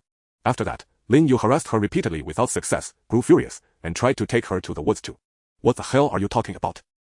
Lin Yu shot up from his seat, both panicked and enraged. Xie Yao cast him a cold glance. Xiao Yiran escaped, but afterward, Lin Yu started spreading rumors. And you, class monitor, you were jealous of her. The rest of you the top students, the class committee you thought she was so good academically that she would take one of the recommendation spots, so you let the rumors spread and even fueled them. He then looked toward the seat where Lu Qingjing had sat. Li Qiqi sat rigidly there, not daring to lift her head.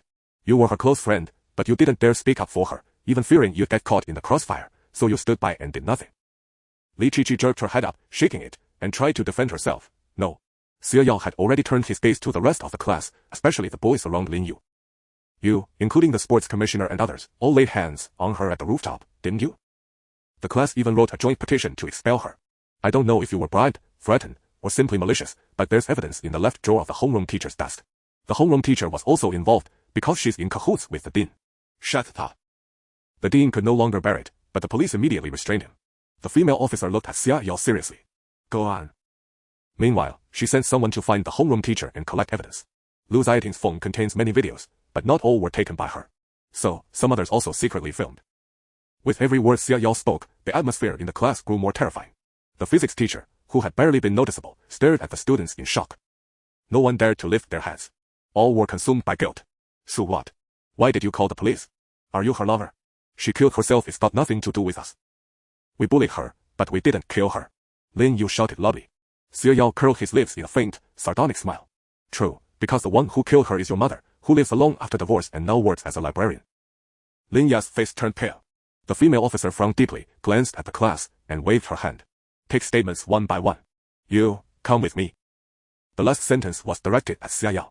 Xia Yao stepped out. The female officer studied him carefully, pulling out a notebook. Spill, how do you know all this? What's your relationship with the deceased? Name, age, address, tell me everything. Xia Yao, 25, a local from Nanqing. I have no connection with the deceased. I just happened to learn about her story, so I came to verify it and seek justice for her. The female officer's eyes sharpened at his words. Where did you find out? Sorry, that's personal. The female officer wasn't about to let it go. Xia Yao knew that from the moment he chose to call the police, this question was inevitable. But he truly couldn't say he couldn't tell outsiders about the game. When he tried to say had learned it from a game, the words turned into personal privacy at his lips. So they followed her to the police station. Oh, by the way, there's a diary buried under the ivy. It belongs to Xiao Yiran, Xia Yao reminded. Alright, first explain to me how you know all this. You're quite suspicious, you know. The female officer said as she sent someone to look for clues. Xia Yao shrugged. There was one thing he hadn't mentioned. He had also called the local news agency, and by the timing, they should have arrived. They went in for more detailed statements. But neither Lu Qingjing nor Xia Yao could reveal the true reason, and the school had indeed verified that Xia Yao's claims were true. The evidence had already been sent back to the station. Moreover, the media had arrived and immediately exposed the matter. With no other choice, the police had to summon the relevant parties overnight and work overtime to get to the bottom of it. Since Xia Yao had already laid out the facts clearly, and the students, having not yet entered society, confessed readily, though some shifted blame, it was straightforward. However, those directly involved could not evade responsibility, nor could they possibly do so. By dawn the next day, a trending topic had seized the top spot on a certain platform. University female student suicide. Xiao Yiran's adoptive parents were also exposed. Although they were not the main figures in this incident, in fact, the real culprit was Lin's mother, who had acted out of misguided love for her son. The case was complex. But Lin Yu and the others, including the Xiao family and the entire school, were all considered part of the perpetrators. Unbelievable. I heard this family took 200,000 yuan and cremated their daughter without a second thought. A daughter's suicide, and they just brush it off. She was an adopted daughter they probably even secretly celebrated. The school is disgusting. In this case, that guy was involved with so many people. Why isn't he arrested? He's been detained, but the real mastermind is only 17 this year. There's nothing to be done. Don't mention him. Many of the students are around that age. And even if they were older, what sentence could they get? It's not like they directly killed her. If she really did commit suicide, that might count for something. Still, they should be detained and have records. No matter what, these trash students shouldn't be allowed to take the college entrance exam. Exactly. Why should those who lie honestly and strive be driven to death while they get to move forward? And those who stood by knowing what was happening are just as disgusting. That murder is even worse. Her husband and son abandoned her, and this girl was so close to her, treated her like a mother, yet she pushed her off for the sake of a beast. I spit on her. She disgraces her profession and the girl's affection for her. The online outcry was overwhelming, even spilling over to other classes. Many students from the first and second years began transferring schools. Third-year students had to bury their heads in their studies, but inwardly they loathed the students from class 1. They dared not wear their school uniforms outside for fear of being cursed at. Lin Yu, Lu Xiaoting, and several others who had been the main perpetrators were expelled and registered. As for the other students, even if they were temporarily kept on, the teachers were repulsed by them. Having such students was a stain. Who would want to take them on? They themselves had to face public scrutiny every day, enduring immense pain. Xia Yao and Lu Qingqing exited the police station. Their connection to Xiao Yiran was tenuous at best, and since nothing seemed off about them, they naturally couldn't stay long. Lu Qingqing ate breakfast while scrolling through her phone, finally letting out a sigh of relief.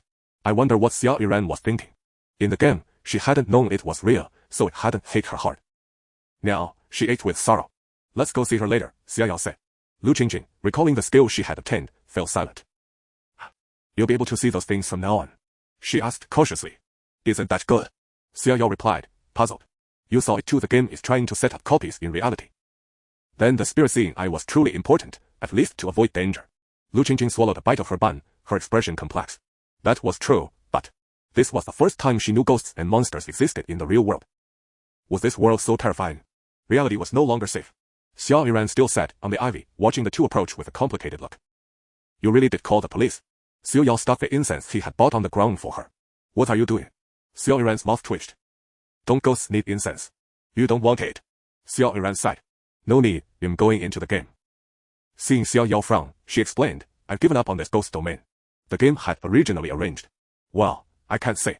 Anyway, it's fine, I can work in other copies. Xiao Yao lit the incense and stood up to look at her. Xiao Yiran smiled faintly and touched the smoke. Thank you, she said, her voice heavy. Actually, I had planned to do this from the start. She hadn't wanted to die, because there was someone she could rely on. But when Aunt Lin came and said she hoped she would let go, she truly broke down. So who buried the notebook? Xiao Yao suddenly thought of the last detail. Aunt Lin, Xiao Yiran said with a bitter smile. She came every night. The day you arrived, she was listening from behind the window. But she hadn't stopped it. She was probably in pain too. Thankfully, it was all over. Xiao Yiran waved at Xia Yao and Lu Qingqing. Goodbye. Don't worry, we'll meet again. Indeed, Xia Yao thought, the matter of that mysterious person was still a problem. It seemed he would have to try one copy after another. Upon returning to his own home, Xia Yao paused just as he was about to open the door. He glanced at the door and instead knocked. Someone inside indeed came to answer. A somewhat simple yet handsome face poked out. Hey! Oh Xia, where did you go? You weren't home. My mom said to come eat at our place. Lin Shuaiying, the new master of the Lin family martial arts hall in the city. The Lin family seemed to have a good relationship with his father, and they were all kind people. After his family's tragedy, they were the first to handle the paperwork and take him in. Xia Yao walked in and saw a pile of things on the table. He rubbed his temples in exasperation. Why did auntie give me so many things again? Lin Shuaiying spread his hands, using his tall, robust frame to mimic his mother's hands and hips gesture. Just take it when she says so. It's not for you, it's for little Xia. What's it to you? Xia Yao was speechless. You're not still going around to game companies for interviews, are you? Lin Shuaiying picked up an orange, eating as he asked. No, I found one. Lin Shuaiying was taken aback. He knew all too well what Xia Yao had been desperately searching for. Then you... By the way, Shuaiying, do me a favor. Xia Yao interrupted him. Lin Shuaiying nodded vigorously. Xia Yao glanced at the time. In 5 days, you'll be going out. After that, you'll leave once a week. During this time, if anyone comes looking for me, cover for me. There wasn't really anyone else who would look for him, mainly the Lin family. Don't tell your parents. Lin Shuaiying understood. Are you going on a business trip? But having a steady job was a good thing, so why not tell his parents? In looking into my parents' matter. Lin Shuaiying suddenly realized what Xia Yao had just said, and he slapped his forehead in frustration. I'm getting dumber by the day. Be careful, alright? If the culprit is too dangerous, remember to call me. I'll go with you. At least I can fight. Xia Yao smiled and nodded. After seeing Lin Shuaiying out, Xia Yao felt he had no more worries for now. He had given prior notice, so even if he met with an accident and died in the game, it wouldn't come out of nowhere. However, he hadn't been idle these past few days. He logged into the forum Lu Qingqing had given him and spent several days reading through it carefully. He had gained a deep understanding of the game's overall picture and confirmed that he was definitely an anomalous player. He had entered the game without any warning, simply by clicking on a pop-up at home. But it wasn't like that for others. Almost all players would dream for 3 days before entering the game, giving them a foretest and informing them of the general type of instance they were about to enter. He didn't know if someone was pulling the strings behind the scenes, but he certainly wouldn't find that kind of information on the forum. He would have to investigate in person. Whether it was the mysterious person or the secret behind his parents' death, as long as he lived, he would get to the bottom of it. As the countdown neared its end, Xia Yao left the house. He planned to go to Xiangxi himself. Of course, this was to make it easier to determine the connection between the instance and reality. After packing everything and arriving at the hotel, he closed the door. There were 10 seconds left on the instance countdown. It matched his calculation. Xia Yao lay down on the bed and closed his eyes. About to enter the instance Xiangxi tour group. Do you wish to remain anonymous? Xia Yao chose yes, and as usual, and that appeared to give him a free random face change. He entered the white space again. There were already over a dozen people in the space, men and women, young and old. But strangely, they all deliberately kept their distance from a tall, exceptionally beautiful woman with a languid expression. Xiao Yao happened to be right next to this woman. He looked up and met her gaze. Then he realized that he had become shorter. The woman chuckled softly, reached out, and placed her hand on his head. Her pleasant voice sounded from above him. Little girl, a newbie. You look quite young. How beautiful. Little girl. Xiao Yao's expression remained unchanged as he looked down. White high heels, a white dress reaching his knees, and long black hair falling to his chest. Damn. He couldn't help but curse inwardly. No one had said that the random face change could also change your gender. He thought it was just going to be something punk. Fortunately, he had strong adaptability and quickly calmed down. This was fine. He wouldn't have to deliberately hide his personality. Shrugging off the woman's hand, Xiao Yao looked at her coldly. Who are you? The woman chuckled, twirling a lock of Xiao Yao's hair between her fingers. A fiery temper. How interesting. I like it. My name is Zhang Yuani. You can stick with me, you'll protect you. Zhang Yuani. Xiao Yao's heart stirred slightly. Wasn't she the player who had spoken in the last game's live stream? She had caused an uproar among the ghost spectators, who called her a madwoman. And he had run into her just like that. Some of the surrounding players looked at them with strange expressions, and a few directly cast sympathetic glances at Xiao Yao. Being protected by Man Zhang probably meant dying faster than being unprotected, right? What's your name? Zhang Yuani asked with a smile. Xiao Yao had originally planned to use Emperor Xia as his in-game anonymous alias, but Zhang Yuani had seen his live stream. My name is Rabbit. Huh. Zhang Yuani laughed so hard her whole body shook, leaning directly on him. Her peach blossom eyes seemed filled with emotion. Pretty cautious, not bad, little rabbit. Xiao Yao took half a step back, dodging her. At that moment, another player appeared. The system's voice also echoed through the space. All players have arrived. Welcome to the Dungeon Xiangxi tour group. Game mode, mission mode. At these words, many people breathed a sigh of relief. Xiao Yao overheard a guy nearby muttering, "Scare me to death. I thought with Zhang Yuning here, we were doomed. Luckily, it's just simple." The white space around them vanished, and the players found themselves in a scenic area with lush mountains and clear waters. This game has no time limit. Complete the mission to clear it. Number of players in this game, 23. Players, please complete the game according to your personal mission. Now, distributing character cards. A card appeared before everyone. Xiao Yao took the card and glanced at it quickly. Name, Taurus Ding. 18. Identity, it seems you have nothing. Same as last time. Xiao Yao pocketed the card, lost in thought. How was he supposed to do the mission? Or, could he choose his own mission? Hello everyone. A businesslike man stepped forward, flashing a smile. In the tour guide. I've received my mission. I need to lead everyone through this trip. So it seems some of your missions might overlap. Let me introduce myself. My name is Wang Xing. After he spoke, a pregnant woman with a protruding belly said, My name is Hong Meiyan. My identity is a housewife traveling with her husband. Who is my husband? That should be me.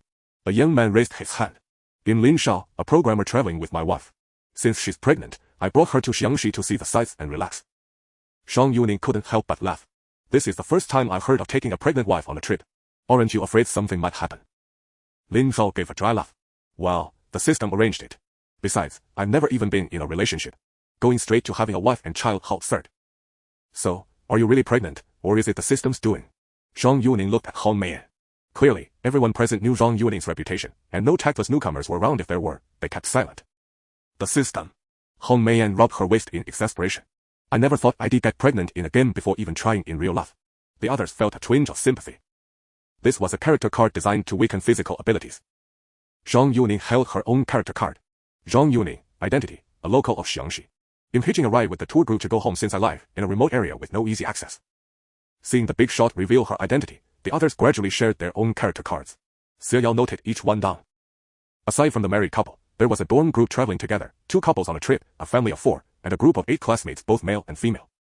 That meant, apart from him, Zhang Yuning, and the tour guide, everyone else was part of a group. It was his turn to introduce himself. He hesitated, deciding not to assign himself an identity for now. Why is my character card like this? He asked, feigning confusion as he held it out. Zhang Yuning snatched it and glanced at it, her eyes curving into a smile. No identity card. Poor little thing. In mission mode, without an identity, how will you complete your mission? The others looked surprised and sympathetic. Can't I do the mission without an identity? Xiao Yao had already grown accustomed to his soft, gentle voice. Not exactly. You can follow everyone else and do tasks. If you reach a certain threshold, it counts. Zhang Yuning handed the card back. But that threshold is hard to define, so, want to stick with big sister? No need. I'm just a tourist, right? Can't I finish by just following the tour to the end? Xie Yao didn't want to get too close to her. Anyone the ghosts called a madman was bound to be uncontrollable, and so was he. Two madmen would clash too much, and Xie Yao didn't like that. Zhang Yuning smiled without a word, saying nothing more, but her affectionate eyes remained fixed on him. Alright, since everyone's introduced themselves, you'll start the tour. Where we are now, about a kilometer ahead, is our first scenic spot. He paused, then read the mission from his panel. The first spot is Xiangxi Corpse Chasing Cultural Experience Center. The group fell into stunned silence. No one wanted to experience that kind of culture. Can we rest there? Han Meiyan spoke up, rubbing her waist with a grim expression. It hurts a lot. Lin Shao, playing her husband, quickly supported her and asked curiously, how many months along are you? You're not going to give birth here, are you? Han Meiyan shook her head. Zhang Yuning walked over, took her hand, and felt her pulse under her stiff gaze. Oh, congratulations. This pulse is 8 months along full term. Barring any surprises. You'll be due in a week. Zhang Yuning patted Han Meiyan's belly. Han Meiyan's face twisted in distress as she clutched her stomach, panic rising within her. How can this be? Zhang Yuning suddenly pointed at the 8 college students. Look, here we have 8 medical students. The system arranged it this way, so don't think you can escape. The 8 students also wore grim expressions. They weren't real medical students. They didn't even know each other. Wang Xing interrupted the tense atmosphere. Whatever the case, let's head to the destination. It's getting late. No one spoke further, following him forward. Zhang Yuning appeared quite intrigued by Xie Yao. She would frequently come over to tease him, while Xie Yao maintained a cold expression throughout, constantly surveying his surroundings. He had never been to western Hunan, but he knew Zhenjieji was located there. However, this place though picturesque with lush greenery hardly resembled a tourist attraction.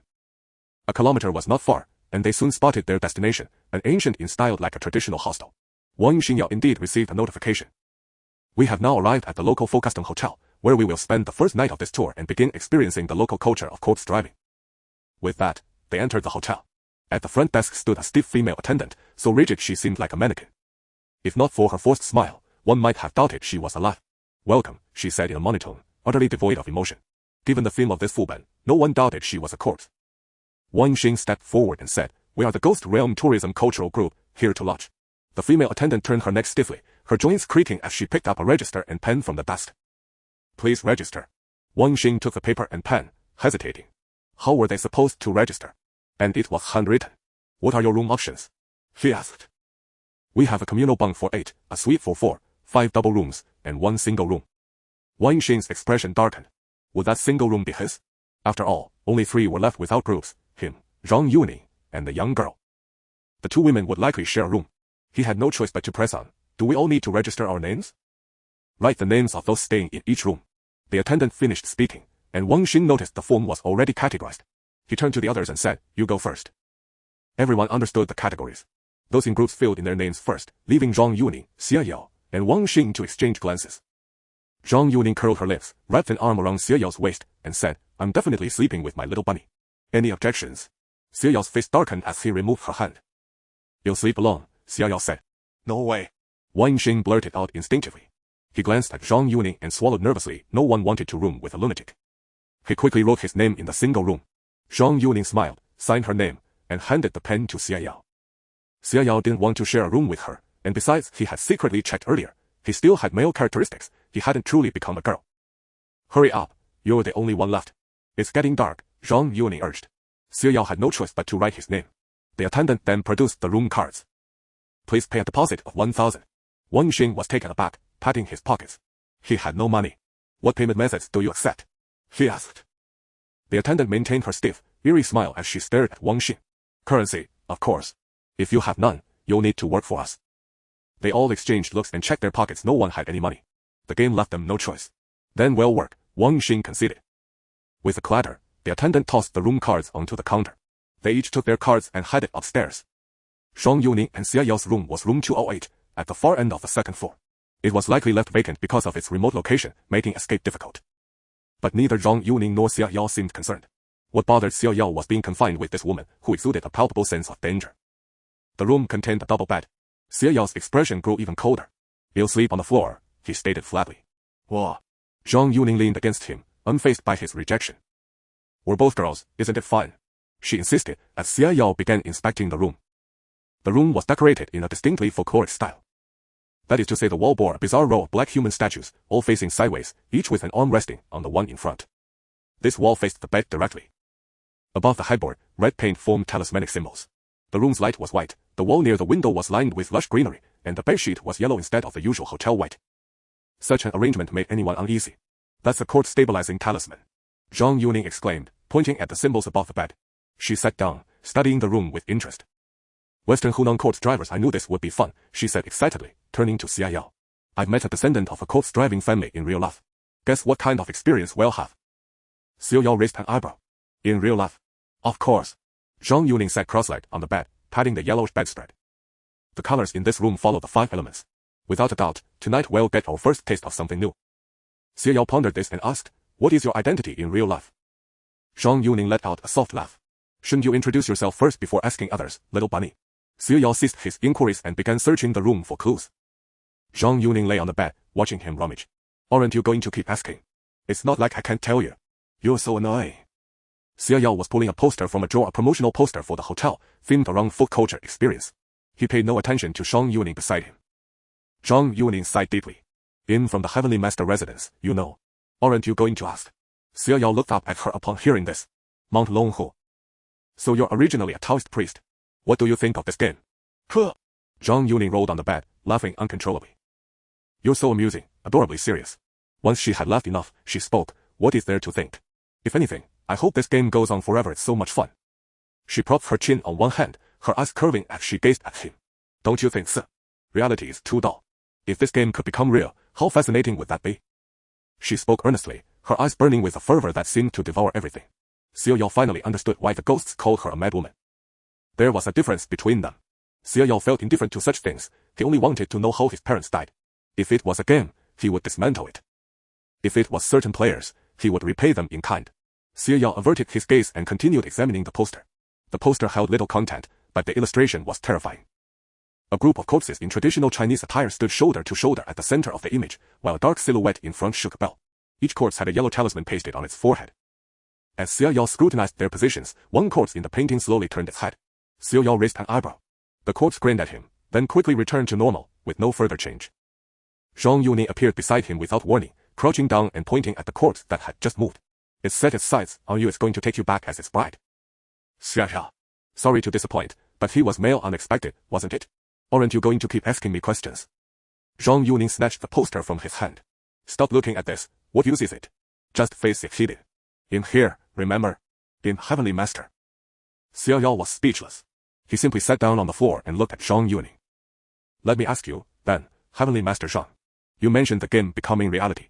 If it truly did, could you Taoists handle these ghosts and monsters? Zhang Yuning pondered. How would I know? Even though in Zhang, our family's teachings pass to the direct line, not the collateral, and never to women. So I can't cultivate those arts. But the game lets me cultivate successfully. Zhang Yuning propped her chin, a hint of obsession in her expression. I love the game.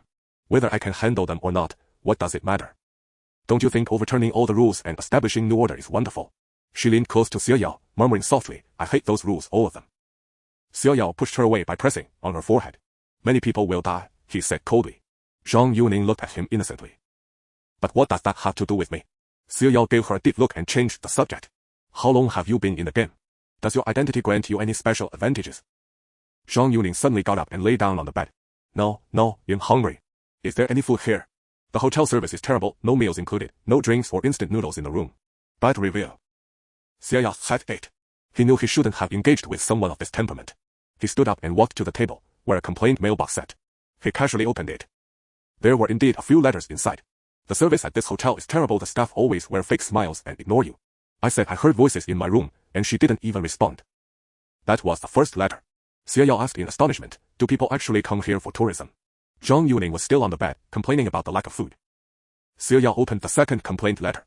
I always feel like someone's watching me when I sleep. I suspect there are cameras in this hotel. I'm never coming back. The third complaint letter was longer. Something's wrong here. If you read this, run fast. Don't look back. Cover your ears and run. There's really something wrong here, trust me. No one believes me, they keep going deeper. I can't take it anymore. I want to run, but what about my girlfriend? She insists on continuing with the tour group. I told her there are ghosts, but she doesn't believe me. It's over, I hear the bell. It's over, it's too late. Ring, ring, ring. A crisp, ethereal bell sound suddenly exploded in Xia Yao's ears. He turned to see Zhang Yuning standing behind him, holding a brass bell she had found somewhere, smiling at him playfully. Didn't scare you, little bunny? She put on a disappointed expression. Where did you get that bell? Xiao Yao asked, looking at the handbell in her hand. It was adorned with ancient, mysterious patterns, identical to the one in the painting. It's a family heirloom. Have you forgotten that I'm a local? Zhang Yuning shook it a few more times, directly playing a melody of Twinkle Twinkle Little Star. So, little rabbit, you really aren't like me? You could choose the same identity as mine, and together we can explore more fun things. Her eyes were filled with the implication that not following her would be a loss. Xiao Yao pondered seriously for a moment. For now, he didn't know if there were other locals among the players. Zhang Yuning seemed like the type who enjoyed stirring up trouble, so she probably hadn't hidden it. Thus, being a local of Xiangxi in this game might mean belonging to a corpse-driving family. That was indeed worth trying. You reminded me. Xiao Yao spoke with feigned seriousness. I'm also a local, from the same village as you. Ding, a system notification sounded in his ear. You have a new mission update. He finally saw his task. Return home with the tour group alongside your neighbor sister, Zhang Yuning. Your identity background has been updated. You are a college student from a remote and ancient village in Xiangxi, childhood playmate of your neighbor sister Zhang Yuning. Your family runs the village's only papercraft shop, while the Wang family are the sole corpse drivers. The two families share a close bond, but you receive news that something has gone wrong in your village. The player has obtained the book of the papercraft artisan, passed down from your father. He hopes you will carry on his legacy, even if you are a girl. Zhang Yuning burst into laughter beside him. Without even looking, she knew Xiao Yao's identity mission had updated. She threw an arm around his shoulder. What a brave little rabbit. Don't worry, since you chose me, you'll make sure this journey is unforgettable for you. Xiao Yao gave a faint, wry smile. It was hard to say who would leave whom with an unforgettable memory. So, sister is a corpse driver, Xiao Yao said. Then you'll leave tonight in your hands. Haha. Zhang Yuning grew even more delighted. Don't worry, don't worry. She thumped her chest, her face brimming with mischief. There were no other clues left in the room. Alright, it's late. Come get some rest, Zhang Yuning said, patting the bed. Xiao Yao had no desire to go near. Zhang Yuning got up and pulled him over. If you don't sleep, how will you get to the experience part? Xiao Yao frowned but eventually resigned himself to lying down, keeping as far from Zhang Yuning as possible, nearly falling off the edge. It wasn't that he had any particular issue with women, but he simply felt that once Zhang Yuning discovered he was male, trouble would inevitably follow. Zhang Yuning, however, grew even bolder, moving closer to embrace him tightly while turning off the light. Xiao Yao tried to push her away in exasperation, but she wrapped her arms and legs around him, clinging stubbornly. What's wrong? We're both girls, what are you so concerned about? Zhang Yuning giggled, breathing near his ear. Or is there something you're hiding? Let me feel. With that, her hands began to wander. Xiao Yao, having reached his limit, grabbed her wrist and flipped her over, pinning her down. If you keep this up, we'll have to fight. Zhang Yuning wrapped her arms around his waist, showing no sign of remorse. How do you want to fight me? Even girls can do it. Xiao Yao was speechless. You're supposed to be a Taoist. Huh. I don't count. Zhang Yuning snorted coldly and released him. Xiao Yao sighed in relief, lay down on one side, and closed his eyes. The room was left with only the sound of their breathing. Their steady breaths rose and fell in turn, until a third one joined. Xiao Yao opened his eyes to find himself staring at a little boy with a face painted like a New Year picture. More precisely, it was a paper effigy. The little boy tilted his head at him, then vanished. But the extra breathing sound remained. And it multiplied. An icy hand touched him from beneath the blanket, reaching for his chest, but Xiao Yao caught it. He turned over, pulling Zhang Yuning closer, his eyes full of warning. Zhang Yuning remained unfazed. She took out her brass handbell. Ready, little sister. Dingling, the bell rang, and the extra breathing in the room ceased. But from the wall opposite them, the statues began to hop out one by one, their stone shells crumbling away with a patter, revealing the corpses within. Zhang Yuning and Xiao Yao stood up. What do we do without talismans? She asked, feigning alarm as she watched the corpses turn to stare directly at them. Xiao Yao frowned. He was more concerned about what the little paper figure meant. Zhang Yuning had already torn the bedsheet into strips, produced cinnabar from somewhere, drew talismans, and pasted them onto the 6 corpses. The corpses all closed their eyes in unison. Zhang Yuning let out a whistle. I'm so talented. First try and it worked. She turned to look at Xiao Yao, only to see him bending down to pick something up. What's that? Xiao Yao opened his hand to show her. It was a lump of dough. Zhang Yuning looked thoughtful. Forget it, never mind. Come on, let's go out and have some fun. She rang her bell, making the corpses line up and follow her. Xiao Yao stored the dough into his system backpack. It seemed to be some kind of prop. But the system merely offered a meaningless prompt. This appears to be a lump of dough. This item was probably dropped by that little paper figure. They opened the door. A newcomer. The barrage comments finally trickled in. Yeah, but he's with that lunatic Shang, TSK. There had been viewers all along, but since Zhang Yuning was here, they must have flocked to her stream instead. It was only now, as they were about to experience their first uneasy night, that some viewers drifted to his stream for a different perspective. I wonder what lunatic Zhang is planning this time. She's actually a corpse herder. Hehe, you latecomers don't know, but this newbie girl is also impressive. She became a paper molder right away. Someone actually matches lunatic Zhang's frequency, TSK. Hope she doesn't turn into another troublesome woman. Let's see. With lunatic Zhang around, it'll definitely be lively. Xie Yao's stream chat was filled with discussions about Zhang Yuning. She was clearly a highly popular contestant. Zhang Yuning walked ahead with a bell, leading the way, while Xie Yao followed behind, acting as the corpse herder, guiding the bodies outside. As they passed room 207 next door and room 206 across the hall, the doors opened. 4 more corpses emerged from inside. Well, not exactly corpses, but the 2 couples. They seamlessly fell in line behind the 6 corpses. Xie Yao could clearly see the terror etched in their eyes, but they were evidently unable to move. The procession was now quite long. As they moved forward, the line grew even longer. Except for the tour guide and the pregnant Hong Meiyan, all the players had joined the corpse herding procession. Xie Yao didn't know what was up with Hong Meiyan, so he took a special look inside. She seemed to be in a deep sleep. As for the tour guide Wang Xin, he was nowhere to be seen. They filed down the stairs in rows, but instead of leaving the hotel, they headed towards the back. Behind the hotel lay rows of bamboo groves, the wind rustling the leaves with a soft whisper. Amidst the wind, a faint, plaintive song could be heard. By the western bank of the Xiang River, autumn winds bring heavy frost. Return, return, when will the wandering sons return? A new quest appeared on Xie Yao's panel. You hear the song, recall your family, and cannot help but weep. You decide to find tools, make a paper figure, and burn it for these poor souls who cannot return home, to soothe their bitter hearts. Xie Yao was speechless. He wasn't weeping, nor did he want to comfort corpses. Besides, judging by the clothes of these corpses, they were likely from the War of Resistance era. One of them still wore a tattered combat uniform, with a small star remaining on the frayed shoulder. So what paper figure was he supposed to make? An Italian cannon. Xie Yao followed the corpses, lowering his head to flip through the ancestral paper molding manual he had obtained. The manual was filled with all sorts of things: men, women, old, young, horses, cattle, houses, cars, everything imaginable. As he browsed, a special donation effect suddenly popped up. A barrage comment appeared alongside it. Chenglin's wandering soul, Xiao Yiran, has donated, wishing you an early death. 1 Xiao Yiran, can you look up? Xie Yao raised an eyebrow, staring at the comment in astonishment. Of course, he also noticed the corpses up ahead had begun to scatter chaotically. But he was more curious about how Xiao Yiran had recognized him. Xiao Yiran made no further sound, much less answer his question. Xie Yao put away the manual, sidestepped the corpses bouncing wildly around the courtyard, and walked over to Zhang Yuning, who was sitting by the well. What's going on here? Who knows? They've lost control. It's not like in a real corpse herder, Zhang Yuning said nonchalantly. Besides, she added, a hint of mockery in her eyes, corpse herding is passed down to men, not women. Maybe it's because in a woman that things went wrong. As she spoke, Zhang Yuning opened her panel and said, look, I've got a new quest, escort 6 corpses home. TSK, how am I supposed to know where their homes are? Just as she finished, the corpses that had been circling the courtyard suddenly stopped. Along with the terrified players, they all hopped towards the 2 by the well. Xie Yao looked up and saw that the talismans Zhang Yuning had drawn had fallen off. The 6 corpses stared at them with a chilling gaze, forming a circle that trapped them. Zhang Yuning shook her bell, but neither the corpses nor the players reacted. Kiss. She simply pulled out a peachwood sword. I knew it. Lunatic Zhang knows nothing but brute force. She's not going to just kill these gentlemen outright, is she? Poor souls, running into this madwoman.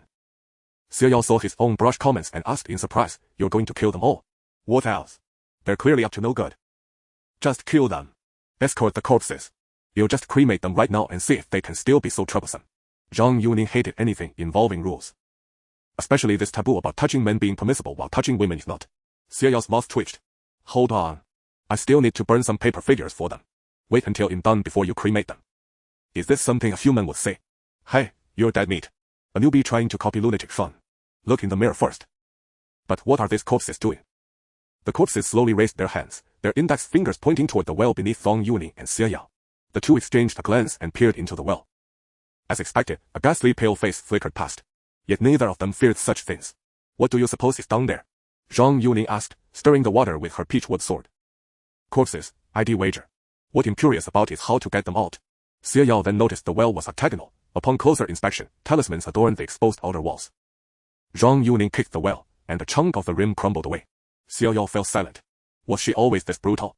He had thought himself quite violent already. Zhang Yuning swapped her weapon for a cannon, aimed it at the well, and lit the fuse. Xie Yao swiftly retreated. As for the players, they could only watch the explosion erupt among them, all sent flying by the blast. Only the corpses and Zhang Yuning remained unmoved. Xie Yao himself was nearly crazed. After the explosion subsided, water gushed violently from the well.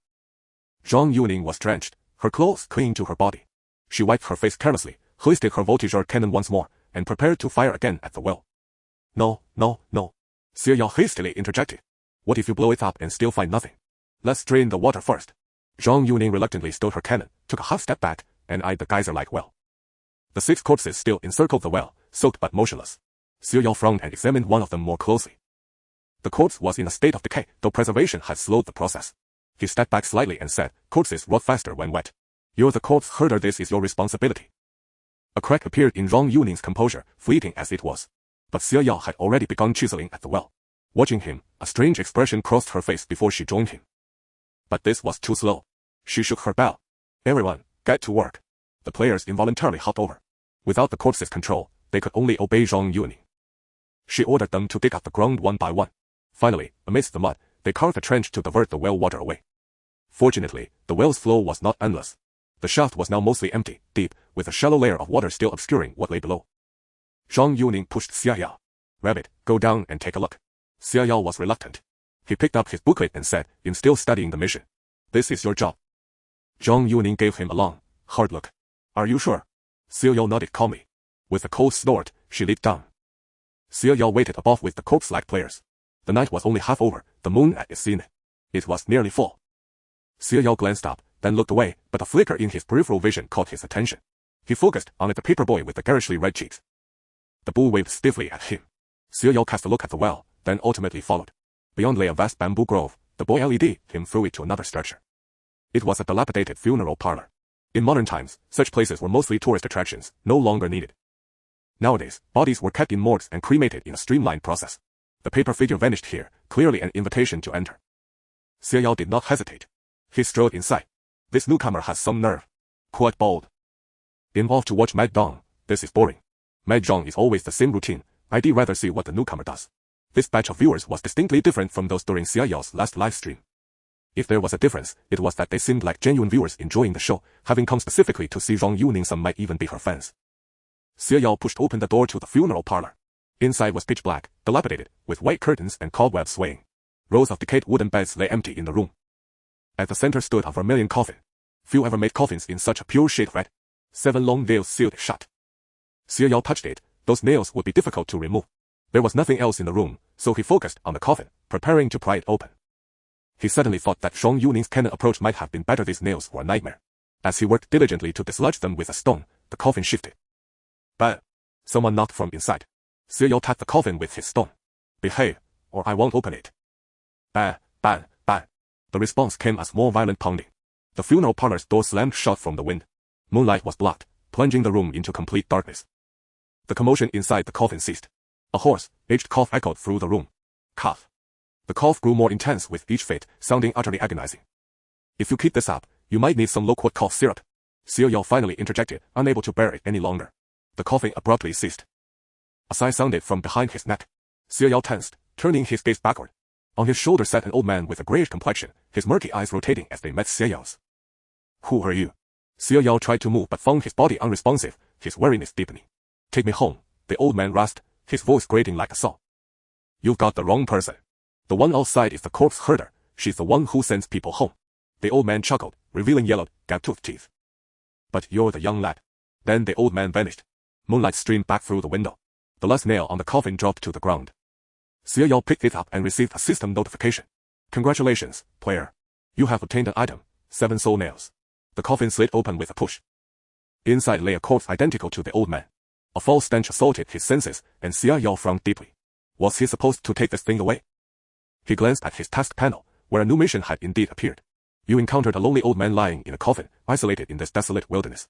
Moved by pity, you decide to carry him back to his homeland. Carry. Xie Yao sneered. He tore a strip from his skirt, ripped down some nearby curtains, fished the old man from the corpse fluid, threw him to the ground, looped the fabric around his neck, and dragged him away. The old man's corpse opened its eyes, glaring at Xie Yao in fury. But Xie Yao never looked back, hauling him all the way to the back of the hotel. Is he catching Zhang's madness? The task said to carry him on your back. She's so bold, does she think she's the second Zhang? Xie Yao paid no heed to the barrage of mockery. When he returned, he saw mud-soaked corpse player characters dragging out another coffin also vermilion, sealed with 7 nails. Zhang Yuning's face was dreadful, she was filthy. She kicked aside a player, blasted open the coffin with a firecracker, and hauled out the corpse inside. Can you behave now? She shook her bell. The corpses obediently lined up, including the newly dug one, but they all faced Xia Yao's direction. The old man behind Xia Yao had risen unnoticed, reaching for his shoulder. But Xia Yao spun around, looped a rope around his neck, and planted a foot on his back. Old man, behave yourself. At your age, have you no shame? The old man struggled furiously. The row of corpses from Zhang Yuning's side hopped over, glaring at him. Oh, where did you dig up this old relic? Zhang Yuning's mood lifted as she studied him. Hey, did your quest update? I got an interesting one. Xia Yao glanced at his panel. You see that the two groups of corpses seem hostile. Feeling distressed, you decide to burn a paper effigy for each to soothe their spirits. Xia Yao was speechless. Zhang Yuning showed him her panel. You never expected to encounter the corpse of a grave robber here. If not for him, these corpses might have returned home long ago. Enraged, they demand you kill this grave robber and his accomplice. Accomplice? Me? Xia Yao pointed at himself. The corpses seemed angry at him too. He had only dug up one corpse, and now he had to make paper effigies for every one of them. Zhang Yuning shrugged. Who cares? Big hey. We won't kill them now. Dawn's coming. If you have nothing else to do, go back. The corpses remained silent, glaring at the old man. Xia Yao and Zhang Yuning let go simultaneously and headed into the hotel. As for this place, no one will die. Xia Yao asked. It's a simple dungeon. The first night is usually a peace night, Zhang Yuning said dismissively. No matter what you do, no one dies. Xia Yao fell silent. They returned to the room, and as soon as the door shut, Zhang Yuning stripped off her clothes. Startled, Xia Yao quickly turned around. Zhang Yuning snorted, wrapping her arms around him from behind. Little sister, is it necessary? We're both women. Xia Yao could clearly feel she was now completely naked. He took a deep breath, grabbed her wrist, flung her off, slipped through the door crack, and closed it behind him. Inside, Zhang Yuning's unrestrained laughter echoed. Was it really okay to do this on a live stream? Xia Yao couldn't handle her personality. They just blurred the screen. Did that lunatic strip again? Definitely. She was dirty, so she must have taken it off. TSK, I remember once she didn't want us to see something, so she just stripped and blurred the screen. No shame at all. Wait, am I the only one remembering that old man said this newcomer's a guy? Holy crap. Xia Yao's expression also changed. Due to Zhang Yuning's presence, the other streamers' channels garnered little attention, unless some players already had their own popularity. And Xia Yao, who spent the most time with Zhang Yuning, managed to ride a wave of exposure. But in truth, the audience in his stream mostly tuned in to watch Zhang Yuning. Thus, aside from jeers and sarcasm, they paid little heed to Xia Yao. Consequently, when the old man revealed that Xia Yao was male, few noticed, as Zhang Yuning had just discovered a coffin at that moment. Now, it had been exposed. A man cross-dressing as a woman. I can't tell at all. It must be the character customization. TSK, I wonder what Zhang the man will do when she finds out. Hey, I suggest not telling Zhang the man. Let her discover it herself. It'll be more fun. Him not saying a word, haha. The newbie's face is pretty grim too. I still want to go tell her, just to see if they'll throw down. Me too. Xia Yao rubbed his temples. He had been too careless. He had assumed character customization could conceal his identity, never imagining that an NPC might directly recognize his gender. The problem was, he hadn't expected the system's default customization to turn him into a woman. Zhang Yuning's voice came from inside the room. Aren't you coming in? The corpses outside are about to return. Xia Yao took a deep breath and opened the door. Zhang Yuning was already lying on the bed, watching him leisurely. Xia Yao closed the door and walked over heavily, frowning at her. Zhang Yuning raised an eyebrow. Xia Yao opened his mouth but decided to confess. Such things were better revealed by himself than by others. You shouldn't just take off your clothes casually. I mean, the outside world is dangerous. He paused, preparing to continue. Suddenly, the door swung open. A row of corpses, along with the old man, all hopped in, lining up against the wall and staring at the two inside. Damn. Zhang Yuning sat up in disgust. The room was now filled with the stench of moisture, mud, and rotting corpses, making it unbearable to stay in. Her earlier desire to tease Xia Yao vanished. Do these things have to follow us around? She shook a bell and commanded, get out. No one moved. Xia Yao spoke up from the side. I wasn't finished earlier. I was trying to tell you that I. So annoying. Why won't they obey? Zhang Yuning leaped up, grabbed her peachwood sword, and thrust it at the corpse. The corpse, provoked, twisted its face in fury and let out a guttural roar. With a loud bang, something slammed violently against the window. Shrill screams, like those of a child, echoed from outside the window, rising and falling as if answering from far. The window shattered after a few more strikes. A dark shadow charged straight in. Zhang Yuning sneered, drew her sword, and slashed at it. Crimson flames erupted from the peachwood sword, incinerating the shadow instantly. But more shadows poured in through the window. Zhang Yuning killed them one by one until dawn, when all fell silent, and she finally sheathed her sword. Xia Yao frowned at the strange bird corpses on the ground, each with a baby-like face. Babies. It wasn't just his imagination, their group included a pregnant woman. Zhang Yuning lay back on the bed, looking at Xia Yao, and asked, what were you trying to tell me last night? Xia Yao. Would he be killed if he told her not? He rubbed his temples, feeling uneasy after a sleepless night. I'm going downstairs to get some bamboo strips to make paper figures. Are you coming? Zhang Yuning nodded, put away her sword, and said, let's go. I'm curious about paper effigies. What are you making? Xiao Yao had no idea. The simplest kind. When they opened the door, the other players hadn't come out yet, perhaps frightened by the commotion outside or exhausted from the night before. The server was absent. They went to the messy back area, cut down a bamboo stalk, and split it into strips on the spot. Xiao Yao used thin bamboo strips as twine and, following the manual, quickly made a. Bah. You're going to burn this? Zhang Yuning was speechless. I'm not skilled. I doubt they'll mind. Xiao Yao swiftly made 8 balls of varying shapes and sizes. Now I need paste and white paper. Paste. Xiao Yao took out the dough and mused, can this be heated with hot water to make paste? Give it a try. Zhang Yuning was hardly one to act cautiously. Xiao Yao didn't really take her as a consultant. He got up to look for the kitchen, hoping to find some glutinous rice to make paste. A hotel must have a kitchen, right? As they searched for the kitchen, a scream suddenly came from upstairs. Xiao Yao and Zhang Yuning paused and exchanged a glance. Then, they saw players rushing downstairs. Many were still stained with dried mud. Upon seeing the two, a girl broke down and lunged toward them. But Xiao Yao and Zhang Yuning both sidestepped, and the girl fell to the ground. She sobbed even more hysterically. Whoa! Wasn't the first night supposed to be safe? Why is someone dead? Who died? Xiao Yao asked. It was the girl who shared the large bunk room with her. Wang Xing walked over, his expression grim. She died in the restroom. Zhang Yuning studied him. Wang Xing was impeccably clean, still in his business attire. Where were you last night? She didn't believe the guide could forego experiencing local customs. Wang Xing was taken aback, then looked at her oddly. I was in my room. Last night, for some reason, I felt drowsy the moment I entered, and I slept until dawn. I only woke up when I heard the screams. Zhang Yuning let out a cold laugh, temporarily accepting his explanation. Lead the way. I want to see the body. When was your friend discovered dead? Xiao Yao asked as they went upstairs. This morning. Last night. Well, you know. We all went to sleep after returning. We woke up gradually after dawn, and when we did, we noticed Xiao Tao was missing. The restroom door was closed, so we thought she was just using it. But when we knocked and got no response, we opened the door and saw. A male player spoke, his face still etched with lingering fear. By then, the group had reached the large bunk room. A metallic scent wafted from the direction of the restroom. Inside lay a headless female corpse in a bathtub filled with blood.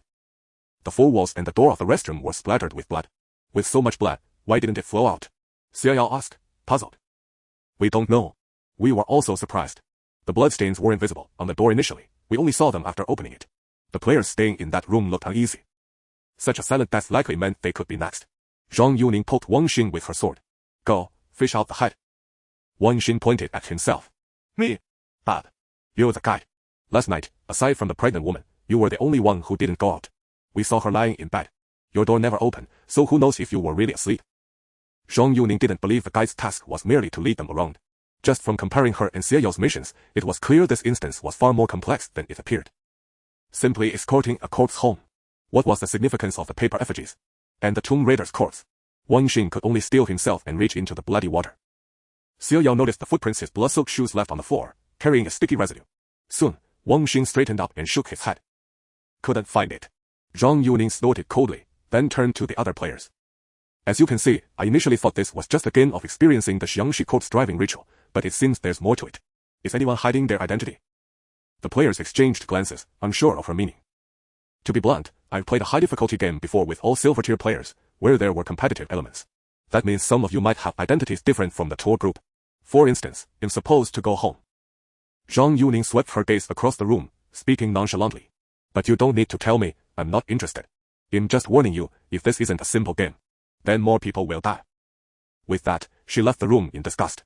The group inside was unsettled. Han Meiyan stood nearby, clutching her belly, her face pale. Xiao Yao noticed her discomfort, recalling the infant-headed monsters. Are you alright? Didn't sleep well last night? Actually, I didn't sleep at all last night. But I couldn't control my body. Han Meiyan gave a bitter smile and spoke weakly. It felt like someone was pressing down on me. I could only lie still. And when I got up this morning, I found my belly. The players looked over as she lifted her clothes, revealing a greatly swollen stomach. On it was a tiny, blood-red handprint, resembling a bruise. The players exchanged stunned looks. This was indeed strange, but who could do anything about it? Let's all go downstairs and find something to eat first, Xiao Yao suggested. This won't do. Where is the tour destination? Wang Xing was startled, then quickly replied, a place called Xiuxiang Village, about 20 kilometers from here. That far? Lin Shao exclaimed, instinctively glancing at Han Meiyan. On foot. Wang Xin gave a wry smile. The group could only disperse for now to search for food. As he left, Xia Yao glanced back at the restroom. The little paper effigy had reappeared. However, it was pointing in a direction. Following its gesture, Xia Yao saw Wang Xin's back. A paper slip seemed to flash briefly on his back. Xia Yao frowned. What kind of plot was this? Speaking of which, those 3 complaint letters were also quite troubling. As he walked downstairs, he saw Zhang Yuning waiting for him at the stairway, handing him a stack of blank paper. Where did you get this? Xia Yao asked as he took it. Stole it from the front desk. There's no rice in the kitchen, not even a grain. You'll have to figure out how to make paste yourself. Xia Yao. He turned to see the corpse-like receptionist glaring at them with terrifying fury, as if wanting to devour them both.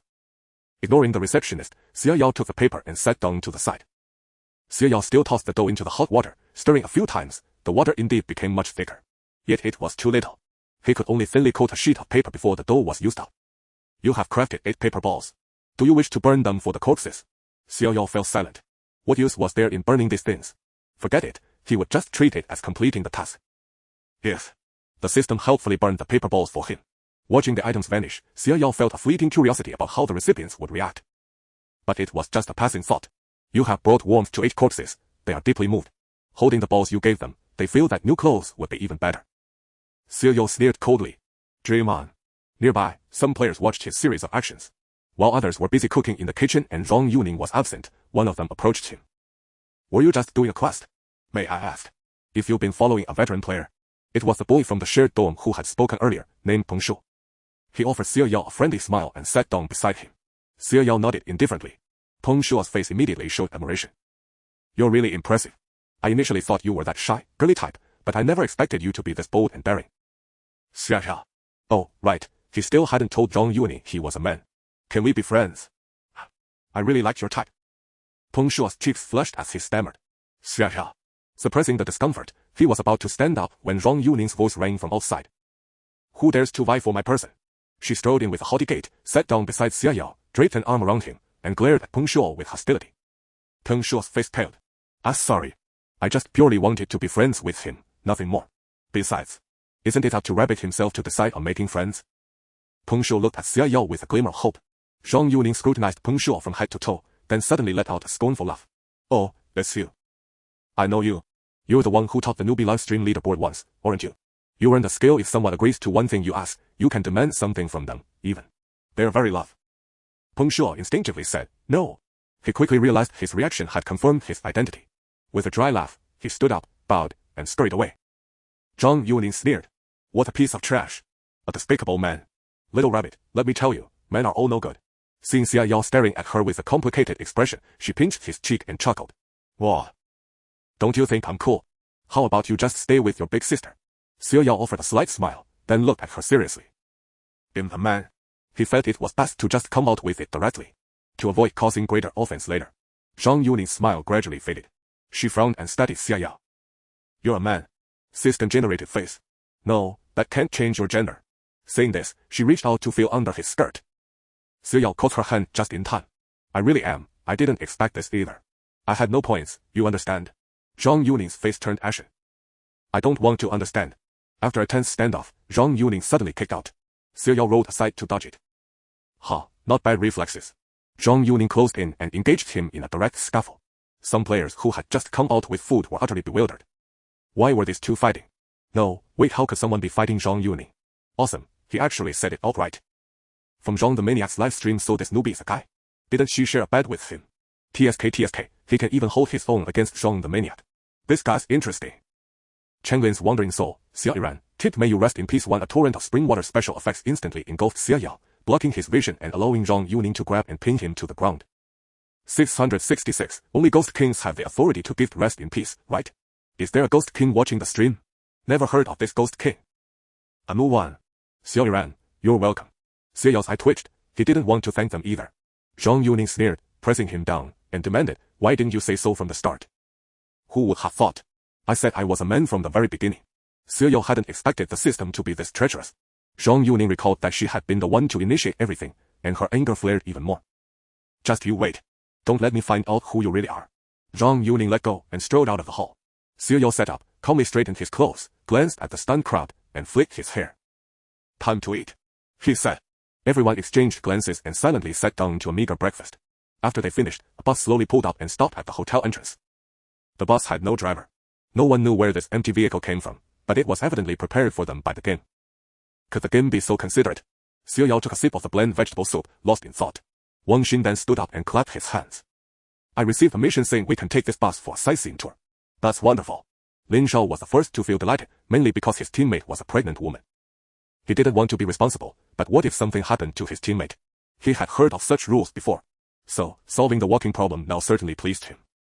The others also felt it was at least a good thing, no need to worry about dying alone. If death came, they'd face it together. Wang Xin smiled and said, this way, we should reach our destination quickly without staying here. Xiao Yao raised an eyebrow, observing their reactions, sensing Wang Xin hadn't finished. What kind of sightseeing required a bus? A safari for large dangerous animals did. For instance, close encounters with bears, tigers, and lions. People certainly couldn't get off the vehicle, it would be too perilous. Thinking back to the strange animals from last night, Xiao Yao felt this journey might be exceptionally thrilling. He hesitated about whether to board. Meanwhile, Zhang Yuning had already LED'd the corpses out. What caught Xiao Yao's attention was that each corpse held oddly shaped balls, seemingly made of steel. Rabbit, you're coming with me to drive the corpses. Zhang Yuning directly targeted Xiao Yao. He hesitated, truly reluctant to provoke her again. Yet their tasks seemed intertwined now. What? Unwilling? No. Xiao Yao forced a smile. Unwilling. Zhang Yuning snorted coldly, glanced at the bus, and said, the corpses probably won't fit. We both have corpse-related tasks. You all board, and we'll follow behind. Remember to leave us markers. Wang Xin hesitated. But is that okay? What if something happens to you? Then we could squeeze the corpses inside. Zhang Yuning interrupted. Wang Xin fell silent. Everyone knew these corpses were problematic, having sensed it last night they could even manipulate players. This was clearly Zhang Yuning's task, while some players merely had to survive a simple tour. Thus, no one objected further. Wang Xin changed the subject, asking, does anyone know how to drive a bus? I've been an office worker and never had time to learn. He smiled awkwardly at the group. They exchanged glances, momentarily silent. It wasn't that no one could drive, but rather, if trouble struck, wouldn't the driver be the first to face danger? Xiao Yao watched them calmly, thinking that if this task was on easy mode, gathering so many people together likely served to increase the difficulty. After all, mutual distrust was one thing, but being forced into a group by the system was another. At least the system's grouping gave them some security, yet it also made them unconsciously exclude other groups, especially with deaths already occurring. Zhang Yuning was a formidable player who took unconventional paths but never actively harmed others. Xiao Yao was bound to her, and the others simply ignored them both. Their tasks were evidently complex, and the others didn't want to get involved. But if higher scores were achievable, who would settle for lower ones? After all, every entry risked their lives. You'll do it. Peng Shuo, who had spoken to Xiao Yao earlier, stepped forward. I can drive, and I've even raced. If danger arises, I might be able to speed us away. That's great, Wang Xin said, touched. They all boarded the bus. Xiao Yao approached Zhang Yuning and tentatively asked, are we really walking? Zhang Yuning shot him a meaningful smile. How could we? She tied a rope to the bus rear railing, pulled out a battered cart, loaded the corpses one by one, and patted the remaining space. Come, sit with us. Xiao Yao. I think it's better to tie them to the roof, he suggested seriously. If they run off, will you take responsibility? Get on quickly, we're leaving. Xiao Yao had no choice but to sit among the corpses, next to an old man. The old man, sensing his resistance, suddenly opened his eyes and turned his head toward him. But Xiao Yao couldn't be bothered to look at him. The bus started moving. They were in a dense forest. The bus didn't travel smoothly, let alone the cart behind. However, Xiao Yao found it remarkable that the cart didn't fall off, as if held by an invisible force. Well, it was something from a formidable player's backpack after all. As time passed, the sky didn't brighten but grew increasingly overcast, as if a storm was brewing. Xiao Yao worried about natural disasters in such heavy rain. Encountering ghosts or monsters might be manageable, but natural disasters were hard to withstand. Zhang Yuning suddenly drew a peachwood sword, staring into the forest. Finally, she had been waiting for this. Zhang Yuning had not allowed the corpse into the vehicle, precisely to wait for these little monsters. One after another, black strange birds circled, swooping down to tear at them. Xiao Yao's expression was grim. He had no weapons, and Zhang Yuning had no intention of caring whether he lived or died. Fortunately, the corpses were sturdy. Xiao Yao did not hesitate to use these corpses as shields. Even though each corpse was as heavy as a mountain and utterly immobile, it did not hinder their use. The strange birds, seemingly guardians of these corpses, reduced their attacks on Xiao Yao upon witnessing this, focusing instead on Zhang Yuning. Zhang Yuning, already brimming with fury, fought with blazing intensity. Meanwhile, the bus ahead was not faring well. Although Zhang Yuning drew most of the fire from behind, a portion of the attacks continued to strike the bus. The players inside the bus did not simply allow the attacks to go unanswered, as damaging their transport would make traveling on foot far more perilous. But as everyone focused on fending off the strange birds, no one noticed the fog that had begun to gather ahead. The bus, without crashing into any trees or bushes, simply drove straight into the mist. It was Xiao who first noticed the change in air humidity. In the already dim environment, the fog was not particularly conspicuous, yet it further reduced visibility. Even the strange birds gradually dwindled. Xiao frowned, first glancing at his quest. The quest had updated. As he finished reading the quest, a flood of fragmented memories was injected into his mind, and a sense of weakness spread through his limbs. Xiao furrowed his brow, trying to piece together the fragments in his mind, but they were too broken to make out clearly. He glanced at the panel in exasperation. Was this quest merely meant to drain his sanity? He observed his surroundings once more. This time, he saw some figures. Clad in clothes of various colors, they stood within the fog, seemingly watching him in silence. Xiao wanted to see them more clearly, to make out their faces, for in the fragments he had just received, there seemed to be a fleeting glimpse of a similar scene.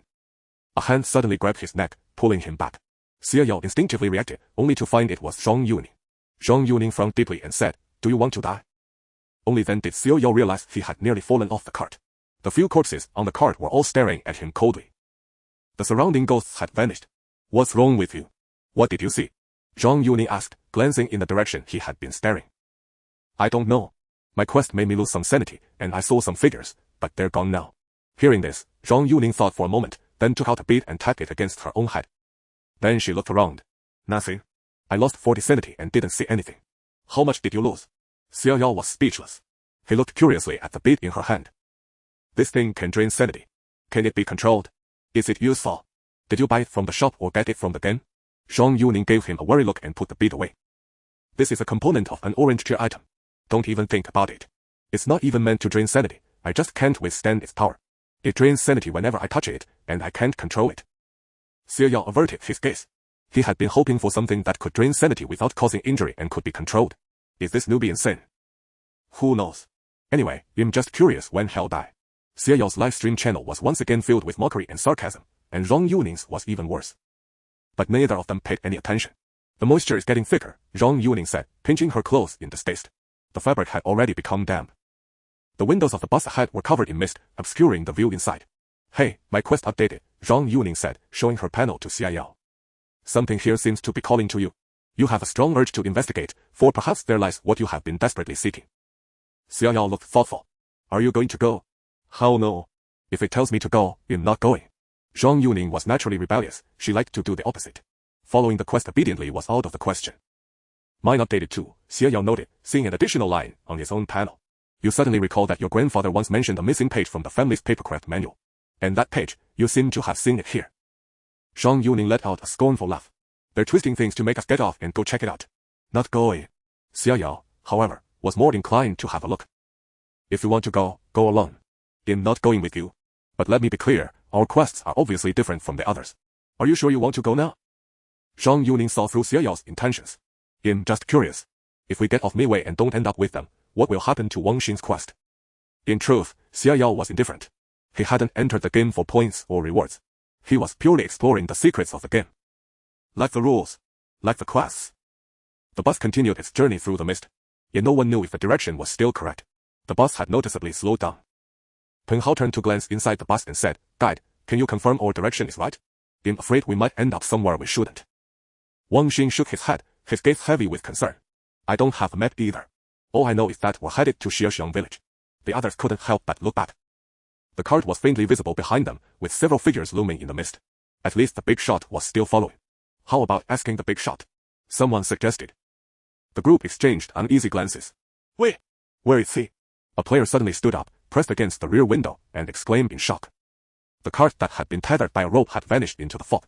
Xiao, Zhang Yuning, and the corpses were all gone. Panic erupted inside the bus. Did the big shot just leave us? What do we do? What if we run into danger? Wang Xin tried to reassure them. "It's fine, don't worry too much. Maybe they were forced to separate because they didn't board the bus. As long as we stick together and complete our tasks, everything will be okay. Your task might be simple, but I still have one related to corpse driving." A player complained discontentedly. The bus buzzed with noise, and Peng Hao's brow furrowed deeper as he drove. Up ahead. Is that a road? Xiao followed behind the corpses, while Zhang Yuning rang her bell at the front, leading them through the misty forest, having chosen to separate from the bus. It was Xiao's words that had struck a chord with Zhang Yuning. She, too, yearned to know whether their identities still counted as part of the tour group. Moreover, with no end to this journey in sight, she decided to take Xia Yao along for some fun. She was determined to learn his name. They hadn't walked far when the surrounding mist suddenly dissipated. A narrow path appeared before them. The gloomy sky pressed down heavily, white funeral papers drifting through the air. The trees grew sparse, and numerous grave mounds dotted the surroundings. Zhang Yuning and Xia Yao simultaneously glanced at their task panels. You have arrived at a strange place, where only a single road lies ahead. The two drove the corpses along this path. What they saw were more and more graves, with tombstones arranged in orderly rows. Both Xia Yao and Zhang Yuning paid close attention to the inscriptions on the stones. But the characters were bizarre, like ghostly scribbles, utterly illegible. The funeral papers in the sky seemed to come from nowhere. The further they went, the thicker they fell, like a blizzard of white. Papers continued to rain down, covering the ground in a layer of white. The entire world was reduced to shades of black and white. Soon, all vegetation vanished, leaving only withered tree trunks. On these trunks hung strange birds with jet-like feathers and infant-like faces, their eyes closed as if resting. But as they passed, the birds all opened their eyes and stared at them in unison. Xia Yao grew vigilant, though for now, the birds showed no signs of aggression. Fragments of images seemed to coalesce in his mind. A pitch-black sky, swirling grotesque birds, a suffocating, sticky sensation like lying in a swamp, slowly being drawn into the darkness. It's an altar. Zhang Yuning suddenly halted. Xia Yao shifted to the side and saw it a massive, grey-white platform ahead, edged with red markings. The altar was clearly ancient, riddled with cracks. At its center stood a stone table, presumably where offerings were placed during rituals. Around the altar were deep pits, leaving only a single suspension bridge before them. Aside from flying or using special items to leap across, there was no other way to reach the other side. Beyond the altar lay dense woods, obscuring whatever lay ahead. Xia Yao glanced back. The path behind them seemed to lead into an abyss of darkness, the way they had come lost. Zhang Yuning gripped the rope tied to the corpses, one hand on her hip as she rang the bell, and shot Xia Yao a meaningful glance. Let's go check it out. Xia Yao pointed at himself. Zhang Yuning nodded. Speechless but resigned, he released the rope behind him and stepped onto the suspension bridge. The planks on the bridge were rotted. Xia Yao swiftly leaped across, landing on the altar. The moment he landed, more images connected in his mind. A little boy and girl ran through the darkness, clutching each other, constantly looking back with tear-streaked faces full of terror.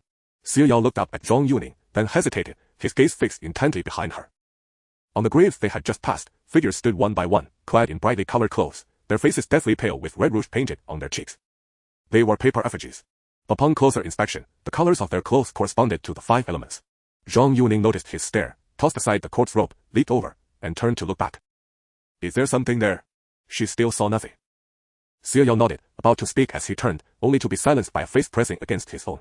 He closed his eyes in exasperation, stepped back half a pace, and looked down at the paper boy crouching on the stone table.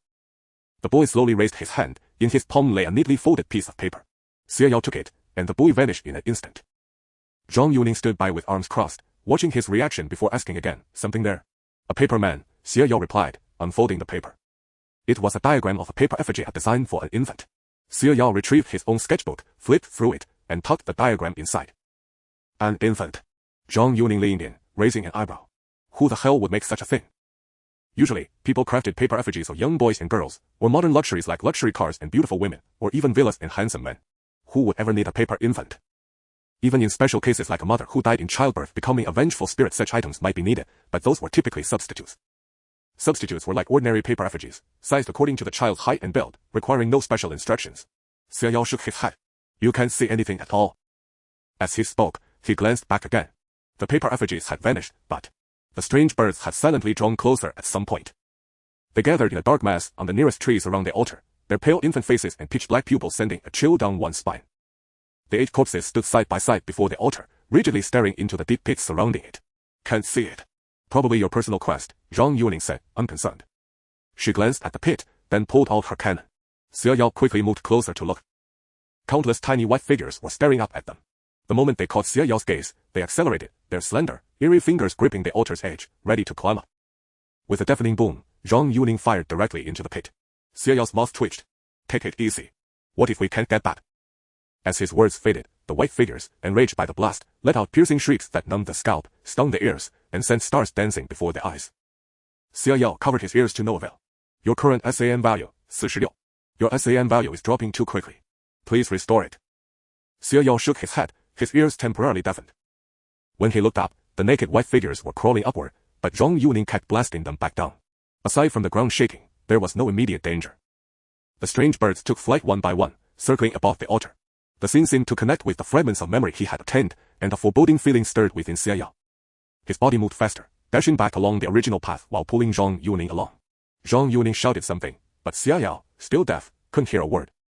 He stepped over the last few wooden planks and climbed back outside the altar. When he turned to look, the red markings on the altar had lit up at some point. Zhang Yuning was frozen in place as if trapped in quicksand, unable to move her feet no matter how hard she tried. Xia Yao spotted a climbing rope on one of the corpses. He quickly untied it and tossed it to her. Zhang Yuning grabbed the rope. "Pull me in," she yelled. Though Xia Yao couldn't hear, he understood and began pulling her back. Zhang Yuning finally managed to move slightly. Gritting her teeth, she pulled another item from her backpack. The heat wave and shock wave from the explosion radiated outward. Carried by his own inertia and the force of the blast, Xia Yao tumbled backward into a grave. He didn't bother getting up but instead crouched lower to avoid being hit in the face by flying stones. When the ground stopped shaking, Xia Yao emerged, covered in dust, from a collapsed grave mound. He sat up and looked toward the altar. Whatever Zhang Yuning had thrown had blown half the altar apart, revealing a pillar made of piled white bones beneath. The white figures had turned into paper scraps, burning as they fell into the deep pit. The strange birds wrapped around the corpses, but most of them had died, while the bodies remained standing unharmed. Where was Zhang Yuning? Xia Yao wiped his ear. It was still bleeding. He stood up to check on her when a hand traced with cyan patterns reached out from the pit, grasping the edge, followed by a figure leaping out. Xia Yao froze. Zhang Yuning had transformed. Her clothes were mostly blown away, barely covering her body. Her exposed skin was a bluish gray, with cyan patterns spreading from her arms to her chest. Her eyes were burning gold, locked onto Xia Yao, devoid of any emotion. Xia Yao was already on alert, ready to transform himself. There it is. The base Zhang the madwoman's transformation is early this time. She's getting more reckless, using a purple-grade weapon directly. Noticing some comments in the brush, Xia Yao picked up a stone, ready to transform if injured. Zhang Yuning tilted her head, suddenly produced a medicine bottle, and tossed it into her mouth. As the medicine vial was bitten open, the abnormal transformation of Zhang Yuning's body began to recede, restoring her to a normal human form. It was only then that Xia Yao slowly let down his guard. Zhang Yuning touched her wounds, then turned her gaze to the altar. "Damn it, you tried to trick me." She hurled another bomb into it. Another violent tremor forced Xia Yao to the ground once more, his already fragile ears seeming to ache even more. He finally understood how the madwoman Zhang got her name. What a lunatic. Xia Yao usually liked to keep things under his control, testing the limits just on the edge. But Zhang Yuning, she had no boundaries at all, acting entirely on impulse. When he sat up, he saw Zhang Yuning already crouching by the spot where the altar had been, now a massive crater. He walked over to join her. Beneath the altar lay nothing but white bones. Yet all the skeletons were small and fragile, clearly belonging to infants none older than a year. Zhang Yuning looked up at him, flashing a smile. "Exciting, huh?" Xia Yao couldn't hear her. His gaze remained fixed on the pit below. Zhang Yuning raised an eyebrow, finally noticing the blood trickling from his ears. After a moment's thought, she produced a pill and, with lightning speed, shoved it into Xia Yao's mouth. Xia Yao instinctively tried to spit it out, but the medicine dissolved upon contact with his tongue. A surge of power instantly flooded his body. He let out a muffled groan, his face flushing crimson, and collapsed to the ground, clutching at the earth in agony. Zhang Yuning crouched beside him, observing his reaction while stroking her chin. "Does this stuff really hurt that much? Good thing I didn't take it." It was an item she had obtained from a game, a so-called all-purpose nourishing pill, capable of enhancing strength and restoring vitality, with permanent effects. A purple-grade elixir. Such an item would fetch a sky-high price on the market. But Zhang Yuning wasn't particularly interested, mainly, she thought the name was atrocious. She was never short on money. She often led players through games on forums, jumping into sessions almost seamlessly, and the fees from carrying others alone were enough to last her several lifetimes. So she never bothered to sell it and just kept it. Seeing Xia Yao so badly injured just now, and considering he hadn't abandoned her to flee alone, she decided to offer him the pill. Xia Yao had no idea what it was. All he knew was that he felt like he was about to explode. Every cell in his body seemed to be forcibly infused with power, swelling and even bursting apart. His heart pounded violently. If a heart monitor were attached, it would show his heart rate surging past 200, far beyond what any normal person could endure. Wave after wave of pain crashed over him. Finally, when all the agony subsided, Xia Yao lay sprawled on the ground, gasping for breath. Yet his body slowly began to transmit an unprecedented sense of power to him. Xia Yao sat up and stretched, testing his limbs. Without exaggeration, at this moment, a single punch from him could probably kill a tiger. His hearing had also recovered. He looked at Zhang Yuning and said, "Thank you." Zhang Yuning, however, was eyeing his baby-faced appearance with a sly grin, her gaze drifting downward. "No need to thank me, just tell me, has anything changed down there?" Xia Yao's expression instantly turned cold. Zhang Yuning reached out to lift his skirt for a look herself, but Xia Yao leaped 2 meters away to evade her. "Oh, don't be shy. This pill of mine is a purple-grade item, and I'm not even charging you, just let me have a peek." Xia Yao, his face dark, jumped onto a grave mound and turned to see a paper effigy lying on the ground, staring up at him. From the paper effigy's angle, it could definitely see beneath his skirt. "Xia Yao." He raised a foot to kick it, but the paper effigy quickly cowered, covering its head in a pleading gesture. Xia Yao squinted, studying the paper effigy. It was female, dressed in yellow robes. Can you react? Can you speak? The paper effigy looked up, shook its head, and pointed at Xia Yao's feet. Xia Yao glanced down and noticed he was stepping on a coffin. The recent explosions had toppled and tilted the nearby graves, exposing some of the coffins. Zhang Yuning walked over and finally saw the paper effigy Xia Yao had mentioned. "Oh, who burned such a pretty lady?" she said, pushing Xia Yao aside and digging out the coffin. The coffin was very small, far too tiny for an adult. Zhang Yuning paused, then lifted the lid. Inside lay a set of tiny white bones. Her expression darkened. TCH. She usually didn't care about such things, it was just a game. But dark arts involving infants truly disgusted her. Whether it was the bones beneath the altar, the scattered skeletons across the graves, or those strange birds, all pointed to one fact: someone here was using infants to practice evil sorcery. However, she narrowed her eyes at Xia Yao. She suddenly noticed that, throughout this entire mission, only Xia Yao seemed out of place among the tour group. His mission had nothing to do with corpse driving or Western Hunan, except for being her neighbor. Paper effigies, though a staple of supernatural themes, she had encountered them before, had little connection to corpse driving, which didn't require paper figures. A slow smile curled at the corner of Zhang Yuning's mouth. "Bunny, how about we make a deal?" Xia Yao looked at her warily. "Say it first." If she still wanted to peek under his skirt, he wouldn't hold back. "What's that look supposed to mean?" Zhang Yuning glared at him, her suspicion flaring up. She had already slipped on her coat, and lifting her long legs, she aimed a kick at Xia Yao, who dodged it with agility. "I'm trying to say, you share the quest with me, and you'll give you all the items, but you have to carry me through the whole thing." Xia Yao's eyes flickered. Dear. Regardless of Zhang Yuning's motives, having someone with skills and items around could at least be useful, though she might not be reliable either. Xia Yao then turned his gaze back to the paper effigy. The paper figure was cradling the infant's remains, rocking them as if soothing a child. Zhang Yuning frowned. "Did you get a new quest?" Nothing had popped up on her end. Yes. Several progress updates appeared on Xia Yao's panel. "You see the blasted altar and the paper figure's movements, suddenly recalling how, as a child, your grandfather lamented the excessive number of paper figures ordered recently. What a sin. The infant birds have been guarding the corpse all along. Why would they do such a thing? You are filled with curiosity about all this and decide to investigate thoroughly, until death do you part." Upon reading the last sentence, Zhang Yuning shot him a surprised glance. "This is the first time I've seen such a forced quest." It explicitly stated "until death do you part," which the game had never done before. It always set conditions that only triggered death if the player failed within the scope. But clearly, for Xia Yao now, everything had to be investigated. "Forget it, let's go. Head to the village first." After the altar was blown up, the path behind had reopened into the forest. They skirted around the altar's location and soon spotted the highway. Zhang Yuning glanced at the sky, then pulled out her cart. "What do you think are the chances of getting the corpses to pull the cart?" she asked, eyeing the bodies clutching the ball.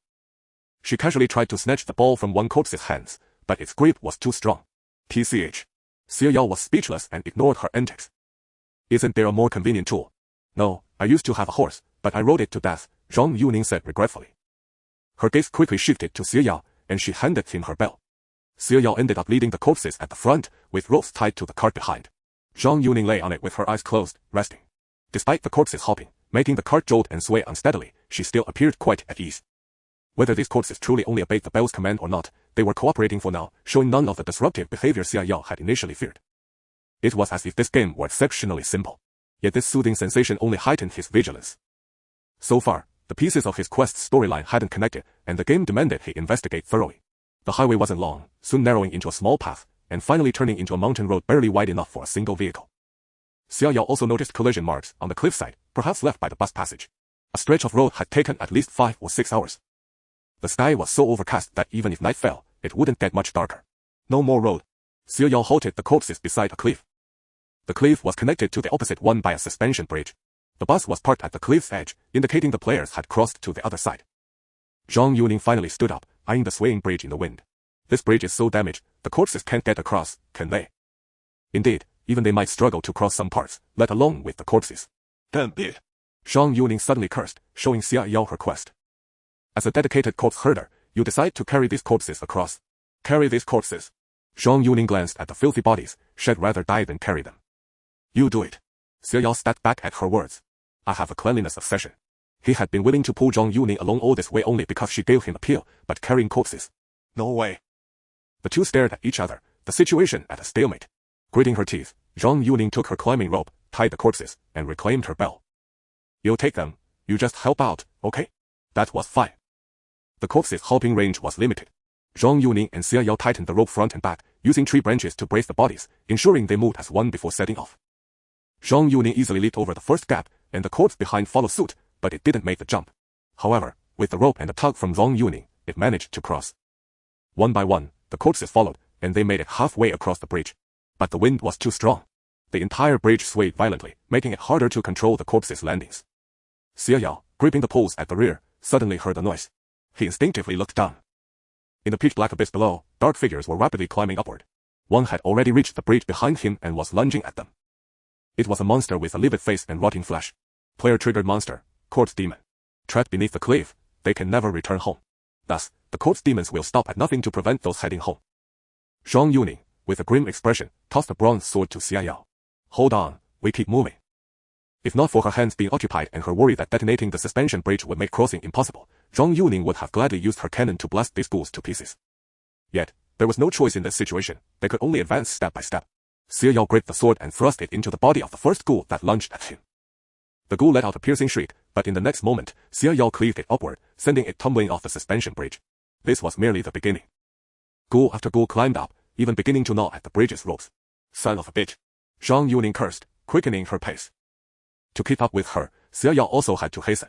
But the corpses offered no cooperation, forcing the two of them to prop up the bodies and rush forward in tandem. To make matters worse, the wind grew fiercer, threatening to flip the bridge entirely. Had Xia Yao's physical condition not been enhanced, he would hardly have managed the dire scene. Ghouls on both sides of the bridge were biting through the ropes.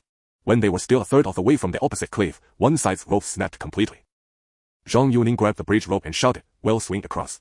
Be careful." As she spoke, the black orb in her hand struck her body, and her sanity, restored by medicine, plummeted below 20 in an instant. Mutation set in.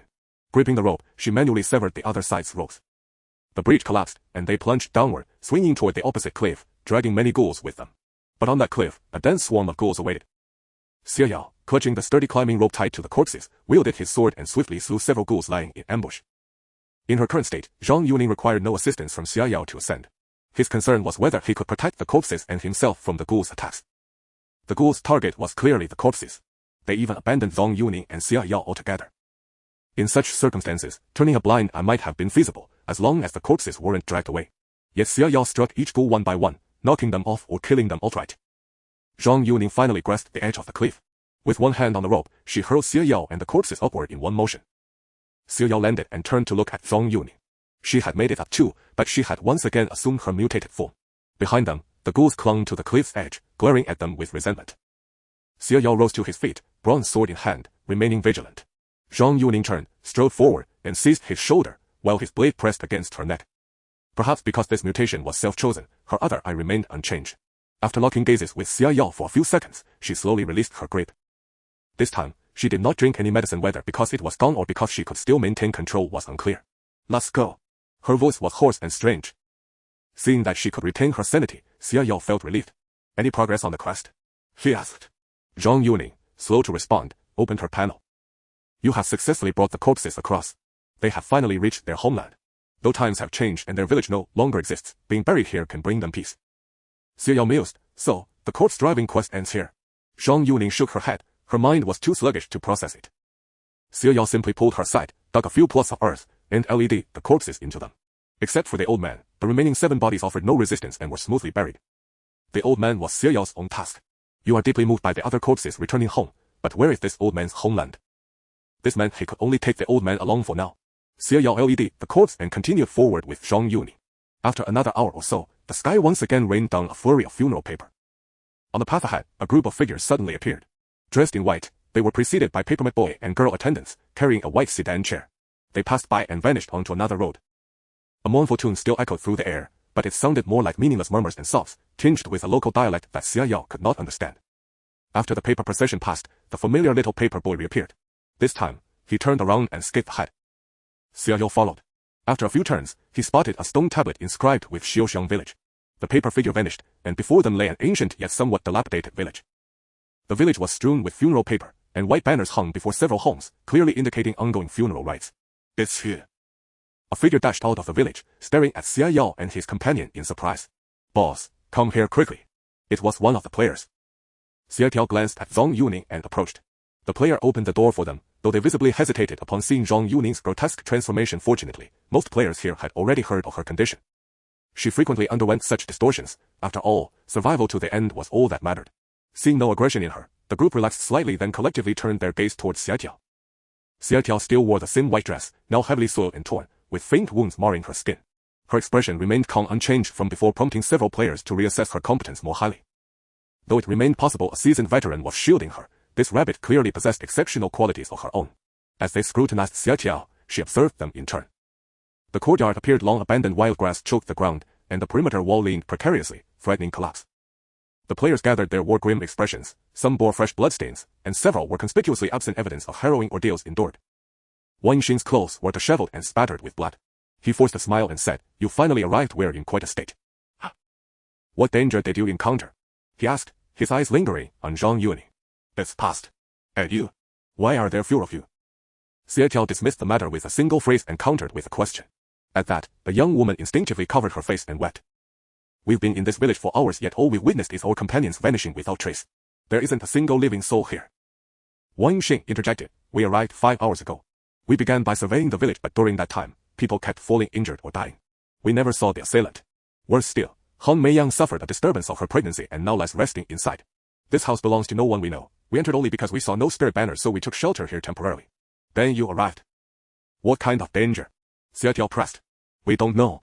Perhaps it's haunted. People vanish outright, dragged away unseen. When we find them, only gory corpses remain, splattered across the ground. Their faces darkened with dread." Realizing no further clues were forthcoming, Xiaotiao glanced at her interface. "At last, you return home, yet where have the villagers gone? You haven't visited in years. You recall clearly, the 7th house to the left belongs to your neighbor, the corpse carrier, the 8th is your own." Xiaotiao raised an eyebrow and surveyed the surroundings. "This is the 6th house. So the adjacent one must be Zhang Yuning's residence." "Yes, what?" Wang Xing and the others tensed. "The next house bears Zhang Yuning's identity. I'll take her there." Xiaotiao stepped outside and led Zhang Yuning to the 7th house, pushing open its door. Inside the courtyard lay 3 pitch-black coffins. The dwelling itself was equally dilapidated, silent, hollow, unmistakably uninhabited for years. "Check your interface," Xiaotiao instructed. Zhang Yuning complied. "You finally return home, but where are your family? Only 3 coffins remain. Could it be they've all perished?" Frowning, Xiaotiao asked, "Shall we open them?" Zhang Yuning reacted with startling swiftness, striding forward and flinging open all 3 coffins in one motion. Players peering in from outside recoiled in shock, instinctively retreating. Yet each coffin was empty. "They're empty," your breath eases slightly. "But where, then, have the villagers vanished?" Xiaotiao scanned the interior. The furniture stood undisturbed, as if no one had packed or fled. Tools and artifacts related to corpse carrying littered the space. She examined them briefly, then handed them to Zhang Yuning. Zhang Yuning disdainfully tossed them aside. Her mind was clouded, only primal instinct remained. It was sheer fortune she clung to Xiaotiao, otherwise, who knew what state she'd be in. Xiaotiao showed no reaction to the gesture. Turning, she left to inspect her own residence. Outside, the players huddled together and hurriedly asked, "Well? What did you find?" "Nothing yet, I'll check the neighboring house." They hesitated, wanting to follow, yet holding back. The weeping girl ventured timidly, "Be careful, the spirit banners there are the most numerous." Xiaotiao had already noticed. Before and within her own home's threshold, white spirit banners whipped violently in the wind, swirling with paper money, an eerie, unsettling sight. Still, she had to enter. Pushing the door inward, Xiaotiao collided head-on with a figure. A shriek erupted behind her as players stumbled backward in terror. It was a paper effigy. Its garments were stitched from black cloth, its frame, bamboo wrapped in white paper, its face painted with delicate brows and eyes, lips curved upward in a smile that chilled the spine. Its cheeks were yellowed, crowned by a small hat. Xiaotiao reached out and touched it. The effigy stirred not at all. With a shrug, she shoved it aside. Behind her, players swallowed hard. "Her nerve is extraordinary." Not only the players murmured, live commentary flooded the stream. Due to Zhang Yuning's distortion, many of her fans had flocked to Xiaotiao's broadcast, drawn by her silence and stillness. This newcomer barely qualifies to stand beside Dong the Mad. Nothing but a weakling riding Zhang Yuning's coattails. No wonder she masquerades as a woman. Still, the newcomer's courage merits praise. Yet what exactly does that 09 point after her title signify? No explanation followed. As the audience grew, some began scrutinizing the live stream page. Xiao Yao also noticed that bullet comment. He was still deliberating whether to respond when the 0 after his title flickered. Suddenly, the number 9 flickered and turned into a 0. A chime by his ear and has fixed the bug for you made Xiao Yao's expression turn somewhat subtle. "You call this a bug? Isn't this just because it drained all his points?" "Congratulations, player, for slaying 15 corpse fiends. Reward, 15 points. Player receives 100 points as bug fix compensation. Apologies for the delay. Please proceed with the game, and good luck." Xiao Yao listened to the series of chimes and finally felt satisfied. The compensation was quite decent. As for some viewers in the live stream, they noticed the change and started discussing whether the game had recent bugs, but it didn't stir up much of a commotion. After all, Xia Yao wasn't a top-tier player. He had already entered the courtyard, which was filled with many wreaths, each bearing a black and white photograph.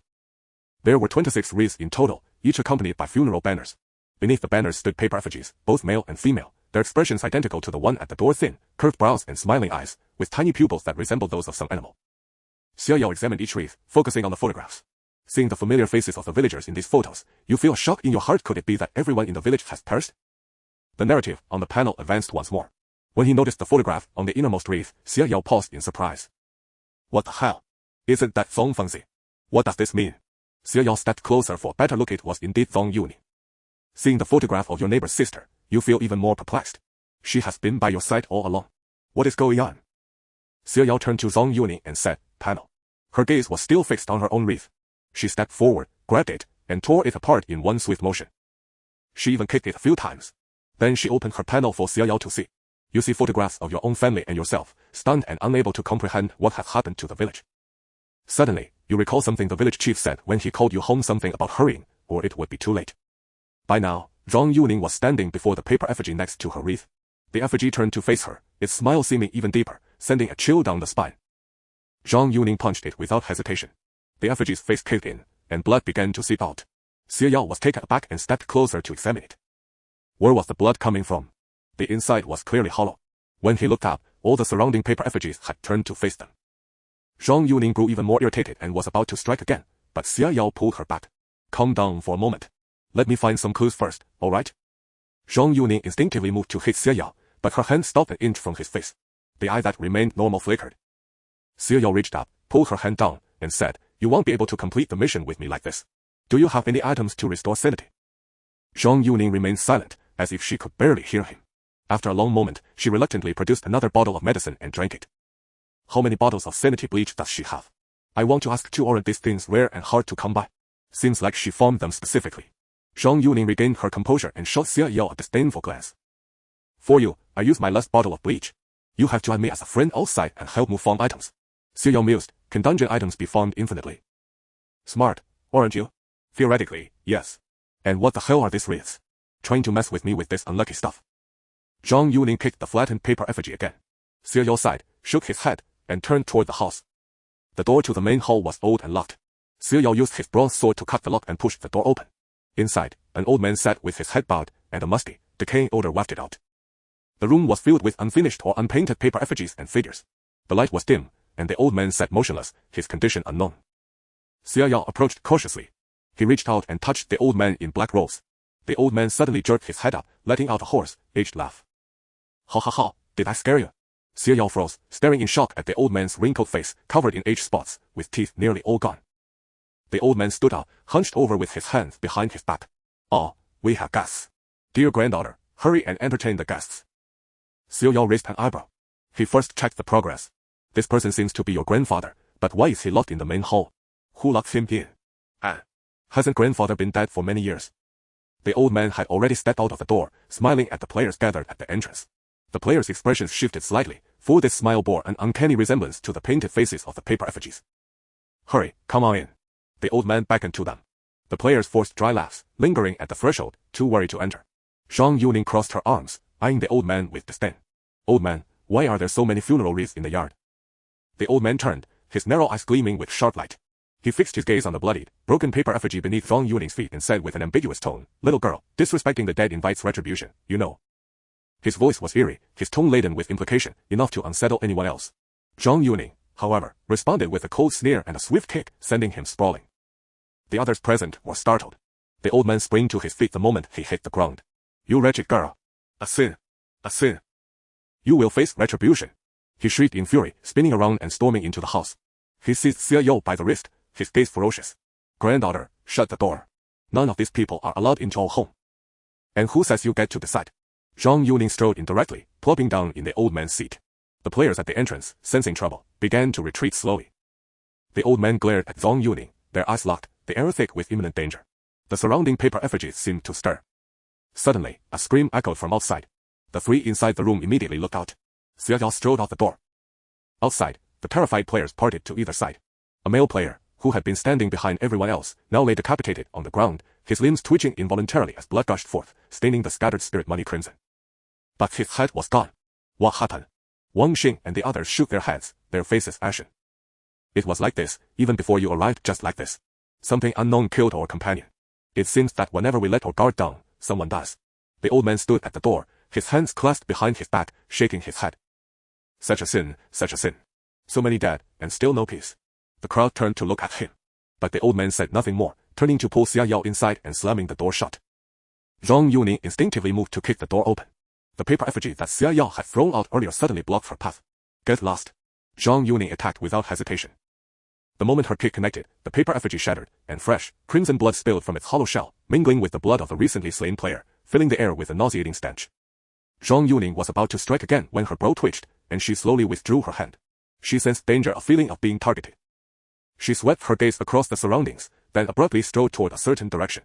The remaining players exchanged bewildered glances. Should we go back? Someone ventured. Wang Xing nodded. Let's go. We just need to stay here for 3 days, then we can leave. There's no need to probe any further. Right. As we agreed at the start, keep an eye on each other. No one wanders off alone. Otherwise, someone else might die. Meanwhile, Xiao Yao was led into the house by the old man. The old man pointed at the unfinished paper effigies in the room. Granddaughter, finish this up. The guests will come to collect them. I'm going to rest. Xiao Yao grabbed his arm. But I don't know how. If I mess up, will the guests be angry? The old man raised his eyes to meet his. Seeing Xiao Yao's calm expression, the old man broke into a smile. Don't worry. Just do your best, and it'll be fine. When will someone come to pick them up? The old man tapped his back, muttering, when will they come? When? As he shuffled toward the back, he suddenly turned at the doorway. Oh, I remember now. Soon. They'll be here soon before dawn. With that, the old man pushed open the door and disappeared inside. Xiao Yao was left alone in the main hall. Xiao Yao glanced at the sky outside, unable to tell the time. Still, time might be tight. He first sorted out the unfinished paper effigies that lacked painted faces and found the ink and brush. But as he began to paint, he hesitated. To be honest, he had no talent for drawing. Xiao Yao glanced again at the paper effigies outside. All of them were now turned toward the main hall, their expressions starkly vivid. Xiao Yao pondered for a moment, then swiftly set brush to paper. The more he painted, the more fluid his strokes became. In no time, he had finished all the effigies, then took out the paper oxen, horses, and bridal sedan chair, beginning to outline and color them.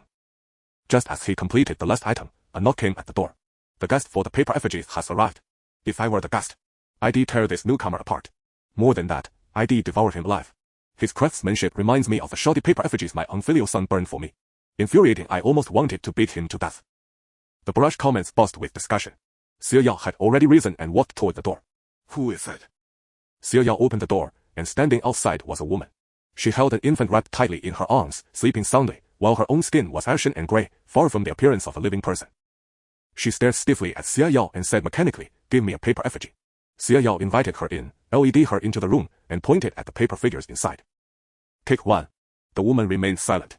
She gazed at the paper figure before her, dressed in the same maroon clothes as herself, and a flicker of human-like confusion crossed her rigid face. For the face of this paper effigy was truly. Xiao Yao added a warm reminder, please take it and leave quickly. The woman glanced at him, reached out, grabbed the paper figure, and departed. Xiao Yao smiled as she watched her leave. She didn't even get angry. This painting skill is really too much. The barrage comments were utterly speechless. For Xiao Yao's artistry was worse than an elementary school student's. The face was merely 2 large circles for eyes, 2 tiny circles for nostrils, a crooked mouth, and asymmetrical eyebrows. This stripped the otherwise exquisitely crafted and lifelike paper effigy of all its intended eeriness. After the woman left, a man arrived. The man also carried a child in his arms. Here, too, there was a paper figure matching him. Subsequently, men and women entered in alternating pairs, each holding a baby wrapped so tightly that their faces were entirely hidden. Until all the paper effigies in the room were taken, the newcomers turned into the elderly, also cradling infants. First, an old woman took a paper house. Though well-crafted, its colors were dreadfully ghastly. She shot Xiao Yao a glance with her dark green eyes, then left with the house. Next came an old man. Finally, children arrived about 5 or 6 years old. There were only 3 of them, and the last one was a little girl. She was about to leave, clutching a paper toy and the infant in her arms. Suddenly, Xiao Yao pretended to sleep, and the sword in her hand flicked open the cloth wrapping the baby in the little girl's embrace. The little girl stopped, her expression turning strange as she looked at Xiao Yao. The infant in her arms had been revealed. It was a paper figure. Sister, what are you doing? The little girl spoke. Xiao Yao smiled, stood up, and said, I just accidentally fell. The little girl tilted her head and giggled. Do you want to see my little brother? She lifted the baby and held it up to Xiao Yao's face. The painted features on the infant's face twitched, its eyes fixed on Xiao Yao. This is your little brother. He's very cute, Xiao said calmly. It's okay. The little girl hugged the baby and laughed. If sister likes him, well, come play with you tonight. With that, she giggled and laughed, cradling the infant. The door inside the room pushed open, and the old man poked his head out. Hee, granddaughter, why are you saying unnecessary things to the guest? Xiao looked at him and asked directly, why are they all holding babies? The old man's eyes darted. You want to know? After a brief deliberation, Xiao nodded. Yes, I want to know. He had to investigate this plot thoroughly, so even though he sensed the question might trigger danger, he still agreed. The old man chuckled and beckoned to him. Then come, grandfather will take you. He stepped out of the door and led Xiao out of the courtyard. As they walked out, Xiao looked at the wreaths in the yard and asked, are all these people dead? Are they the villagers? Why did they die? The old man glared at him in displeasure. Asking me so many questions, how can I answer them all? Then tell me one by one. What about the villagers? Xiao had no intention of letting any clue slip. The old man snorted coldly. You ask, and I have to answer.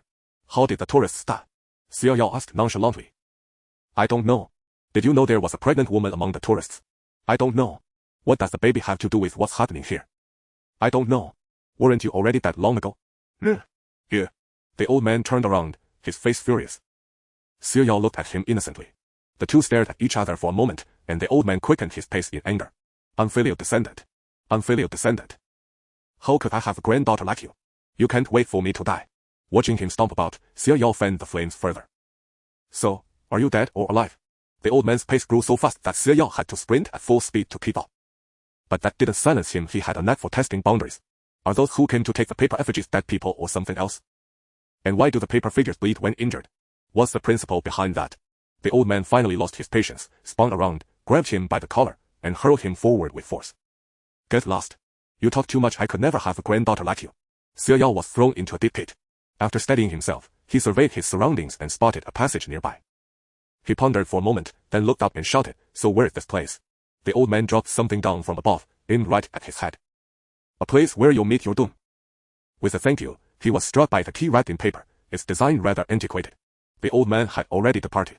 Clutching the key, Xiao glanced at the passageway and then squeezed inside. This did not seem like an ordinary tunnel. Xiao felt it resembled a grave robber's dugout. Soon, the ancient artifacts gradually appearing ahead confirmed his suspicion. Lanterns hung on both sides of the tomb, placed there by human hands, not bright, but sufficient to illuminate the contents within. Murals adorned the walls, though their depictions were abstract, and Xiao, no expert in such matters, could barely comprehend them. One thing was discernible. It seemed to depict some sort of religious ritual. The attire of the figures resembled that of certain ethnic minorities. The tomb was vast and winding. He had no understanding of main chambers or side rooms. After turning a corner, he entered a spacious hall and came to a halt. There was no need to dwell on that, for he saw the heads of the dead, all suspended above the great hall. Besides the heads of a few players, Xiao also spotted the person who had come to retrieve the paper effigies. Men, women, the elderly, and children, none were missing. Instead, even more heads were neatly arranged above. Beneath these heads, numerous paper effigies stood in corresponding positions. Among them, the paper effigies with hilariously incongruous expressions were those painted by Xiao's own hand. Their comical faces dissipated much of the hall's eerie and sinister atmosphere. The barrage comments were filled with speechless complaints. Some viewers even initiated tips. First-time tipping just to enhance the atmosphere. Painting paper effigies like that is a skill in itself. Xiao ignored them and turned to survey his surroundings. To the left of the hall, a door stood open.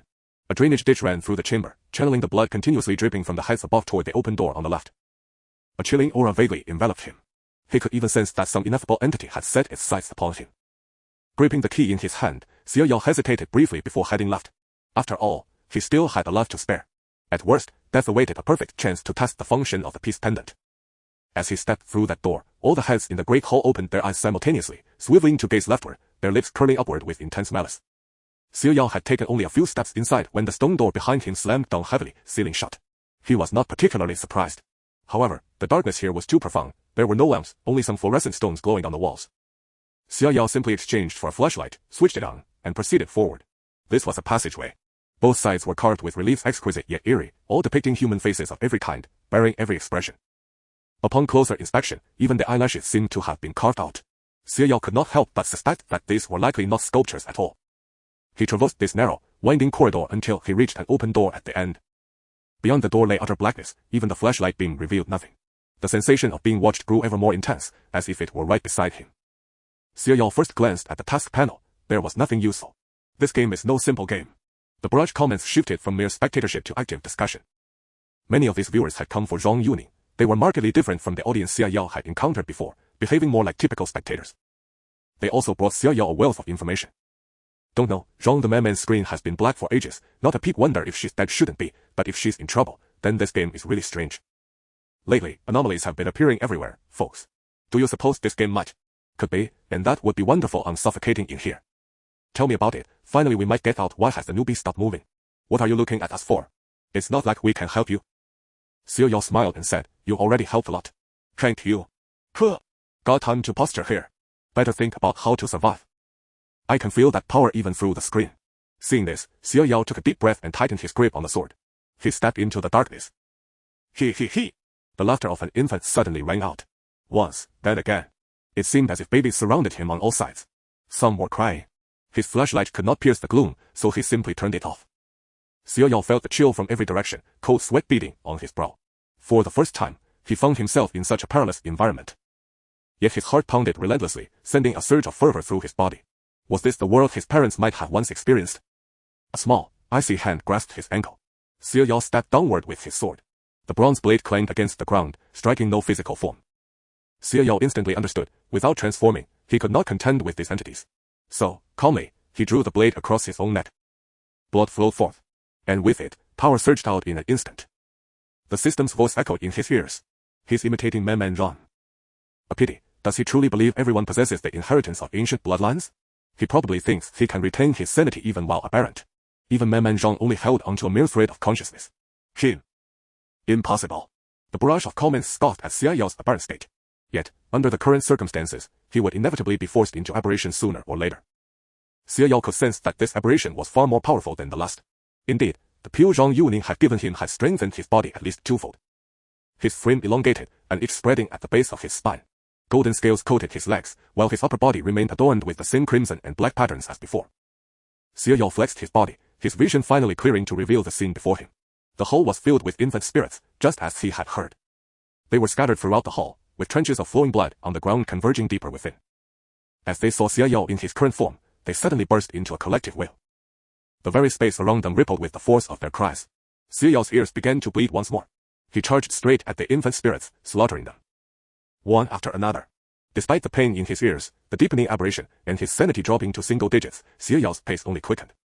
As he tore them apart one by one, the infant spirits finally began to feel fear. Driven by terror, they started to converge towards a single direction. That was the direction the blood flowed. Xia Yao followed. As the infant spirits gathered, light began to appear ahead. Xia Yao stepped into the rear hall. Or perhaps, this should have been the front hall.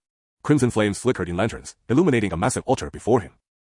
The markings on the altar were lit by blood, converging towards the center. At the position of the sacrifice sat a withered old man. Xia Yao saw the long-awaited update on his panel, then glanced at the center of the altar where the infant spirits were burrowing in. Grandpapa. He rasped. What are you doing? Damn. He can still talk. Isn't he aberrant? Whoa. That reminds me, I saw a newbie at the top of the rookie rankings a couple of days ago. He could stay sane while aberrant. Wait, could it be the same person? You mean that punk with the weird hair?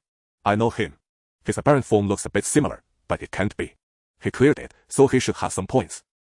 Who knows? Which punk? I don't follow the rookie rankings.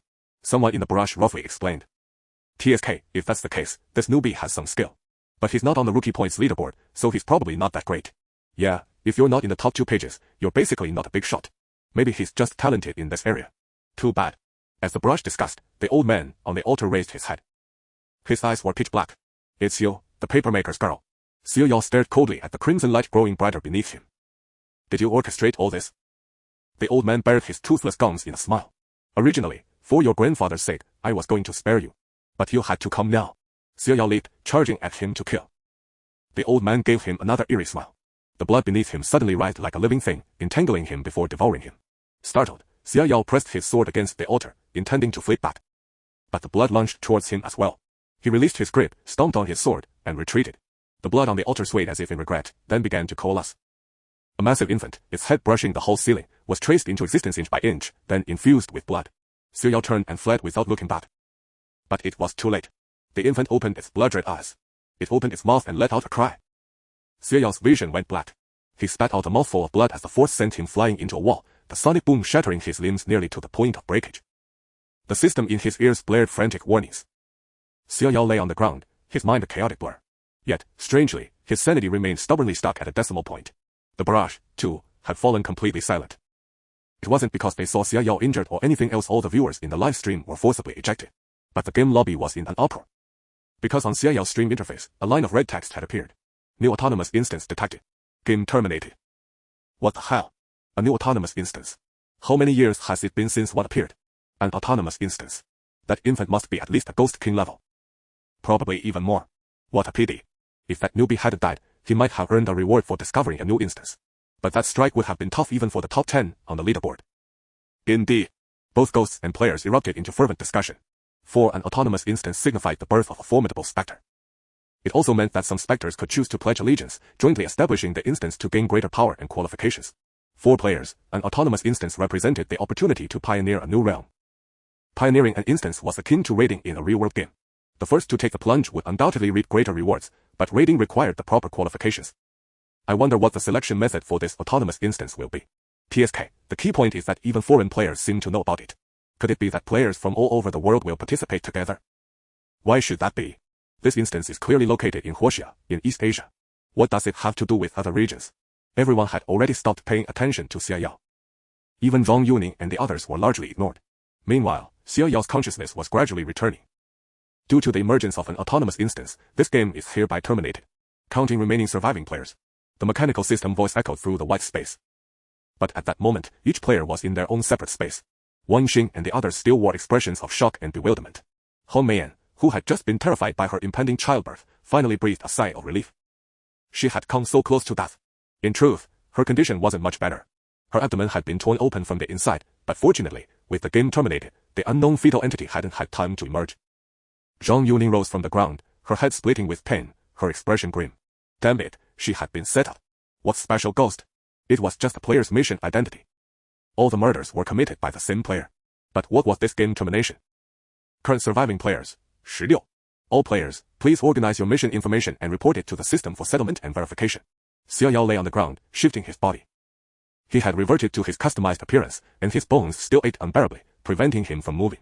So he simply closed his eyes and roughly sorted through his situation. I am the child of a paper effigy artisan from Xiaoxiang village. My grandfather sent me away to protect me, but I accidentally returned here for some reason, uncovering the secret of why I left back then. The court driver of Xiaoxiang village, having only a granddaughter and no male heir to inherit his skills, accidentally discovered a massive ancient tomb beneath the village. It seemed to be a site for some religious ritual. He acquired dark arts and harbored ulterior motives. After long preparations, he slaughtered everyone in the village to use their blood to sacrifice these infant spirits. But it wasn't enough. He needed a real infant and his own granddaughter. So he lured this tour group here. Oh, Wang Xing's identity as the tour guide was probably compromised. Perhaps the dead players were killed by him for the blood sacrifice. My grandfather crafted those paper effigies to appease the restless infant spirits, perhaps hoping to resolve everything. When I was a child, Zhang Yuning and I once stumbled into the ground-level altar, maybe uncovering something. So grandfather sent us away. In my memory, he died. After I returned, he had been using small paper figures to guide me, trying to tell me all this or pass on his legacy. Xia Yao said these things intermittently while lying on the ground. This was everything he knew so far. But there was still too much left unexplored. This was merely the tip of the iceberg. Do you wish to submit the current description? Xia Yao remained silent. These were all his speculations.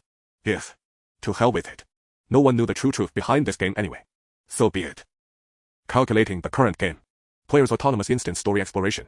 23 points earned, 230. Player's total points from killing ghosts in this game. 398. Player's progress in this simple instance game. 61. Performance, excellent. Grade A. Points earned. 50. Congratulations. Player obtained item, paper effigy manual. Congratulations. Player obtained item, mysterious key. Congratulations. Player obtained identity card, granddaughter of the paper effigy artisan. Player, as the first to encounter the autonomous instance boss, receives reward, pioneering card. Player's total tips received in this game, 5,091 malice points. As the system's announcements echoed one after another, the surrounding white space gradually faded into black. And appeared once more. Congratulations. Total points earned in this game, 778. Detected that the player triggered a peace talisman once. The peace talisman's energy is depleted. Do you wish to recharge it? By now, Xia Yao's body had returned to its original form, and his injuries were fully healed. He narrowed his eyes at Anan. I used the peace talisman. Yes. Xia Yao sneered and said, but that's not quite the extra life you promised. As far as he remembered, he was merely immune to death as long as his SAN value didn't hit 0. And then smiled. Do you wish to recharge? Yes. Xia Yao looked coldly at Anan. Recharge complete. Your remaining points, 10. Current rank, Black Iron 10. Evidently, this was a lesson learned from last time, leaving a base score. Xiao Yao gave her a deep glance. These points had no pattern. It seemed that whatever he earned was siphoned away. What's the situation with the autonomous dungeon? Xiao Yao asked. Autonomous dungeons refer to new ghost domains that emerge independently of system interference and beyond the system's list when a new ghost king or a ghost of higher rank is born. These become new game instances. The difficulty and tasks of a new game instance are uncertain, requiring players to explore on their own. Those holding a pioneering card can enter when the instance opens. Rewards such as points and items are doubled, and other hidden benefits await players to discover. Xiao Yao glanced at the pioneering card in his inventory. Western Hunan Tour Group, upgrading, pioneering card. This was indeed an unexpected surprise. If I don't complete the tasks in this instance, will the progress carry over next time I enter? Xiao Yao asked further. Of course. When will the instance open? 1 month later. Xiao Yao then chose to return to reality. He didn't go back to the game lobby but logged out directly. He had been in the game for 2 days, and it was now evening. On the game panel, a new countdown appeared. 6 days, 23 hours, 58 minutes, and 50 seconds until entering the instance suite 2. This name made it hard to infer what kind of instance it was. But come what may, he would take it as it came. Xiao Yao pushed open the hotel door and walked out. The front desk staff, who were chatting, greeted him with polite smiles. Is there anything we can help you with? Have there been any local news in the past couple of days? Xiao Yao asked. The front desk paused, then said, Oh, yes. There was an earthquake yesterday, not strong, in the mountainous area. It caused a geological collapse, but no one lives there. A rescue team has already been dispatched. Other than that, no major news, I think. Xiao Yao nodded, thanked them, and walked out to find a restaurant. He ordered some food while searching for news about the earthquake on his phone. There wasn't much coverage, and it didn't draw much attention. Heavy rain had fallen 2 days earlier, possibly causing a landslide that led to the collapse. But geographically, it closely resembled the game. Xiao Yao searched further, and just as he was about to exit, a new headline suddenly popped up. Large tomb possibly unearthed beneath collapsed terrain in western Hunan. The latest report included only one image, a bronze artifact excavated by personnel clearing the soil. Beside it on the ground lay a mud-caked mural with an artistic style identical to what he had seen in the game. So it was. It was indeed connected to reality. Xiao Yao grew even more curious about their relationship. He packed up and traveled directly to the nearby area overnight. The next day, when he went out, he found that all related news had disappeared. Xiao Yao raised an eyebrow and glanced at the gloomy sky. Should he still go? This was clearly suspicious. In the end, he hailed a local car. You want to go there? The road's tough. There's an experienced hotel over there, but I can only drop you off there. The driver clearly wasn't keen on this trip. Even so, you'll have to charge extra, or find someone else. Han. Xiao Yao paid readily, and the driver, a bit embarrassed, explained as he drove. It's not that I'm overcharging you. Since that heavy rain 2 days ago, the roads here are awful. That spot you mentioned had a landslide too, and the rescue team went there. Speaking of which, what are you going there for? Xiao Yao smiled and said, I remember there's a small village called Shaoxiang Village there. I have a relative living there. I planned to visit him during my break for a vacation, but I never expected such a disaster. So I'm going to check on him. The driver instinctively turned to glance at him.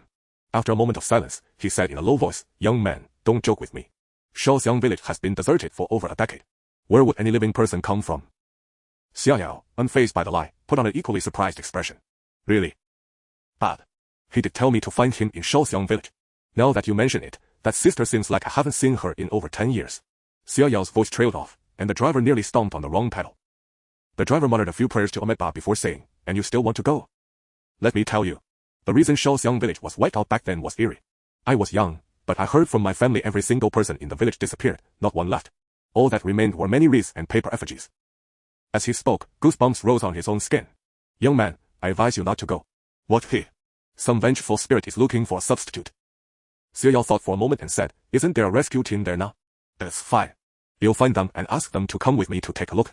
What if a villager who left has come home? There's no such thing as ghosts in this world. Even he didn't believe his own words. The driver sighed, better to believe in them. In their line of work, they often encountered strange things. But since it was his own business, the driver said no more. He dropped him off at the hotel, which looked exactly like the one in the game, and stopped there. It seems there are official cars over there. You should go ask, the driver said, gesturing toward the row of vehicles in front of the hotel. Xiao Yao thanked him and stepped out of the car. He squinted at the rundown hotel before him. Could there still be corpses inside? As he approached, a woman walked out of the hotel, followed by a line of people carrying stretchers. The woman looked familiar. It was Zhang Yuning. Xiao Yao's eyes flickered, but he walked past her without a sideways glance. Stop! Zhang Yuning called out. Xiao Yao turned back. Zhang Yuning wore a Chinese-style linen short-sleeved shirt and trousers, straw sandals on her feet, and her hair was casually tied up with a wooden hairpin. Her gaze, sharp and scrutinizing, was no different from how it had been in the game. Something wrong? Xia Yao asked politely. Zhang Yuning walked over, looking him up and down. After a long moment, she broke into a smile. Gotcha, rabbit. Xia Yao gazed at her calmly. After a pause, he spread his hands and asked, how did you recognize me? Zhang Yuning let out a cold laugh and swung a leg at him in a whip-like kick. Xia Yao stepped back to dodge, but she pressed on relentlessly, and the two clashed in a fight. The onlookers exchanged bewildered glances. The fight was evenly matched until Xia Yao pinned Zhang Yuning against the front desk. Had enough. Zhang Yuning said irritably, how dare you track me down in real life? I wasn't looking for you. Zhang Yuning's eyes flashed as realization dawned. She withdrew her attack and said, you'll hear about that soon, aren't you? What happened in the game? Xia Yao also pulled back, stepping half a pace away. I found the tomb, nearly got killed, barely survived, and managed to stop it. Zhang Yuning looked thoughtful. Come with me, she said, pulling him along. The game has been around for a long time, and there's an organization in real life too. I work for the Special Situations Bureau. This dungeon is no ordinary matter. Xia Yao took in the information and didn't refuse. He followed her into the car. Inside, aside from a middle-aged man, the others were around his age, 1 girl and 3 boys. And who is? The middle-aged man asked, looking at Zhang Yuning. Codename Rabbit. He's quite skilled and was the first to encounter this dungeon. The others in the car looked at Xia Yao in surprise. The girl let out a curious sound. I remember that player called Rabbit. Wasn't he supposed to be that? Zhang Yuning stretched lazily. You can see him with your own eyes, and you still ask unnecessary questions. Lu Haitang, can't you use your brain? You talk too much. Lu Haitang's face darkened. She snorted coldly and said nothing more. Rabbit, get in. We're heading out together. Xia Yao sat down beside her and asked directly, what exactly is this game? Zhang Yuning gave an enigmatic smile. Who knows? But that's not the important thing. She yawned. What matters is that the things in the game are intersecting with reality. Xia Yao thought of his parents' death, and his expression turned cold for a moment. So your job is to deal with this? He asked. Not exactly. Zhang Yuning spread her hands. But it is now. This incident is serious. Many bodies were found near Xiaoxiang village. Investigators went missing one after another, and when they were found, they were all dead. That's why we were called in. Having just exited the game, she was summoned immediately. Zhang Yuning draped an arm over Xia Yao's shoulder. Now that I've told you all this, why did you get here so fast? Xia Yao removed her hand and said flatly, I happened to be in the area for a trip. I saw the news and came out of curiosity. Zhang Yuning let out a meaningful oh. After all that talk, Zhang Yuning, shouldn't you let him introduce himself? Lu Haitan spoke coldly. You just drag anyone in without thinking. What if he hinders our work? None of your damn business. You'll take responsibility, got it? Yeah. Enough. The middle-aged man spoke up with a smile. Hello, Im Chan. They usually call me Captain Chen. Since Yuning trusts you, we're willing to trust you too. After all, we're all here to investigate the game's origin and how to escape it. Xia Yao responded, my name is Xia Yao. I'm a new player. Captain Chen nodded. Xia, right? Can you tell us what happened in the dungeon? Xia Yao remained silent. He was merely curious and happened to run into Zhang Yuning, but that didn't mean he wanted to join their group and share information. Lu Haiten glared at him with disdain. Do you really think this is just a game? Do you have any idea how many people could die because you're hiding information? So can you deal with ghosts above the Ghost King level in real life? Xia Yao countered. Lu Haiten was left speechless. Captain Chang frowned. Is that ghost really that powerful? I don't know. But without an item, I'd be dead. Xia Yao added with a hint of caution, if it really does manifest in reality, shouldn't we consider sealing off the area? The dungeon opens in a month. Shouldn't we give people in the real world some time to prepare? This won't do. Lu Haitan was the first to object. Such matters will only incite unnecessary panic. How can ordinary people be allowed to know? And besides, who would believe there are ghosts in this world? Xia Yao said indifferently, I could see ghosts even before I entered the game. Lu Haitang was momentarily speechless. That's just an isolated case. Zhang Yuning rolled her eyes and said in exasperation, what a fool. What he means is, ghosts have always existed in this world, but now these things seem to be appearing more conspicuously. Lu Haitang thought of the first people in Xiaoxiang village who encountered ghosts and demons, and fell silent. If it weren't for the fatalities, and the fact that every rescue team that went there encountered ghosts and was now undergoing psychological counseling, their semi-civilian, semi-official organization wouldn't have been deployed to handle this matter. That's still just one place, it doesn't prove anything, Lu Haitang muttered. Captain Chen said, this isn't something we can handle. Let's go take a look at the situation first, and then we'll decide. Xia Yao said no more. Soon, they got out of the car, crossed the cliff, traversed the suspension bridge, and before long, Xiaoxiang village appeared before them, just as it had in the game. However, half of Xiaoxiang village had collapsed. The area was already cordoned off. Standing among the crowd, Xie Yao gazed at the swirling red and black miasma ahead and the indistinct, wandering specters pacing restlessly in place. A wave of discomfort washed over him. The yin energy was dense around them. Frowning, he surveyed the area and stepped back. Zhang Yuning noticed and followed him. What's wrong? Nothing. I'm just not feeling well. I've seen enough, so I won't get involved. Zhang Yuning raised an eyebrow and glanced back. Leaving just like that. Not going down for a look. Xie Yao met her gaze. After a moment, Zhang Yuning sighed. Han, it's not like we could really let you go down there anyway. Because trust was lacking. It's very dangerous down there. This is the first time I've seen so much yin energy gathered in one place, Xie Yao warned. I've been in tombs in the game. Be careful of infant spirits. You don't need to tell that. We've all seen your game footage. Although it wasn't complete, because who would have thought to record his live stream at first? It wasn't until the later dungeons clearly went wrong, and Zhang Yuning's screen went black, that someone switched to recording Xie Yao's stream. It'll take you back, Zhang Yuning said. And we can add each other as friends. You can call me next time you run a dungeon. Oh, right. What's your next dungeon? Ganlu. Xie Yao didn't refuse her. Ganlu. Zhang Yuning thought for a moment, then shook her head. Doesn't ring a bell. Must be a new minor dungeon. The two chatted for a while longer. After getting in the car, Zhang Yuning asked, do you want to join our guild? Not necessarily online. I'm a solo player online myself. No, Xie Yao declined. He had no intention of joining a guild for now, especially one with real-world ties. Zhang Yuning had only asked casually. Given her own circumstances, she had no interest in joining any organization either. After parting ways with Zhang Yuning, Xie Yao returned to Nancheng. His purpose for this trip was to confirm whether the game could influence reality. As it appeared, to some extent, the game functioned more like a form of precognition. Players experienced events in the game beforehand, and then they would manifest in reality, or rather, the same events would occur in reality. Although he hadn't spoken much with Zhang Yuning and the others, Xie Yao still felt he wasn't the only one wondering, what if, one day, reality became exactly like the game? What if, one day, the ghosts and monsters roaming the streets were no longer bound by invisible restrictions and could interact with and touch people? What then? That would undoubtedly be a massive catastrophe. Xie Yao returned home, intending to get some proper rest.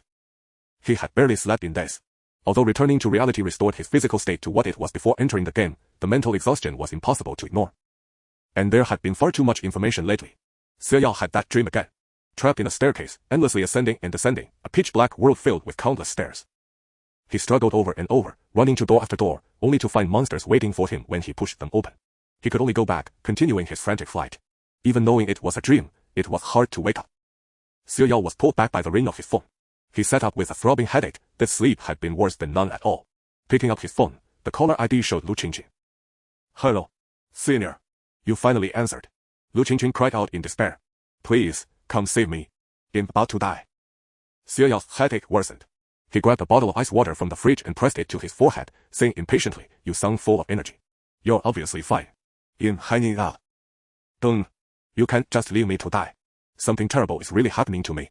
Lu Qingqing's voice trembled with despair. You know how I can see those things now, right? Then I realized there are a lot of them at school. I got so scared, I ran away, and I... Get to the point, Xie Yao said, his temples throbbing. Oh, well, I'm at a temple now, and... I've been targeted by a female ghost. Lu Qingqing sobbed. Why are there ghosts in a temple? Xie Yao pressed on the acupoints on his head to ease the pain and calm his irritation. Many temples and Taoist temples don't house true deities. They're naturally filled with wandering souls and spirits. Leaning back on the sofa, he said, did you make some kind of promise to get yourself entangled? How do you know? Lu Qingqing exclaimed in surprise over the phone. Ooh, I just had a dream, dreamed of it, who knew? Who knew that she would end up being entangled like this? Xie Yao was left speechless. Tell me the specifics. Well, that day I arrived at the temple and stayed there, and then I dreamed of a woman crying pitifully. I asked her what was wrong, and she said her husband had ordered her and her children burned to death. Not only did he get away scot-free and live well, but he also suppressed her children. She begged me to help open the well that was suppressing them. Lu Qingqing choked up. I felt sorry for her and agreed, but then she turned into a vengeful spirit and scared me awake. Who knew, after waking up, I really saw her by the window. Ooh. Xie Yao's headache worsened. He restrained himself repeatedly, then finally said, I'm not feeling well right now. Send me the address, wait for me there, and tell her that you can't do it alone and need help to buy some time. With that, he hung up the phone, retrieved the medicine cabinet, and found some painkillers. He often experienced this before, when being haunted by ghosts or having that recurring dream. Only after the medicine took effect did he feel somewhat better. Xie Yao then got up and went out into the night. The temple Lu Qingqing went to was not far, located at the southern outskirts near a lake, which was also a scenic area. The driver was quite curious about his going to the temple so late at night. You haven't run into a ghost, have you? Going to the temple this late? But that temple does have a master, A friend of mine once encountered a ghost, and that master helped resolve it. Xie Yao's headache hadn't fully subsided, and he had no desire to engage in conversation. He even sneered inwardly, thinking that if that master were truly capable, Lu Qingjing wouldn't have encountered a ghost in the temple. Seeing that he didn't respond, the driver didn't mind and continued chattering on his own. What was that master's name? I think it was Wu Chen, right? Someone even sought him out to perform a rebirth ritual for his wife and children. It was the victim of that widely publicized nanny arson case online. Ah, such pitiful souls. They even spent a fortune to build a rebirth well. Hearing this, Xie Yao opened his eyes. He looked at the driver and said, "Rebirth well? Wasn't that the well Lu Qingjing mentioned?" Yeah, it said that children burned alive find it hard to reincarnate, so they spent millions to perform a ritual. But who knows if it's real or not? It's just for comfort. Is that so? Xie Yao glanced at the occasional wandering spirits passing by outside the window. Is there such a thing as a well for rebirth? The driver was stumped and chuckled dryly. Who knows? It's just for peace of mind. Xie Yao said nothing more. However, in the folklore he knew, wells were generally used to suppress evil spirits. Well water is typically in water, and well openings are mostly round, square, or in the bagua pattern, because metal generates water. For those drowned in water, such a rebirth well might indeed be beneficial. But for those burned to death, using water for salvation. It wasn't entirely without reason, but using water for suppression might be more plausible. Soon, they arrived at their destination. Xie Yao called Lu Qingjing. "I'm at the foot of the mountain. Then come up from the back mountain." "I'm halfway up the hill behind the temple," Lu Qingjing said excitedly. "I'm right by the well now. Send me your location." Following the location, Xie Yao walked for nearly an hour, even leaping over many places directly, before reaching the spot Lu Qingjing mentioned. "Here." Lu Qingjing waved quietly. She looked around with a guilty conscience. Xie Yao walked over and glanced at the well. It was in the bagua shape, with a sealed lid. The lid was adorned with a beautifully crafted lotus pattern. The edge of the well was also engraved with inscriptions. As for the content of those inscriptions, Xie Yao looked up at the pitch-black malevolent ghost standing far by the well. The female ghost bore traces of Buddhist light. She must have been suppressed and couldn't cause much trouble, only able to move within the temple grounds. She couldn't get close to this place. Seeing this, Xie Yao felt that Lu Qingjing could simply ignore the matter as long as she never returned here. So he decided not to get involved. "Let's go." "Huh." Lu Qingjing instinctively glanced at the female ghost and swallowed hard. Go back to sleep. Tampering with such a suppression device could easily disrupt one's aura and might even bring bad luck. Since the female ghost couldn't do anything, why meddle? Bad. Please, save them. The female ghost, having heard Xie Yao's words and realizing he wasn't easily fooled, knelt directly. "I beg you." She struggled to show her appearance before death, making herself less terrifying, and kowtowed repeatedly to Xie Yao. "Please. Please. I finally found someone who can see and speak to me. It doesn't matter if I'm suppressed here, but my children are innocent. They are so young, I beg you." Lu Qingjing felt a pang of sympathy. "Senior, maybe. You are a vengeful spirit, and so are your children. The one who suppressed you must be immensely powerful. Although we too are psychics, we are not cultivators. We don't know how to unseal this well," Xie Yao said. "I'm not heartless. Let me ask a Taoist friend of mine for advice, and we'll deal with it later, alright?" The female ghost had no choice. She let out a bitter laugh, staring at the well. Her yin energy turned, and she reverted to her vengeful spirit form, snarling, "I will make them pay. Please help me. You must help me. If you dare to deceive me." First, Xie Yao interrupted her. "We are also innocent victims. We would help if we could, but acting rashly, let alone the metaphysical implications. This structure is built here as a tourist attraction and is your husband's personal property. If we damage it, we'll have to pay compensation." This was a very practical concern. Though he wasn't short of money, he disliked unnecessary expenses. Secondly, threatening us is less effective than threatening the monk suppressing you, and pleading with us is less useful than begging him to let go. The female ghost trembled violently, in energy spilling out, yet the Buddhist light upon her pressed her down relentlessly. "That master, I will definitely kill him. He knew we, mother and child, were innocent, yet he chose to aid the wicked." Xie Yao didn't want to hear more. He took out his phone, photographed the well from every angle, sent the images to Zhang Yuning, and recorded a voice message in front of the ghost. "Check this out. How do we open it?" "Alright," he said, turning to the female ghost. "Once my friend replies, if the cost is within our tolerance, we'll help you." The female ghost fell silent. She watched them leave without stopping them. Only when they were far away did Lu Qingjing finally pat her chest, still trembling with fear. "Senior, you're amazing. Isn't it dangerous to confront her like that?" Xie Yao gave her a look of exasperation. "You're a gamer who's killed countless ghosts. Are you really afraid of one that's clearly powerless?" Lu Qingjing smiled sheepishly. "It's not that. I just feel sorry for her. I asked about her husband. He's still hyping up his devoted persona online every day, raking in a fortune. It's disgusting." Xie Yao's expression turned cold. "Lu Qingjing, I hope you understand something. Huh. Before any new rules emerge, the living must be judged by the living's laws." Lu Qingjing lowered her head. After a long moment, she looked up at him. "But senior, so many villains roam free. Can't the dead victims even take revenge? Isn't it said that evil will be repaid in the end? Why can't the victims seek justice themselves? Xie Yao stopped in his tracks. His eyes remained calm. I've encountered far more of these situations than you have. Since childhood, countless spirits had sought him out. Many were pitiable: an old woman frozen to death after being cast out by her unfilial son, a person struck down in the street while the wealthy driver escaped justice by hiring a scapegoat, a good soul who sacrificed themselves to save others. They all had obsessions. Some sought vengeance, others wished to return home. He had once helped them, until he saw the ghost of the hit-and-run victim kill not only the driver but also brutally slaughter his entire family, and then came for him. He lured that ghost to a place of extreme yang energy and used feng shui to destroy it. Who do you think is innocent? Lu Qingqing was stunned. Did the driver's family know about his crime? Yes. Did they deserve to die? Lu Qingqing shook her head in confusion. Not to that extent. They were hateful, but not worthy of death. And what about me? Xie Yao pressed. Lu Qingqing bit her lip, murmuring, he bit the hand that fed him. Not just that, Xie Yao said. Once he killed, he opened a new world. Lu Qingqing's head snapped up, meeting Xie Yao's eyes deep as an ancient well. Balance can no longer restrain him. He can grow immensely strong, but at the cost of living lives. His goals, his mindset, his power all drive him to become stronger, or else he'll be devoured and die. There are never any weaklings in this world. If there are, it's only because they aren't strong enough yet. Once they grow powerful, they become no different from those who wronged them. Xie Yao looked away and continued down the mountain. In this game, I've discovered a terrifying possibility. The game may be a projection of reality, and everything in the game will eventually unfold in the real world. Lu Qingqing, before that happens, you need to learn how to handle these spirit relations in reality. Lu Qingqing followed him step by step, overwhelmed by his words. If the balance between spirits and humans shatters completely one day, and that final restraint is gone, how will humans and ghosts coexist? It's not wrong to sympathize with an evil ghost because she's pitiful now, but that's only before she's done wrong. The boundary between humans and ghosts must be clear. Even if one day you walk down the street and find that everyone can see spirits, and they live on this land just like us. Humans are humans, ghosts are ghosts. Everything must follow the rules. Having said this, Xie Yao fell silent. He rarely spoke so much. These words were for Lu Qingqing, but also for himself. He needed to know what he was doing. Lu Qingqing followed him down the mountain, and they waited for a car at the entrance. There were few cars at night. As they waited, Lu Qingqing suddenly hugged Xie Yao. Wow, senior, you're so amazing. In such a noob. You're right, I can't act on my whims. That would throw the whole world into chaos. Xie Yao pushed her away in exasperation. Can I come find you often, senior? He had no desire to spend more time with such a troublesome girl. Don't be like that. Lu Qingqing tugged at his sleeve, pleading. By the way, what's your next dungeon? How about I team up with you? I want to get stronger. Xie Yao was about to refuse when Lu Qingqing added, that way, I won't have to bother you when I run into problems. He stared at her for a moment, then sighed.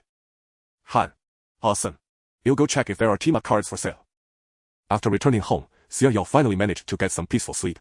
The next day, Lu Qingqing quickly found a seller for team-up cards on the game forum and sent a message to Xie Yao. So expensive, 10 credits or else $1 million, why don't they just rob us? She scrolled through the forum in exasperation, only to discover that this seller offered the lowest price. Isn't it available in the system shop? Xie Yao asked. No, it's from a special instance drop. Some players farmed that instance specifically to sell the items. Lu Qingqing sighed. But to enter that instance, you also need a team-up card to go with someone. Otherwise, she'd have to wait until she got one herself, but that could take ages, maybe never, given the countless instances. Who knew what the next one would be? Xie Yao glanced at his phone for a moment. Buy two. You'll pay. Lu Qingqing was deeply moved. You're so kind, senior. But one card works for two people. Xie Yao sent a smiling yellow emoji. I know. You'll keep one to use with someone else. Lu Qingqing was speechless. Well, a useless person like her didn't deserve to team up with him anyway. The team-up card was exchanged for credits in the game lobby at the exit where players logged out together. The seller, a sturdy-looking young man, handed over the cards after receiving payment. If you need more, come to me again. I've got the best prices here, and there are discounts for bulk buys. My name's Li Er, find me on the forum. With that, he logged into the game and slipped away through another exit. Xie Yao and the others went their separate ways. When Zhang Yuning finally replied, it was already the 5th day. Xie Yao had only 10 minutes left before entering the game. That well is indeed a soul-suppressing well. Wells are associated with water, but there's clearly no water source nearby, so the well is dry as sign of drought. The lid is octagonal, likely with a circular pattern inside, functioning like a bagua mirror, which is young fire, effective for suppressing in evil. However, based on my experience, that story about a child burned to death. It can't be suppressed. True suppression requires water, fire only scares them.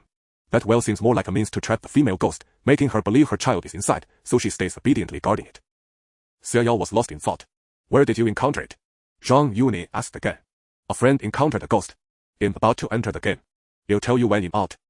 Didn't you just get out a few days ago? Unfortunately, Xia Yao didn't reply. Since the team-up card required locking in players 2 minutes early, Xia Yao had already entered the game lobby and met up with Lu Qingqing. Lu Qingqing was nervous about teaming up for the first time. Senior, what kind of instance do you think this is? I've searched the forum these past few days. It seems like a new instance no one has played yet. The game had recently updated, spawning many derivative instances. Gang Lu was probably one of them. I wonder if this new instance has a first kill reward. Lu Qingqing rubbed her hands together excitedly. Xia Yao was speechless. The instance Gang Lu has been opened. Players, please enter the game.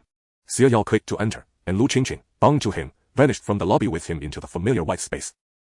However, this time they were also separated. Only the two of them were in this space. All players are present. Current instance is a team-based adversarial mission mode. Xia Yao and Lu Qingqing exchanged glances. No way.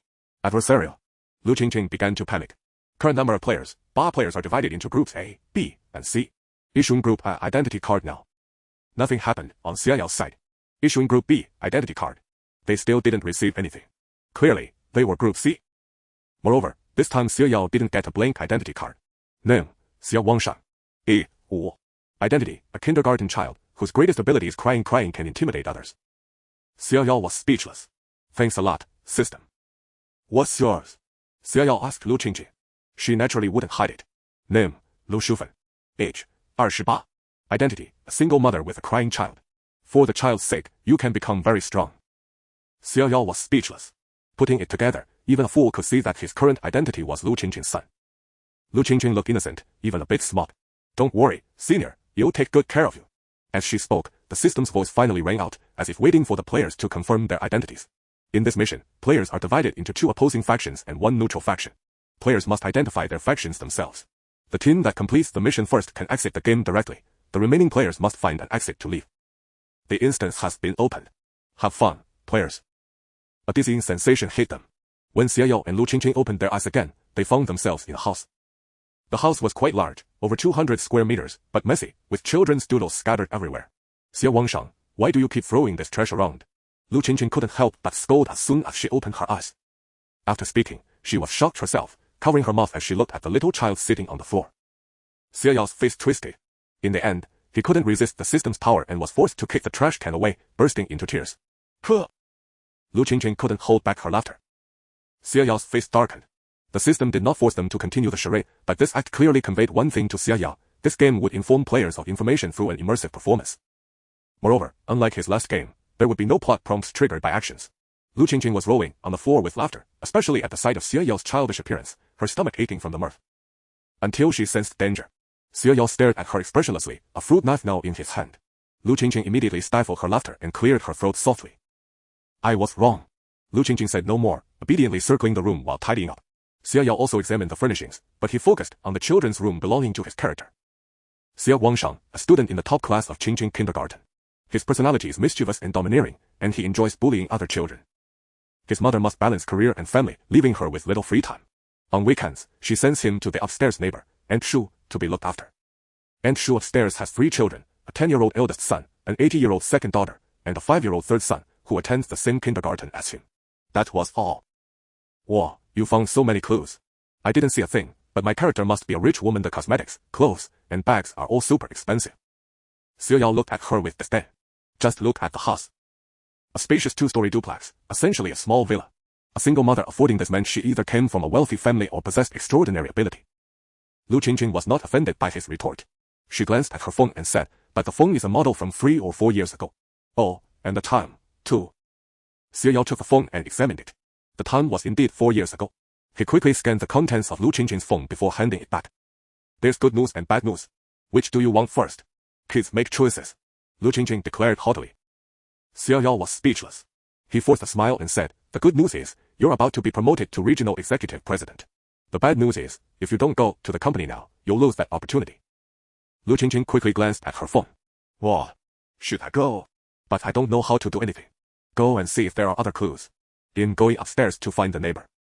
Lu Qingqing, with a grimace, quickly tidied up. At the door, she paused. Wait, how do I get there? What's the address? Xia Yao sighed and gave her the address. You usually drive yourself. It's a half-hour drive to the company. Since you probably can't drive, consider taking a taxi. Got it, thanks, boss. Get off. Xia Yao entered the elevator only after she had left. However, His body had been significantly weakened. Not to mention his age and height, his strength was now merely that of an average adult. The several-fold enhancement to his physique from the last game had been suppressed, leaving him slightly weaker than his original, well-trained body. This made Xia Yao suspect that the difficulty of this game might not match the previous two. He and Lu Qingqing were undoubtedly on the same side, and with no mission information, he thought they were likely a neutral faction. Sure enough, as soon as this thought crossed his mind, the system finally triggered a prompt. C Group Player Faction, Neutral. Xia Yao frowned. Was this notification exclusive to their team, or had everyone received it? The elevator arrived. Xia Yao stepped out and knocked on Anshu's door. It opened quickly. Little one, who are you? The woman who answered appeared to be in her early 30s, with an ordinary face and a hint of confusion. Xia Yao's heart stirred slightly as he looked at her. This woman was a player. Recalling his character's domineering nature, he barged straight in. Anshu, in here. My mom ditched me again. Oh, it's little Wang Shang. A gentle, teasing voice came from upstairs. Another woman, also in her early 30s but exuding an extremely elegant aura, emerged from a room and leaned over the railing to greet him. Come on up. Is your mom busy with work again? Xia Yao quickly ran upstairs, nodding as he said, yeah, but... He pointed to the woman downstairs. How come she didn't recognize me just now? Aunt Shu was startled and looked downstairs. The player downstairs paled slightly but quickly smiled. How could I not recognize our little Huang Shang? Her reaction was swift, but it confirmed Xia Yao's suspicion that she was a player. Aunt Shu chuckled and said, how could Aunt Wang not know you? By the way, Xiao Wang, go cut the melon you just bought and bring it up. Tong Tong is home too, let them have some. Oh, yes, ma'am. Xia Yao withdrew his gaze calmly. Amazed identity. He wondered if Aunt Shu was a player. She didn't seem like one. It had been less than 15 minutes since they arrived, and he had come up quickly. Other players probably hadn't had time to gather many clues, especially those connected to others. His own identity was simple, so he only knew about Aunt Shu. Following her into a children's room, Xia Yao's eyes flickered slightly. The child in this room. The little boy inside the room was clearly carrying a trace of yin energy. When Xia Yao entered, the boy's gaze toward him was laced with a hint of malice, naked and unconcealed. But Aunt Shu seemed oblivious to it. Tong Tong, look who's here. Aunt Shu led Xia Yao by the hand and made him sit across from the little boy. Tong Tong, play with the little emperor for a while. Mom is going next door to see how your sister's piano practice is going. She patted both their heads and walked out the door. Xia Yao and the little boy sat face to face. After a brief silence, Xia Yao continued playing his role, lifting his chin arrogantly and saying, what do you want to play? If it's too childish, I won't join you. Tong Tong glanced at him, then suddenly stood up and pointed at the window. How about we jump down? So direct. Xia Yao was speechless. He sneered and stood up. You jump if you want. I'm not stupid. Tong Tong's face darkened for a moment. He stepped closer, leaning in towards Xia Yao. You're going to die tonight. Huh. How childish. Xia Yao took the chance to wander around the room, touching things here and there, searching for clues. Soon, he spotted the boy's full name. Mu Tong Tong. Unfortunately, there were no other clues. Mu Tong Tong watched him gloomily from the side, silent. The female player, who was playing the role of a nanny, pushed the door open and entered. Time for fruit. She set down the fruit with a smile, casting a pointed glance at Mu Tong Tong. Tong Tong, have some more. She reached out to pat Mu Tong Tong's head, but just as her hand was about to touch him, she froze, frightened by the look in his eyes. Compared to the prankish malice Mu Tong Tong showed towards Xia Yao, the venomous resentment he harbored for this female player was already apparent in the ghostly features flickering across his face. The female player stiffly withdrew her hand and let out a dry laugh. Well, you two enjoy. You'll head off first. Mu Tong Tong bared his teeth at her retreating back, then shifted his gaze back to Xia Yao. Xia Yao glared back. Mu Tong Tong averted his eyes and lowered his head to play with his toys. Xia Yao stood up, pushed open the door, and stepped out. Outside, he saw the female player standing there. The female player smiled at him and walked over, crouching down. Little Emperor, are you and Tong Tong close? Xia Yao looked at her disdainfully. None of your business. Annoyance flickered in the female player's eyes. She raised a hand to pinch him, but Xia Yao dodged. This made the female player's face darken. Come here. No. Xia Yao put on a defiant expression. What's going on? Is the player child? Or awakened? Is this a new instance? Looks like there aren't any ghosts in this game. Xia Wang Shang, that name sounds familiar, isn't that the Mohawk guy? Xia Yao glanced briefly in the direction of the bullet comments, surprised that some viewers still recognized him. The female player's expression soured. She stepped forward, grabbed Xia Yao, and warned, you little brat, I'm telling you if you don't cooperate, you'll make sure you regret it. As she spoke, a needle appeared in her palm, and she prepared to jab it into Xia Yao's arm. Xia Yao's heart went cold, but he didn't dodge. The needle pierced his skin, and the pain instantly drained the color from his face. At that moment, the system's scenario simulation effect kicked in. Xia Yao involuntarily began acting out the scene, plopping down on the floor and wailing loudly. Panic surged in the female player's heart. She moved to cover his mouth, but Aunt Shu had already pushed the door open. What are you doing? and Shu rushed over to help Xia Yao. As the scenario effect faded, Xia Yao stopped crying and abruptly grabbed the female player's hand. With a strong squeeze on her pressure point, the needle fell from her grasp. And Shu, that bad auntie stabbed me with the needle. And Shu stared at the needle on the floor, disbelief etched on her face. Shao Wang, you. No. The female player explained frantically. It's a sewing needle I accidentally had on my wrist. It scratched him when I touched him. It wasn't on purpose. After speaking, she forced a smile at Xia Yao. Isn't that right, little one? Auntie apologizes. I really didn't mean it. Can you forgive me? Xia Yao clutched Aunt Shu's clothes. She did it on purpose. She called me a little brat and said she'd make me regret it. Boo-hoo, Aunt Shu, even my mom never hits me. She stabbed me. Get revenge for me, fire her. The female player was furious. Damn it, why is this little brat so annoying? She didn't think he was a player at all. No player could be this shameless. Aunt Shu helplessly soothed Xia Yao and picked him up. Shao Wan, go downstairs first. The female player twitched her lips and headed downstairs with her head down. But before Xia Yao entered the room, she glanced back, her eyes filled with darkness. An NPC and clearly not an important one at that, just a supporting character at best. Since her faction's mission didn't involve this kid, she didn't need to care. She'd wait for a chance to kill him. Xia Yao watched her back and then looked away. This female player's mission was probably tied to the people in this house. Otherwise, she wouldn't have apologized so quickly. So the mission targets were likely the mistress and the children. But come to think of it, Xia Yao studied Aunt Shu's face closely. It looked strangely familiar. Xia Yao, struck by a sudden thought, raised his hand and swiftly pulled, yanking the hair tie from Aunt Shu's hair, leaving her with disheveled locks. Aunt Shu shook her head helplessly and said, Little Emperor, I was wrong, alright? I shouldn't have let you get hurt. Can you give the hair tie back to me? Xia Yao looked at her, returning the elastic band while marveling inwardly. She was just like that female ghost. Only, the ghost's expression was more gloomy and bitter, while Aunt Shu hadn't yet acquired those emotions. From this perspective, this Aunt Shu might indeed be that female ghost or perhaps not, it could be a simulation from the game. But it immediately revealed to him the outcome of this game's plot. Aunt Shu and her 3 children would be burned to death in this house. And the one who set the fire was the player acting as the nanny just now. So, the faction of the nanny likely aimed to kill the mother and her 4 children. As a neutral party with Lu Qingqing, the opposing faction to the nanny should be protecting these 4 people. Little Emperor, what's wrong? Still angry? Aunt Shu's voice snapped Xia Yao back to reality. No. Xia Yao replied, looking toward the room. Inside the room were 2 others, a female piano teacher and a little girl. The little girl carried the same eerie aura as Mu Tongtong. The piano teacher sat nearby, watching the girl play with a gentle smile. Brilliant, she praised. Really? The little girl looked up at her teacher and asked, but did I play the wrong notes again just now? Playing like this is already impressive. More practice will make it perfect. The piano teacher patted her head. Xia Yao confirmed from the sidelines that she was a player. He had also studied piano and passed level 6.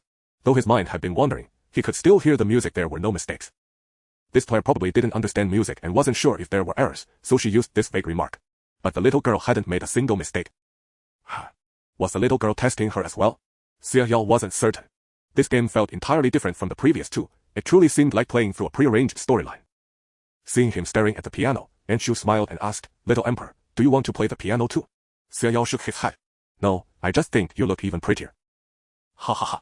Aunt Shu laughed, then said to the little girl, Shenshen, listen, brother Xia is complimenting your beauty. Mu Shenshen turned and smiled at Xia Yao. Little brother is adorable too. This little girl was much more cooperative with the game than Mu Tongtong had been. After that, Xia Yao quietly listened to the music, then pretended to fall asleep, closing his eyes. Aunt Shu covered him with a blanket. He heard Aunt Shu whisper, Teacher, I'm going to pick up Yi. You can head home directly after the lesson. The piano teacher nodded. Once Aunt Shu had left, Mu Shenshen suddenly stopped playing. She looked at her teacher and said, Teacher, can I go play with my little brother? The piano teacher hesitated. Can we go after class? But you always agreed before. The teacher quickly changed her mind. Alright then, but don't tell mom. Mu Shenshen smiled and nodded, then walked out of the room. Xia Yao sat up and looked at the piano teacher. She felt a chill under his gaze. Xia Yao walked straight over. Player. The piano teacher startled, glanced around, and then nodded cautiously. In from the neutral faction, Xia Yao said bluntly. That little girl tricked you. She was testing whether you knew her past, and clearly, you don't. The piano teacher's face paled, then she gave a bitter smile. Hello, I'm a player from Group B. My name is Li Feng. My task is to protect the mother and her 4 children. Would you like to join our side? Xia Yao studied her carefully for a moment. You haven't played many games, have you? Li Feng nodded. I just passed the beginner 3 rounds. No wonder. I have a companion too, and will likely choose protection. So we need to confirm the number and identities of the opposing faction players. Give me your number, and we'll contact you once my companion returns. Li Feng quickly agreed. She looked around and whispered, but I still have no idea what's going on. I can't investigate this place properly, and I seem to have to leave when time's up. How can I protect them? Also, is that Nanny? Xiao nodded and was about to warn her to be careful when the door suddenly swung open. Mu Zhenshen poked her head in, wearing a sweet smile. Teacher, little emperor, let's go downstairs for some snacks. The nanny made something delicious. Xiao exchanged a glance with Li Feng and stood up. Whatever Mu Zhenshen was up to, at least the nanny's task was clear. Xiao chose the protection faction mainly out of real-world considerations.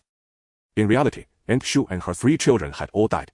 He was curious, if he could save them in the game, would the dead come back to life in the real world? That was the true reason behind his immediate decision. After thanking Xiao, they went downstairs, where Mu Tongtong and Mu Zhenshen were already seated. The nanny, with a smile, brought a plate of delicate pastries to the table. Come, try some little cakes I made, she said. Li Feng instinctively glanced at Xiao. Seeing this, Xiao picked up a cake but said rudely, "You dare to serve something that looks this unappetizing?" The nanny player's face darkened for a moment. "Don't eat, none of you eat. I want chips." Xiao, using his identity with utter abandon, threw himself onto the floor, rolling around, even kicking the table and knocking the cake off. Li Feng was stunned. Was this the same player who had just told her she had been deceived by Mu Zhenshen? She began to doubt if he truly was a bratty child, and wondered if this act was really appropriate. The nanny player's expression soured as she crouched down to look at Xiao. "There are no chips. Get it up. There's only cake. Take it or leave it." Seeing this, Li Feng interjected, "Is this how you do your job?" Since they were not on the same side, Li Feng thought she could use the nanny's attitude as a reason to dismiss her, thereby distancing herself from this family. She assumed this was also Xiao's plan, so she played along. However, the nanny player was not buying it. "Don't think I don't know you're a player too. Stop pretending. This is none of your business." She already disliked the role of a nanny. Mu Zhenshen and Mu Tongtong watched them with smiles from the side, while Xiao continued his relentless tantrum. "Chips, I want chips," he demanded. The nanny player, enraged, slapped him hard. "Eat, eat, eat, that's all you know. Aren't you afraid of dying?" "Good, this nanny is quite satisfying. I want to hit him too. How can a player be so annoying?" "I heard it, Xiao. In here. I saw his first game, it left a deep impression. I didn't expect him to become a brat this time. Here he comes. This guy is as infuriating as ever." Fengshan Water Ghost donated, "May you find peace soon." One speechless. He's such a good actor. This nanny is an idiot for not realizing he's a player. His acting is too good. It's infuriating. I was killed by a brat like this, damn it. Xiao's acting body paused for a moment. He hadn't expected to have old fans already, thinking that as long as he remained anonymous, he wouldn't earn that dreaded title. Seeing him silent, the nanny player assumed he was scared and said with satisfaction, "You little brat, I warn you, if you dare say another word, he'll throw you off the balcony." "Throw him off. Throw him off." Mu Tongtong suddenly shouted, his face twisted with a malice and smile unbefitting a child his age. Li Feng edged away, unable to look at him. The aura of these 2 children was deeply unsettling. "You wouldn't dare." Xiao glared at the nanny player. "Do you know who my mother is?" "You'll have Aunt Shu fire you." The nanny player sneered and lifted him up. "Fine, you'll throw you off now. Let's see if you can get me fired." Xiao struggled and shouted, "Murder! Murder! Call the police." He shot Li Feng a meaningful glance, but unfortunately, she wasn't Lu Qingqing and had no idea what he was planning. She just sat there, helpless. Xiao sighed inwardly. Lu Qingqing, that fool, was easier to work with, at least she was willing to follow orders. Suddenly, the door was forced open, and a frantic middle-aged man stood at the entrance. When he saw the scene in the living room, his face twisted with rage. "You bitch, what are you doing?" He rushed over, slapped the nanny player, and snatched Xiao back. He examined Xiao closely, but upon realizing he wasn't his nephew, a look of confusion crossed his face. "Who are you?" he asked. Xiao wanted to ask the same thing. "Uncle," Mu Zhenshen called out, rushing over with a smile. "Uncle, I missed you so much." Even Mu Tongtong, who had been full of malice, ran over with reddened eyes and hugged the man.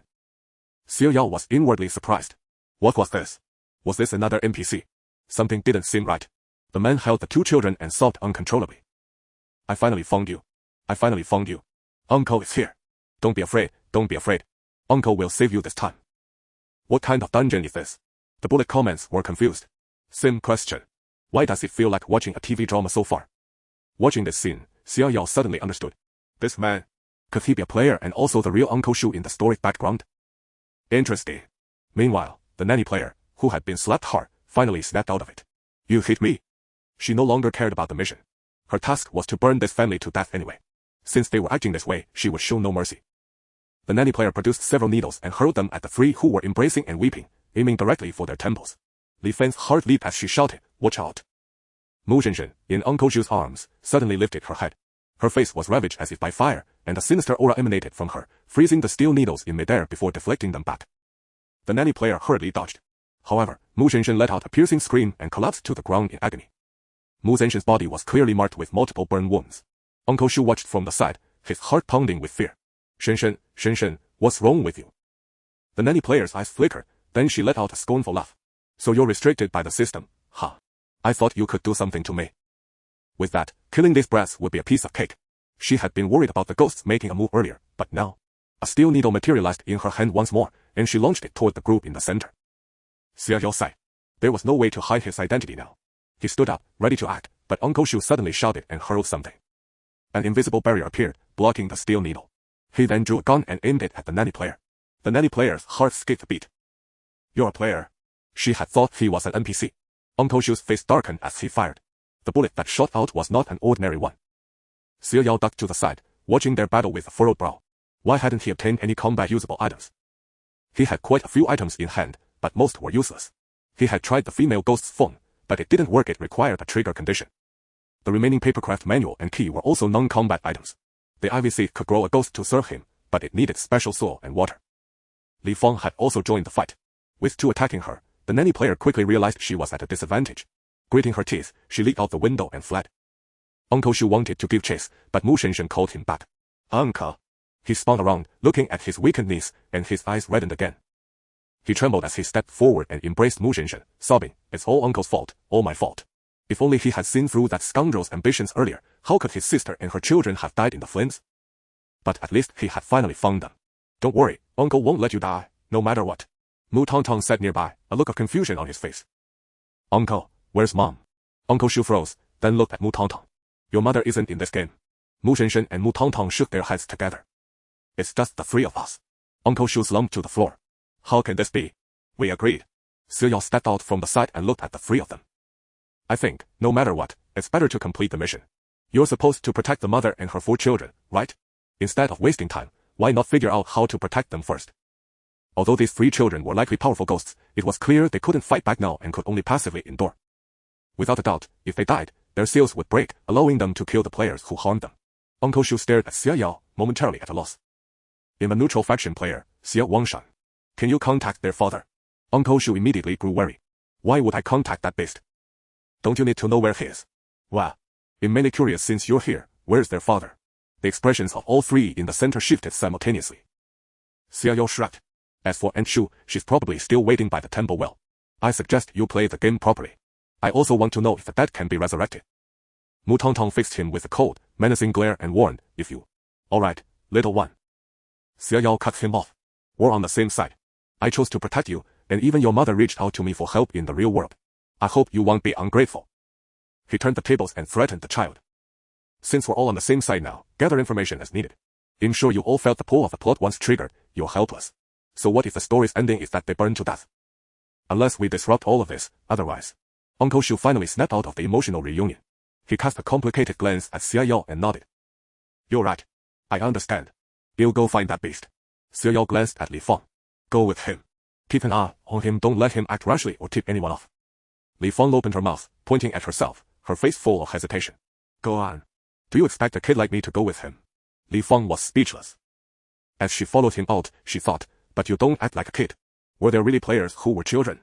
After they left, Xia Yao sat down across from the 2 children, creating an oddly tense and comical scene. Meanwhile, the audience watching this chaotic drama was baffled. What the heck? The burned ghosts. I mean, what's going on? Does that player know these ghosts? Damn, are there really dungeons like this? Apparently so. I want a dungeon like this too.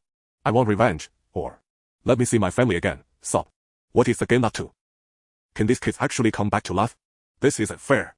In just a short while, the number of viewers in Xia Yao's live stream skyrocketed. A notification chimed by his ear, alerting Xia Yao to the surge in comments. "Congratulations. Your live stream has seen a sudden spike in viewers, claiming the top spot on the newcomer leaderboard. Keep it up." Unlike the earlier betting frenzy, the comments now were almost entirely focused on discussing the dungeon itself. Unknown to him, in the game lobby, the special dungeon live stream at the central hub had silently activated, its camera feed pointing directly at Xia Yao's broadcast. The new type dungeon Suite 2 is live streaming for the first time. Come watch now. A player noticed the event. Typically, only when a special dungeon was opened for the first time could players watch without spending points. Such dungeons were rare. Most of the time, It was dungeons for grinding items that appeared here. So, what kind of practical items will this one drop? No idea. Let's see.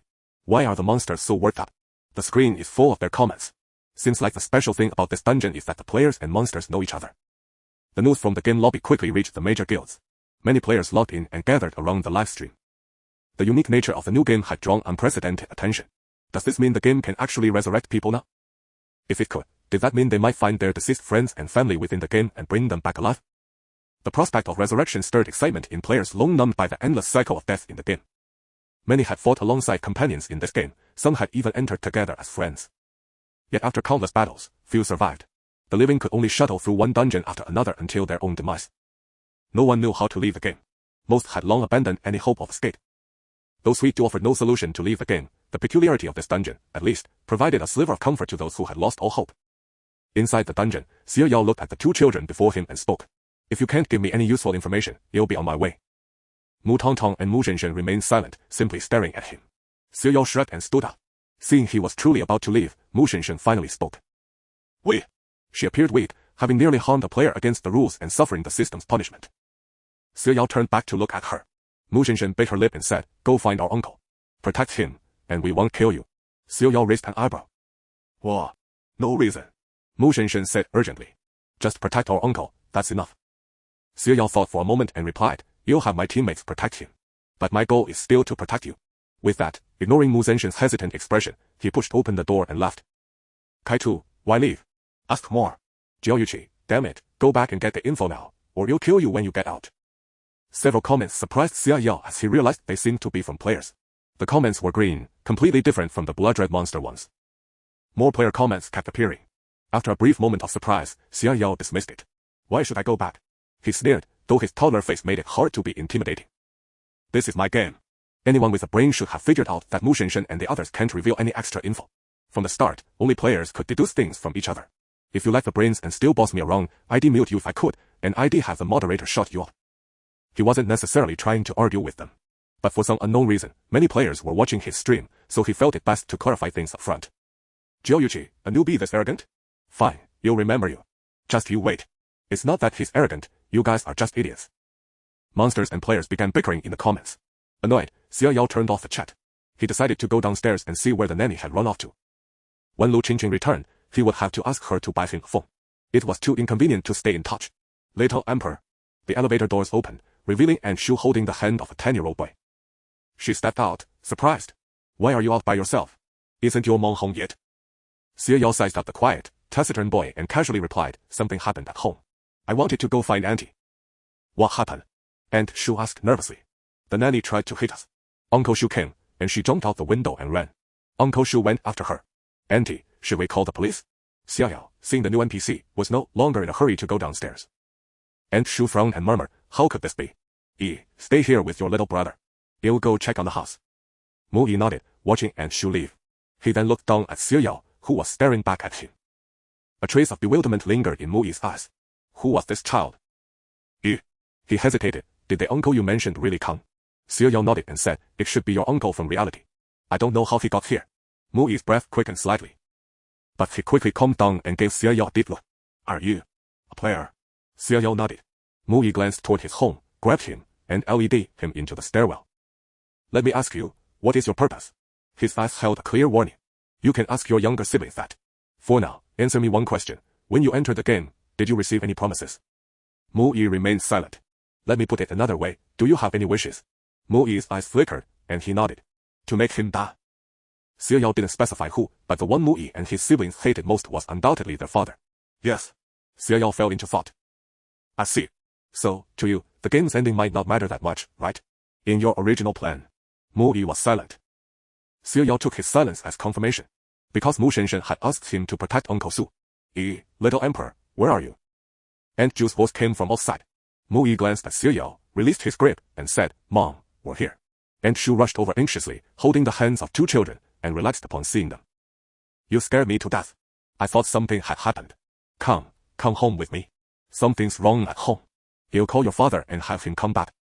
As the words fell, the faces of the three children twisted in unison. Aunt Shu, completely oblivious, had already dialed the phone.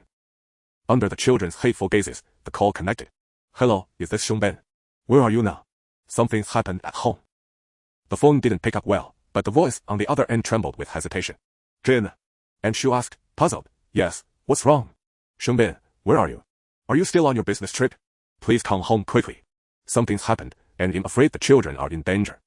Before she could finish, the call was cut off. Anshu stared at her phone, at a loss. Auntie, maybe you should call my mom first, Xiao spoke up. He feared that if he didn't say something, the 3 children nearby would explode. Anshu nodded hastily and called Lu Qingjing.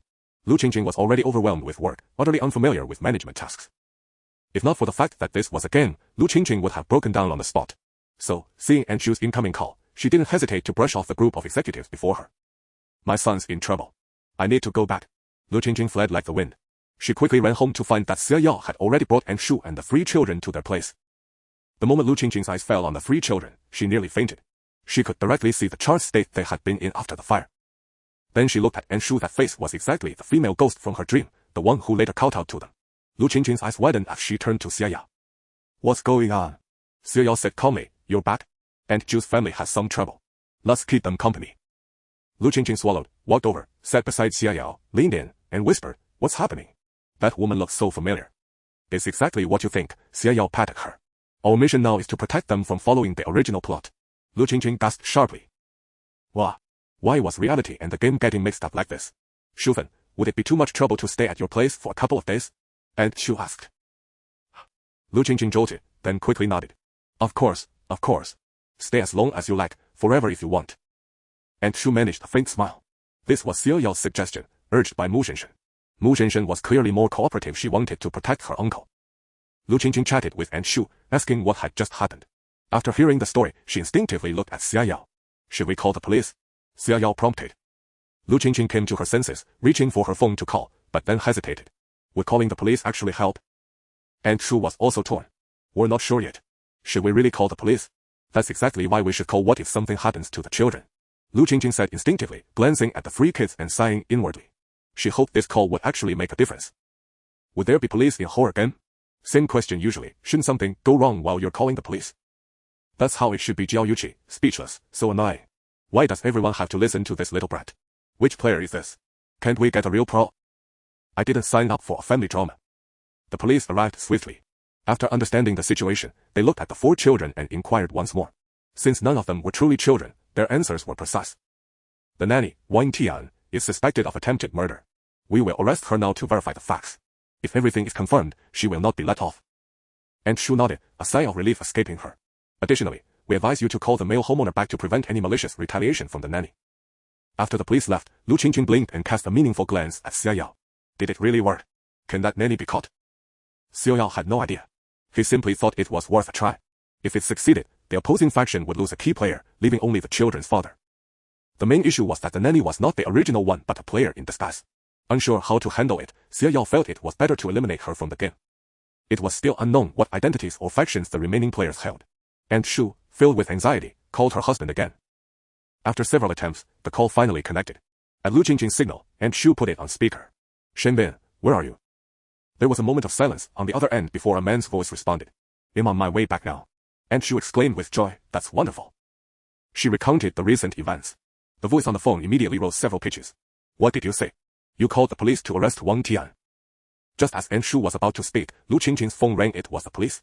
Hello. Hello, MS.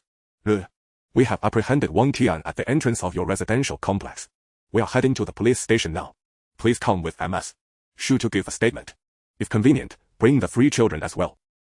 Lu Qingjing was astonished but quickly nodded in agreement. By the time she hung up, Aunt Shu's call had already ended. Aunt Shu wanted to call back but decided to wait until after their visit to the station. So, why could they actually call the police to arrest someone? Can the game really be played like this now? TSK, impressive eliminating a player just like that. Isn't this game too easy? Jiao Yuqi, too easy is an understatement. Anyone could play like this.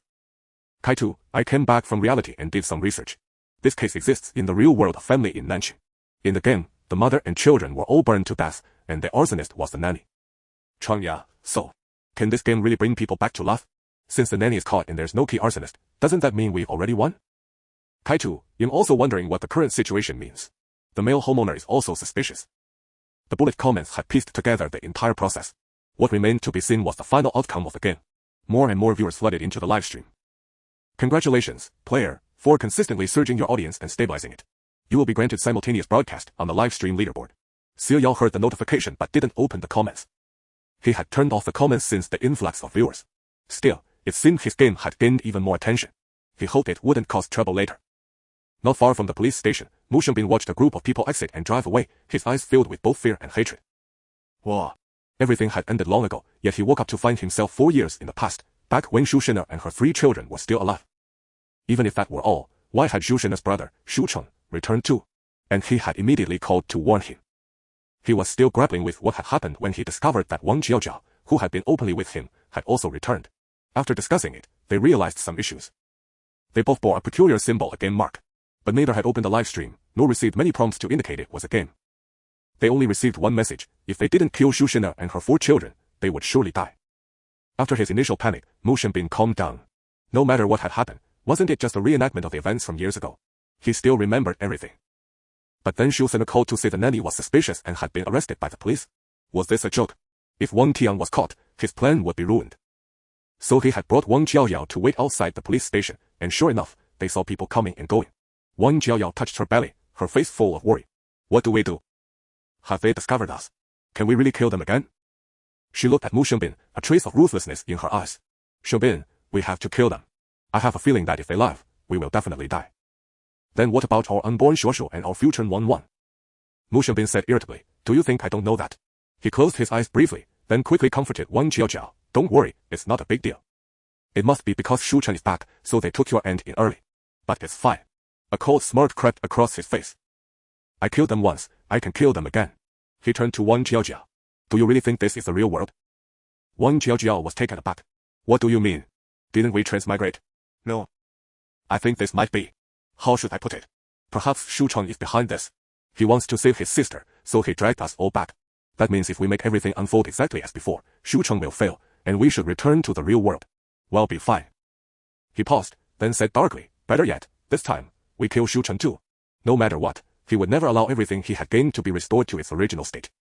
But what if this is reality? Wang Jiaojiao still dared not gamble, for losing would mean ruining her life.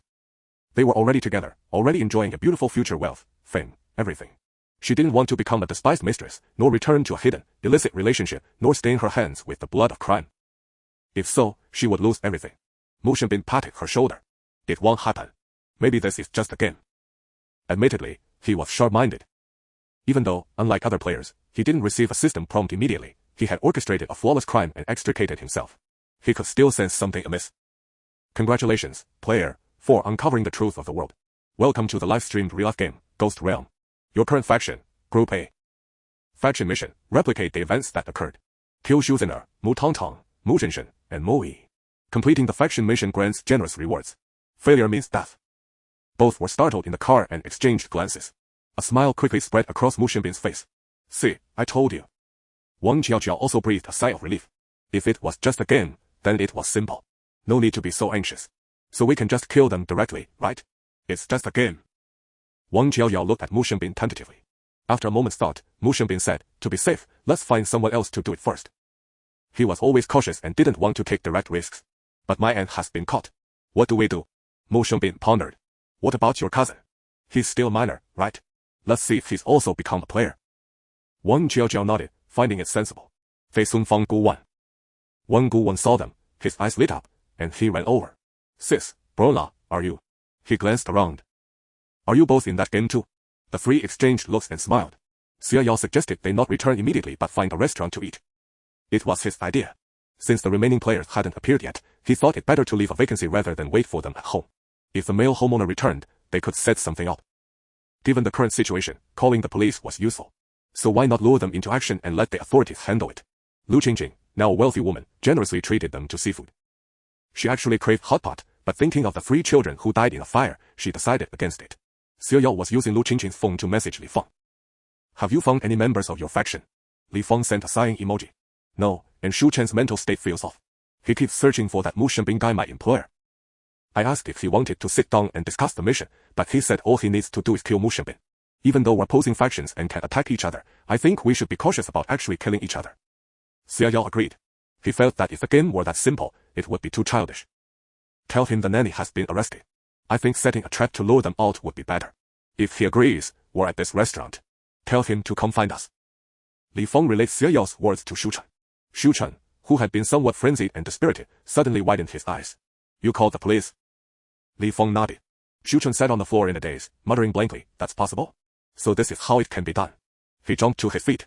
"Let's go. To the restaurant." If the police in this game truly were forced to be reckoned with, it was indeed better than him blindly searching alone. At the restaurant, Shu Chen and Li Feng arrived and joined their table under the guise of a chance encounter. "Jenner, has Mu Xianbin contacted you?" Shu Chen couldn't contain his impatience. Shu Chen nodded. "He just sent me a message, saying he's almost home." Shu Chen's face darkened. "Brother, what's wrong?" Shu Chen snapped back to reality and forced a smile. "Nothing, just, I heard he might have another woman." Shu Chen froze, then instinctively said, "How is that possible?" "Brother, where did you hear that?" Shu Chen replied, "Just heard it from someone. They said he's keeping a woman outside. I don't know if it's true, but you should be careful." He hoped to warn his sister this way. Shu Chen smiled. "Brother, don't joke. If it's just hearsay, then it must be false. I trust him." The three children beside them wore complex expressions. Shu Chen sighed and didn't press the matter.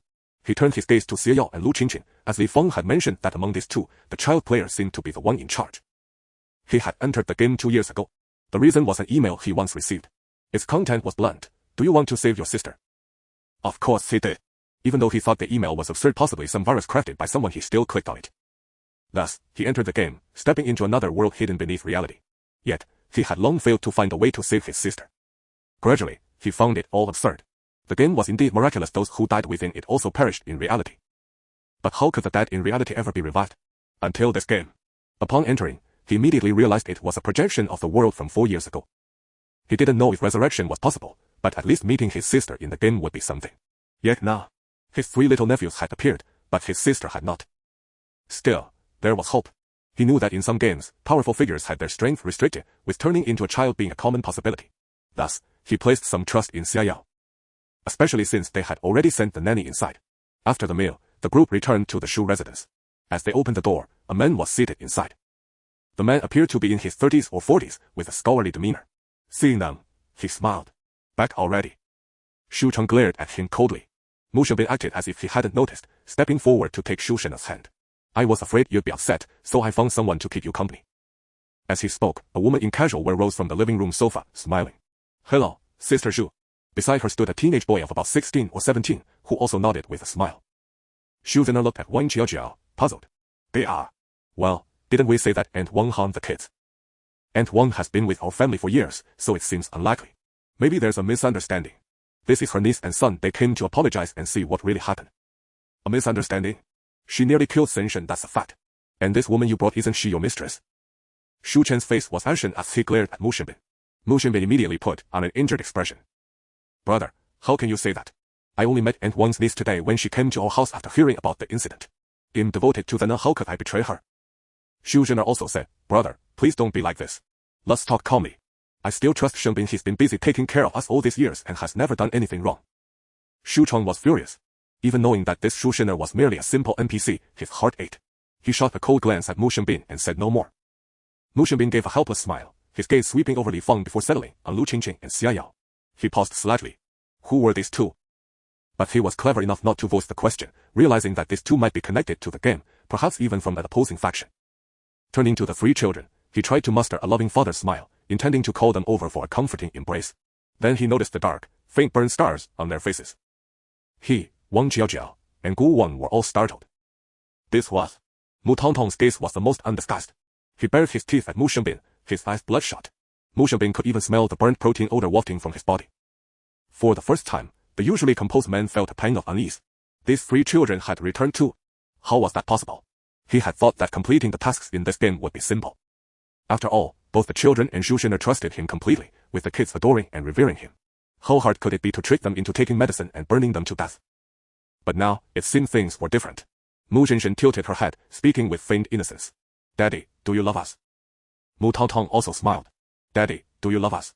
Mu Xianbin swallowed hard. Wang Jiaojiao instinctively clutched her stomach. Mu Yi noticed her and flashed a sinister grin. Auntie, the little brother in your belly is so cute. Wang Jiaojiao's face turned pale, and she collapsed onto the sofa. Mu Xianbin finally snapped back to reality, instinctively stepping in front of Wang Jiaojiao. Why are you suddenly saying all this? Come, sit down. Mu Zhenshen looked at him, then suddenly rushed over and embraced him. Daddy. Shenshen is so scared, it hurts so much. Mu Shenbin swallowed hard, forcing back the urge to push her away, and managed a smile. Did you get hurt today? Is it serious? Let mommy take a look at you. As he spoke, he gently passed Mu Shenshen into Shu Shen's arms. Xiao Yao raised an eyebrow. He had initially thought this man would be a formidable adversary.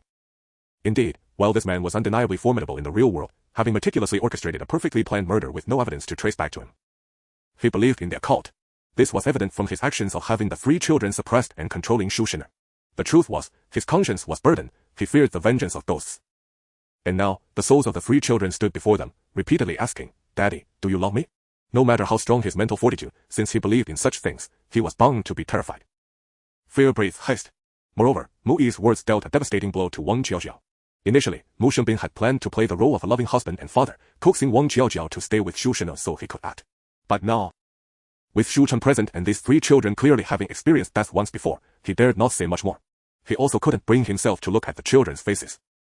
However, his desire for their deaths grew even stronger. Since ghosts existed, he would simply kill them too.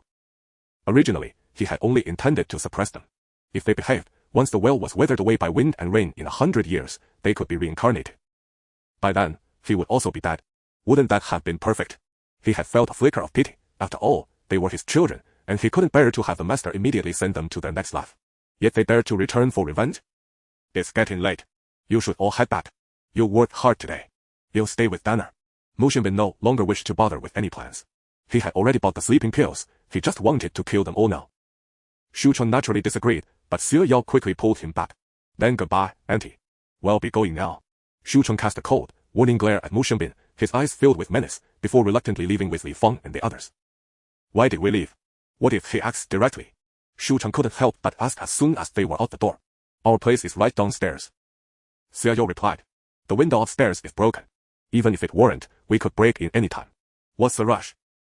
Shu Chen was taken aback, then forced a wry smile. Sorry, I was too impatient. Back downstairs, Shu Chen sat in the living room and lit a cigarette. Lu Qingqing wrinkled her nose in distaste and opened the window. Seeing this, Shu Chen apologetically stubbed out the cigarette. Sorry, I'm just feeling terrible. He closed his eyes, looking aged, like a man in his 40s or 50s. My little sister was always innocent and carefree. Our family was wealth, she never had to suffer. When she chose Mu Shenbin, we weren't too keen on it. The guy was too handsome, and his family was too poor. But Shen'er insisted on being with him, and he seemed willing to work hard, so we accepted it. Xiao Yao and the others listened quietly. For so many years, I thought he was a good husband and a good man. Except for one thing, he was always too busy with work. My sister had 3 children, and he was rarely home. But I thought, it's good for a man to be busy, it would mean a better life when they got older. Shu Chen's eyes were bloodshot. That beast. He dared to kill my sister.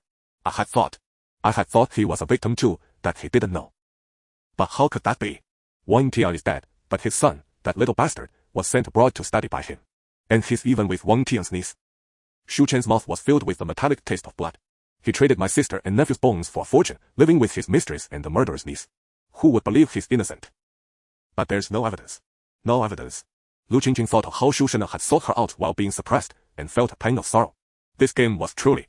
Shu Chen took a few deep breaths, forcing himself to calm down. What do you plan to do? Wait for them to make a move. Xiao Yao nodded. He's afraid of those 3 children. He'll definitely lose control and act. If nothing unexpected happens, it might be tonight. We'll go up and check later. Shu Chen pressed his lips together. What if we're too late?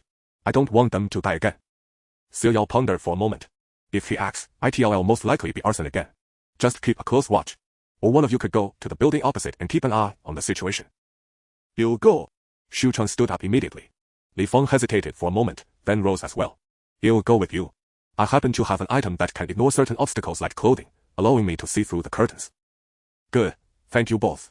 Shu Chen's eyes were red. It's just a mission, Xiao Yao said flatly. If you spot a fire, tell me. I'll go save them. Shu Chen gave him a deep look, nodded, and left with Li Fang. Lu Qingqing finally let out a sigh of relief. Damn, what kind of game is this? Lu Qingqing had initially just wanted to casually join the game, hoping to build a good relationship with Xiao Yao so he would help her in the future. Although Xiao Yao always found her annoying, as long as she was shameless enough, it wouldn't be a big problem. But she never expected this game to be so special. Remembering that Xiao Yao's first game was also connected to reality, Lu Qingqing wanted to ask if his second game was similar, but unfortunately, they were live streaming. By the way, how are you going to save people?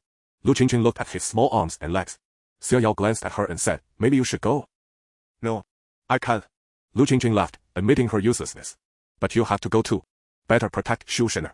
Don't let anyone die, but injuries don't matter. The game only mentions saving people, not to what extent.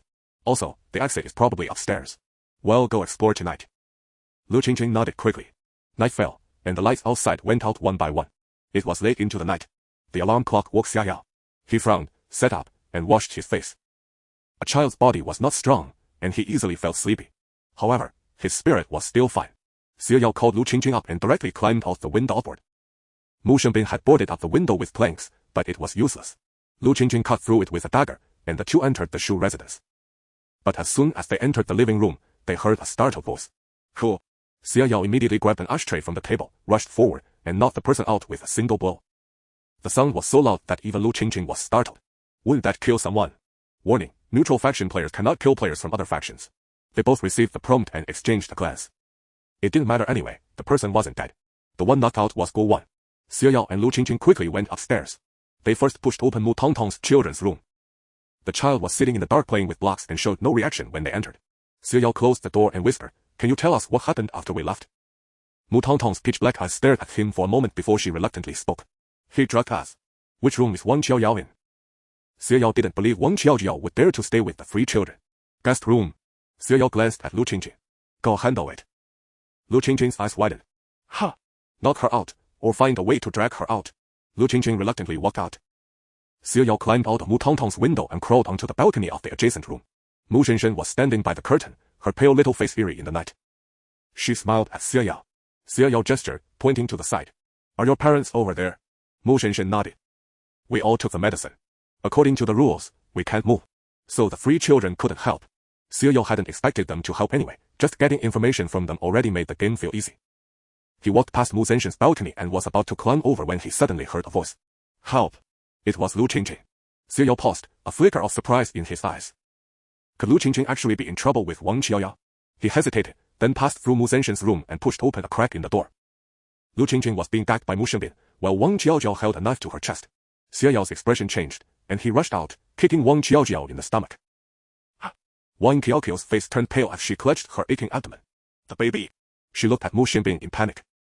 Mu Shenbin pulled the knife from Lu Qingqing's chest and threw out a flashbang. Xia Yao was blinded and closed his eyes. When the flash faded, Mu Shenbin and Wang Qiaojiao had already opened the door. At the same time, an explosion came from the kitchen. Smoke spread from the kitchen, and faint explosions sounded from several rooms behind him, along with the smell of cooking oil. Duh. He had underestimated Mu Shenbin's speed. He had already set up the devices. He looked at Lu Qingqing, helped her up, and asked, "Can you still move?" As the flames below rose. Lu Qingqing winced. "Yeah, no big deal." Wang Qiaoqiao's stab wasn't very powerful, she just felt the pain. But she knew that getting hurt in the game didn't matter as long as she survived. "I saw the exit in the guest room," Lu Qingqing said, panting heavily. But unless the mission ended, the door obviously wouldn't open. Moreover, smoke was beginning to spread. "You go to the guest room first." Xia Yao rushed to the master bedroom. There was a bathroom inside.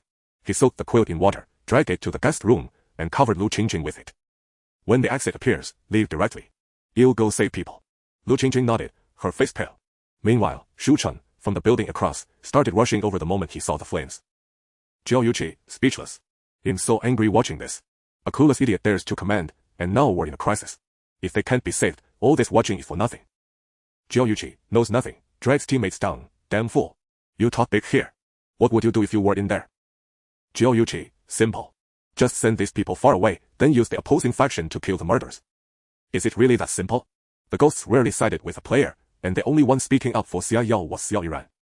Regardless of the brush, Xia Yao entered the bedroom once more, finding the slumbering Shu Shen'er lying in a pool of cooking oil.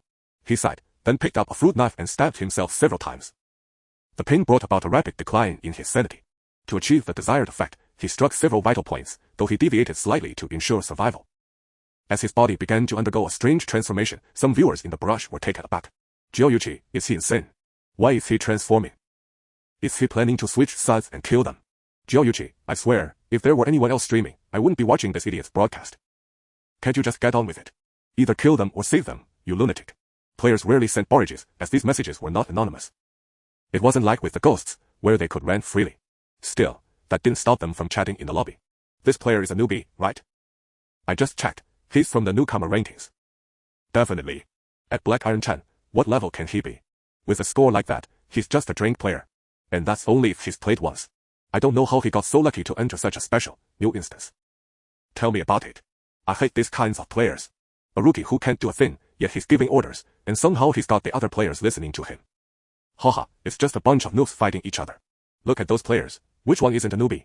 In the live stream, Xia Yao was about to lift Shu Shiner when his body suddenly froze. He watched helplessly as Shu Shiner sat up, her eyes filled with confusion and fear. What's happening? What's that smell? She stumbled to her feet, staggered out of the room, and saw flames raging and smoke billowing. Her face turned pale, and she collapsed to the ground. Higher. Where are you? Shu Shiner shouted while rushing to open the door of Mu Shenshen and Mu Tongtong's room. The two children were both terrified and bewildered. Mommy, what's wrong? Mommy, there's a fire. Shu Shiner hugged both children and tried to rush downstairs, but the flames had already spread to the railing. Mu Yi's room was downstairs. He finally pushed the door open, coughing violently, and tried to get out. Mom! Mu Yi shouted from below.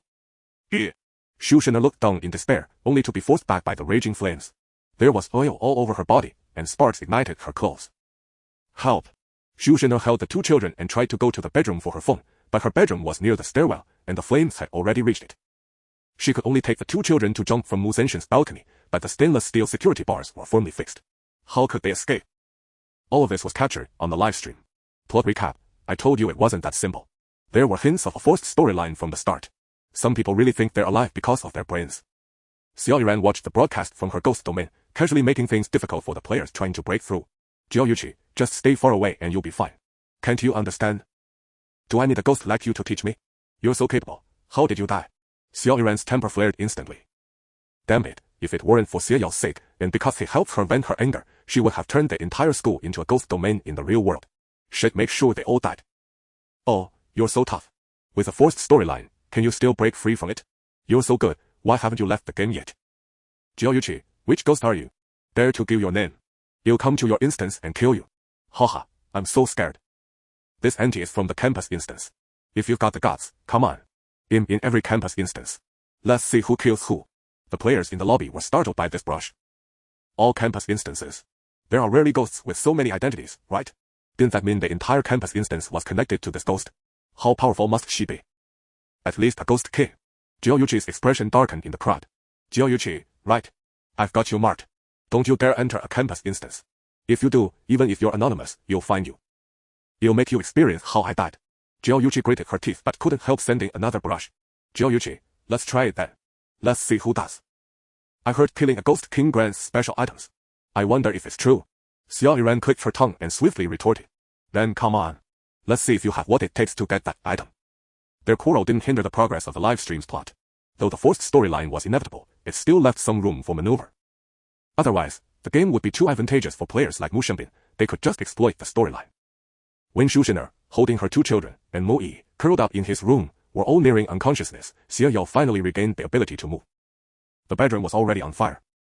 Xie Yao fished out the mattress pad, tossed it into the bathroom, let the water soak through, then grabbed the quilt and rushed out. The outside was already ablaze with raging flames. Xie Yao paid no heed to the warning.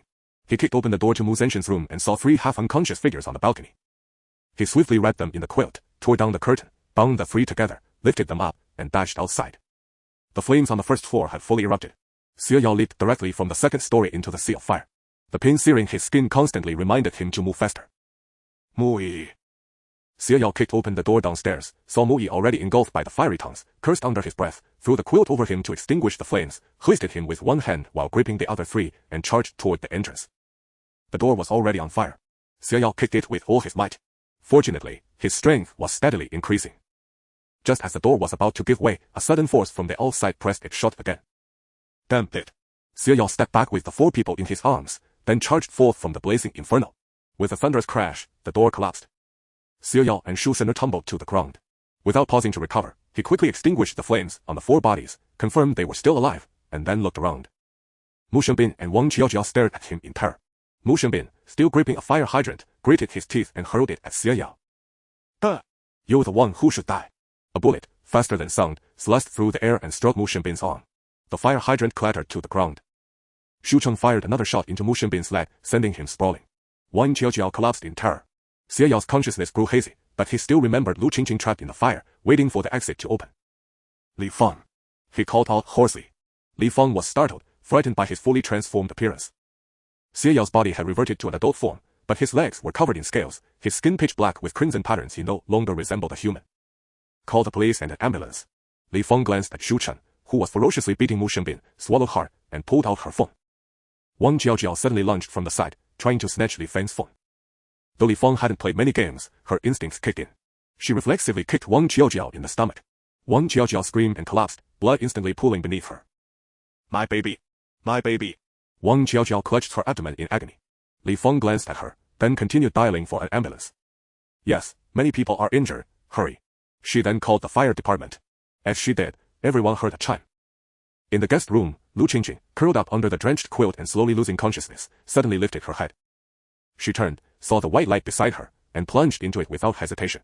At the same moment, the raging flames froze as if paused. A terrifying, dangerous aura enveloped everyone remaining. Xie Yao half lay on the ground, gazing at the mother and her 4 children. Mu Tongtong and Mu Zenshen's hands emerged from the quilt, crawling out inch by inch. Their bodies were charred, blood streaming from their eyes, their expressions twisted. Mu Yi also twitched and sat up. The 3 children turned their gazes toward the players. Shu Cheng froze, staring at his 3 nephews, his eyes reddening as he opened his mouth. The 3 children, some crawling, some stumbling, made their way to Mu Shenbin. Beaten and bloodied, Mu Shenbin cried out in terror, scrambling backward. Daddy, it hurts so much. It's so hot, Daddy. Daddy, do you love us? Stay away. Stay away. Mu Shenbin finally broke down completely, trying to flee on all 4s. But he couldn't escape. The 3 children pounced on him together. Before acting, Mu Yi glanced at Xie Yao. Xie Yao stood up and gestured to Li Feng and Shu Chen. Aren't you leaving? Li Feng quickly dodged the 3 children, plunged into the still sea of fire, went upstairs to the guest room, and exited through the portal. Shu Cheng refused to leave. He knelt on the ground, staring at the children with sorrow.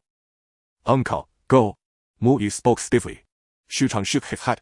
I want to save you. I want to save you. We won. Doesn't that mean you won't die? Mu Yi said nothing more.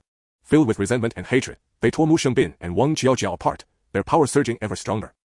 Xie Yao frowned, watching Shu Chen's face turn pale as he was enveloped by the power. He stepped forward, grabbed hold of him, and headed straight for the exit. No, I won't leave. Let me go. Shu Chen struggled incessantly. But the strength Xie Yao possessed after his transformation was far beyond what Shu Chen could resist. Xie Yao hurled him into the exit, watching him vanish. He glanced back and saw a man covered in burns crawling toward the guest room. Xie Yao narrowed his eyes. It was that youth. He hadn't perished in the flames. He cast another look at the 3 children now standing downstairs, watching them intently. After a brief hesitation, he ignored Guo Wan and stepped into the exit. Everything around him dissolved, and Xie Yao found himself on the settlement screen. This time, an ad appeared directly before him. Congratulations, player, on clearing the game Suite 2. Your performance was flawless, rank S, with 100 points. Congratulations on receiving the first clear reward, Flame Immunity. Congratulations on obtaining the special item, Suite 2. This is the tears of children who perished in the flames. It is said that watering plants with it yields unexpected results. Player's faction victory reward, 100 points. Player's broadcast entered the Central Hall special channel bonus, 500 points. Player topped the newcomer rankings bonus, 300 points. Malicious tip amount received, 3090. With that, An raised her hand and summoned away his safety pendant. After deducting the item usage fee, your remaining points total, 10. Xie Yao retrieved his safety pendant with an expressionless face. He had learned his lesson. No matter how well he performed or how many points he earned, An would leave him with barely anything, as if afraid someone might suspect a glitch. Would the player like to log out of the game? Wait, will reality change? Xie Yao still remembered his purpose. Of course not. Then what is the meaning of this game? An revealed a smile. You'll find out once you log out, player. It's your own choice. Xie Yao's fingers paused. He snapped his gaze toward An, suddenly realizing the truth. Would the player like to log out of the game, or enter the game lobby? Xie Yao gave her a long, hard look before exiting the game directly. He knew he had been observed by other players. Returning to the game lobby would only invite chaos. Back home, Xie Yao immediately sat up and searched online for news about Mu Shenbin and his family. Mu Shenbin had first appeared before the public as a victim. Claiming he had escaped a tragedy while on a business trip, he wept and played the victim across various media platforms, gaining widespread sympathy. This helped him build his career and rise to prominence. The nanny had been executed directly, leaving no one to confirm whether he had orchestrated the murder of his wife unless he confessed himself. He had taken out a massive insurance policy on his wife and, combined with compensation from the property management, received nearly 100 million in damages. Afterward, he maintained a persona of unwavering devotion on social media. Unfortunately, the fact that he had remarried and fathered a son now 4 years old could not be hidden from so many people. Public opinion turned against him. During the days Xie Yao had been in the game, Mu Shenbin's online reputation had completely reversed. Many had also taken notice of Shu Shen's grave and the soul-suppressing wealth he had donated. Yet no matter how the public raged, it was futile, there was no evidence. His new wife even posted pictures of herself feasting abroad, snapping back at netizens. As Xia Yao sifted through the information, a related news alert popped up on his phone. Mu Shenbin of Nancheng goes mad in a live stream, vengeful spirits haunt him. Xia Yao clicked on it immediately. But first, the game logo for Ghost Domain appeared, and an app was automatically installed on his phone. Xia Yao raised an eyebrow and opened the app. The screen showed only one image, Mu Shenbin's live stream. The footage was clear. Mu Shenbin was rolling on the lawn, utterly disheveled, tears and snot streaming down his face. A crowd of onlookers stood at a distance, all terrified. The reason was obvious. Besides Mu Shenbin, there were 3 figures shrouded in yin energy, their bodies charred black. They remained motionless, yet Mu Shenbin screamed in agony as if being burned alive. Daddy was wrong. Please, forgive Daddy. I beg you. Mu Shenbin wailed, unable to bear the torment any longer. Holy crap. What is that? Damn, is that a ghost? Is this real? Is this a performance? Trying to ride the trend? Doesn't look fake, man. Comments began flooding in, and Xia Yao noticed the number of viewers skyrocketing. Xia Yao finally understood what An had meant. Indeed, his choice this time was not wrong. Shu Shena and the others were victims, and Mu Shenbin deserved to die. But his decision had also allowed these 3 ghost children to enter reality, stepping into everyone's sight. Had he chosen to help Mu Shenbin, like Xia Yiran, perhaps he could have handled it well enough to prevent them from crossing into reality and causing tragedy. Xia Yao furrowed his brow. He didn't know if this was good or bad, but if all this was inevitable, perhaps a timely warning was the right thing to do. If games were destined to become reality, a gradual emergence would inflict less harm than a sudden invasion. The number of viewers in the live stream continued to swell. Almost everyone on their phones received this notification. Though some instinctively swiped it away, the recent buzz around Mu Shenbin compelled most to click on it. Then the app would automatically install and open. Some tried to uninstall it, but the live stream had already captivated them, drawing them into this peculiar broadcast. Mu Shenbin writhed in agony, his twisted expression sending chills down the spine of all who watched.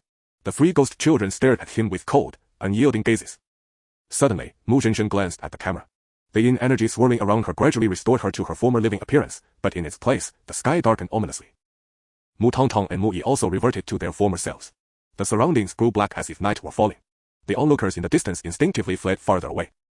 They could feel the bone-piercing chill emanating from the scene. Some viewers were now genuinely unnerved, questioning the reality of what they were witnessing. Others swore it was real, claiming they had experienced similar live streams before. These 3 children were indeed ghosts, using the game to manifest into reality. Some game players entered the live stream, bewildered by what they saw. Many dismissed it as a promotional stunt or high-tech special effects.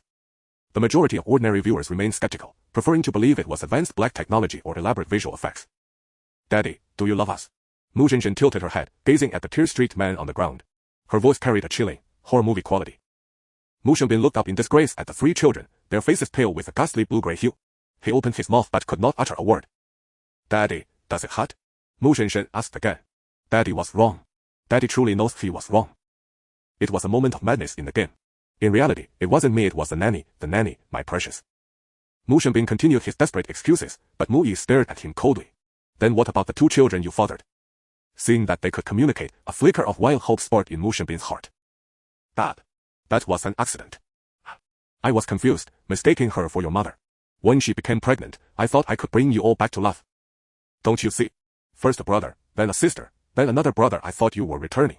That was my longing for you. He found his rhythm, speaking with tears and emotion.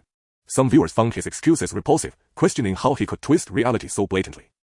Others speculated it might be a staged stunt using special effects to intimidate Mu Shenbin. Mu Tongtong, unlike his siblings, made no effort to hide his hatred. Then why was that boy already in that woman's womb before we died? Mu Shenbin was left speechless. Or did you plan to kill us first? Mu Zhenshen asked with an innocent smile. Then bring us back. Afraid we'd miss reincarnation, so you hurried? Cold sweat trickled down Mu Shenbin's back as he stammered, unable to respond. Viewers quickly noticed the timeline discrepancy with the mistress' pregnancy. Many expressed disgust at the scumbag's continued lies, some even wishing the ghost children would exact vengeance directly.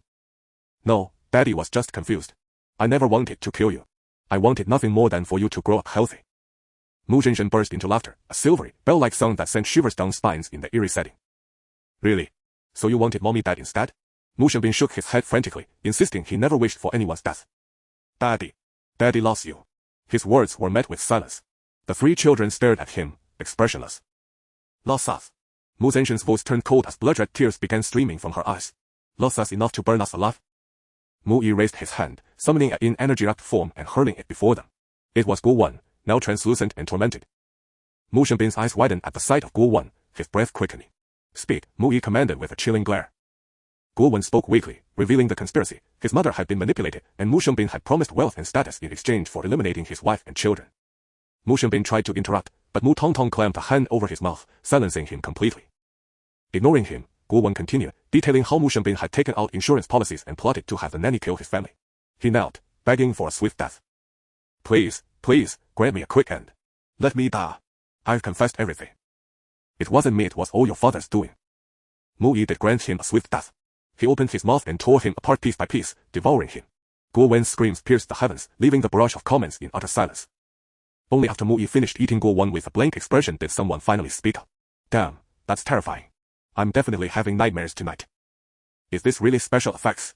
How can it be so realistic? Thankfully, it's just ghostly special effects, or I'd really throw up. So scary. It's not special effects. It's real. Real ghosts and monsters. They've appeared in reality. You're all just watching the show, but be careful they won't stop at revenge. They'll start harming people. Crazy, there's no such thing as ghosts in this world. There really are ghosts. I've seen them too, but not like this. This is a vengeful spirit. It's definitely fake. If it were real, where's their mother? Didn't she have any resentment? Who cares if it's real or fake? If it is, aren't there monks and Taoists to handle it? The comments buzzed with discussion, and the internet erupted. Almost all the trending topics were related, with people even asking the authorities to verify the truth. Many tech experts began analyzing, but their conclusions all pointed to this not being special effects. Yet, this notion was too bizarre to accept. Regardless, the live stream's popularity was undeniably growing. Mu Xiangbin continued his pale excuses, but his logic was muddled, and he could say nothing coherent. After finishing Guo Wen, Mu Yi waved his hand. A woman was dragged over by a swirl of yin energy. It was Wang Qiaojiao. Having died in the game and being players, they had to return to reality to officially die once, going through the real-world process. But this game had a unique nature. The three ghost children of the Mu family did not seek resurrection, they only wanted to slay their enemies and protect their mother. If being a ghost granted power, why bother being human? Thus, Wang Qiaojiao, Guo Wen, and Mu Xiangbin were all under the control of the three ghost children. Wang Qiaoqiu's face was pale as she was thrown to the ground, despair evident in her eyes. She knew there was no escape for her today. Unlike Mu Xiangbin, who kept trying to make excuses, Wang Qiaoqiao sat on the ground, smoothed her hair, and tidied her disheveled appearance. Whoa! Going to kill us? Wang Qiaoqiao suddenly burst into laughter. Come on. After all, you can't come back to life. As the auras of the three ghost children grew increasingly terrifying, Mu Xiangbin instinctively pulled at her. Wang Qiaoqiao slapped him back. Mu Xiangbin, you dare to act but not to take responsibility. Don't drag me into your mess here. I won't bow down. What's the point of bowing? You'll still die. Wang Qiaoqiao turned her head, sneering. Yes, it was your father who set the fire, and I suggested killing your children. He agreed. Ha ha ha. He not only agreed but also set up a perfect scheme, making my aunt take the blame, and then we got together. Do you know why we were in such a hurry to kill you? Because I was pregnant. I wanted my child to live openly in this world. As for you, you all had to make way for my child. Mu Tongtong's form began to destabilize, but Mu Shenshen held her back. Mu Tongtong could only glare at Wang Qiaojiao in frustration. Wang Qiaojiao grew even more delighted at this. But you're so pitiful. Your father never loved your mother. If it weren't for money, who would have stayed with your mother? As for you, you were just tools to make your mother devoted to him. Look, you had to come back. Wouldn't it have been better to pretend you were dead? Coming back to kill us, and then what? You can't testify. There's no precedent for ghost testimonies in this world. And we, though well die, have already enjoyed our lives. Ha ha ha, I have no regrets. Wang Qiaoqiu's voice was sharp and shrill, laughing madly. Mu Yi looked coldly at Mu Xiangbin. Dad, what they said, is it true or false? Mu Xiangbin's expression twisted, sweat pouring down his face. Still refusing to admit it. Do you think they'll let you go? Wang Qiaojiao sneered at him. She had known since being tortured to death in the game that these three children would never spare her. Seeing Mu Xiangbin's silence, she spoke for him. You don't know this, but your father was so guilty that he hired a master to suppress you, to suppress your mother, got tattoos, bought talismans to change feng shui, and even named my child with the fire element, all to burn you to death. To ensure you never reincarnate. My fists are clenched, damn it. I can't believe it, this woman is so ruthless. Mu Xiangbin is even worse.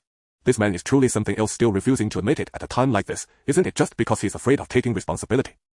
Thanks for the invite. I've already left the house, wearing earphones, watching the live stream while cross-referencing online info, filtering out Mu Xiangbin's current location.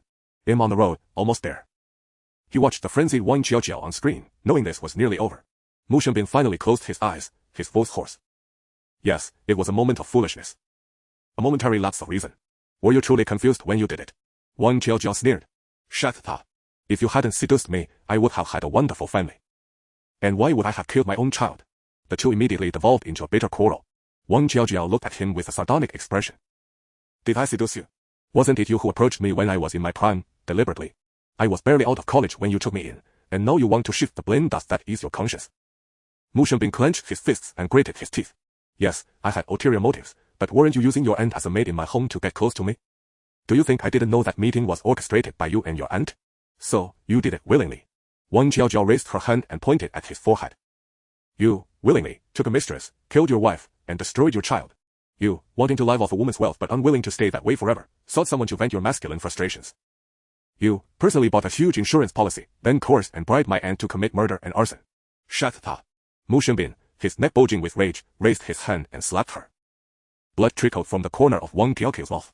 She covered her face, chuckled softly, and looked at the three ghost children. What are you waiting for? Do it. The truth is out. Mu Shenshen then let go of Mu Tongtong's hand. Mu Tongtong transformed into a vengeful spirit, charging forward and grabbing Mu Shenbin's neck, ripping it clean off. Blood spurted like a fountain. The viewers outside the live stream screamed in terror. Is this really special effects? Some could no longer convince themselves it was mere special effects. And it was live. If it were a video, they might comfort themselves, but how could special effects achieve this in real time? In starting to doubt. Can anyone tell me if this is real? I live in this neighborhood. I've just fled through the back gate. I can tell you, it's real. I saw it with my own eyes. That is definitely not special effects. No one could create such an effect without any equipment, making my skin crawl and the wind howl around me. I'm near this area, and I swear I'm telling the truth. Now, only that neighborhood is shrouded in darkness, with black smoke. It's freezing, and no one dares to approach. What is happening to this world? It's terrifying. Speaking of which, does anyone have a foreign account? A few days ago, there was a similar live stream abroad, but it was later dismissed as a hoax. The more I think about it, the more chilling it gets. Could it be that the supernatural revival from those novels and movies is coming true? No way. I still don't believe it. Stop spreading rumors here. Those who spread lies will have their whole families die. Exactly, what era is this to believe in superstition? It's just a horror movie. You're all overthinking. Xia Yao looked at the gruesome scene on his phone, turned off the live stream, and stood at the entrance of the gloomy neighborhood. He put on his mask and walked in step by step. Back in her dormitory, Lu Qingjing, who was watching the live stream, sat up straight as she saw Xia Yao appear in the frame. Who the hell is that? Another character? Is there more to the plot? Is there a hidden twist? Mu Yi and Mu Shenshen did not take part in this bloody revenge. Because there would be plenty of time ahead. They wouldn't die, they would be tormented day after day. For now, let their brother vent his rage through their bodies. Sensing someone entering their ghostly domain, Mu Yi and Mu Shenshen turned to look at the newcomer. Even with his mask on, Xia Yao's aura was unmistakable. Is she? Mu Shenshen tilted her head innocently. You're not here to save them, are you? Do you regret it? Not at all. Xia Yao spoke, deliberately lowering his voice. I just came to ask a question. Go ahead, Mu Yi said. If no one deliberately provokes you, would you harm the innocent? That was Xia Yao's only question. And he wanted to witness firsthand what it looked like when ghosts killed someone. Because his parents had been killed by ghosts. He didn't know if the sin back then matched what he was seeing now. He refused to believe his parents had harmed innocents and been avenged by a vengeful spirit. If that were the case, he would find out the truth. Mu Yi stared at him for a long moment before speaking. For your sake, we can confine ourselves to our ghost domain, this neighborhood. As long as no one comes to provoke us, we won't kill the innocent. Xia Yao nodded and looked at the ground. Mu Tongtong sat drenched in blood, dazed. Mu Shenbin and Wang Jiaojiao had been torn into pieces, the ground awash in blood. But as their souls left their bodies, the flesh and blood gradually converged toward the three ghost children, entering their forms and making their pale faces appear more human, tinged with a rosy hue. Their power also grew stronger. Do you always have to consume those you kill? Xia Yao realized the issue and asked. What? Are you pushing your luck? Mu Yi frowned. No, I just want to verify something. To verify whether the reason behind his parents' death at the hands of ghosts had anything to do with him.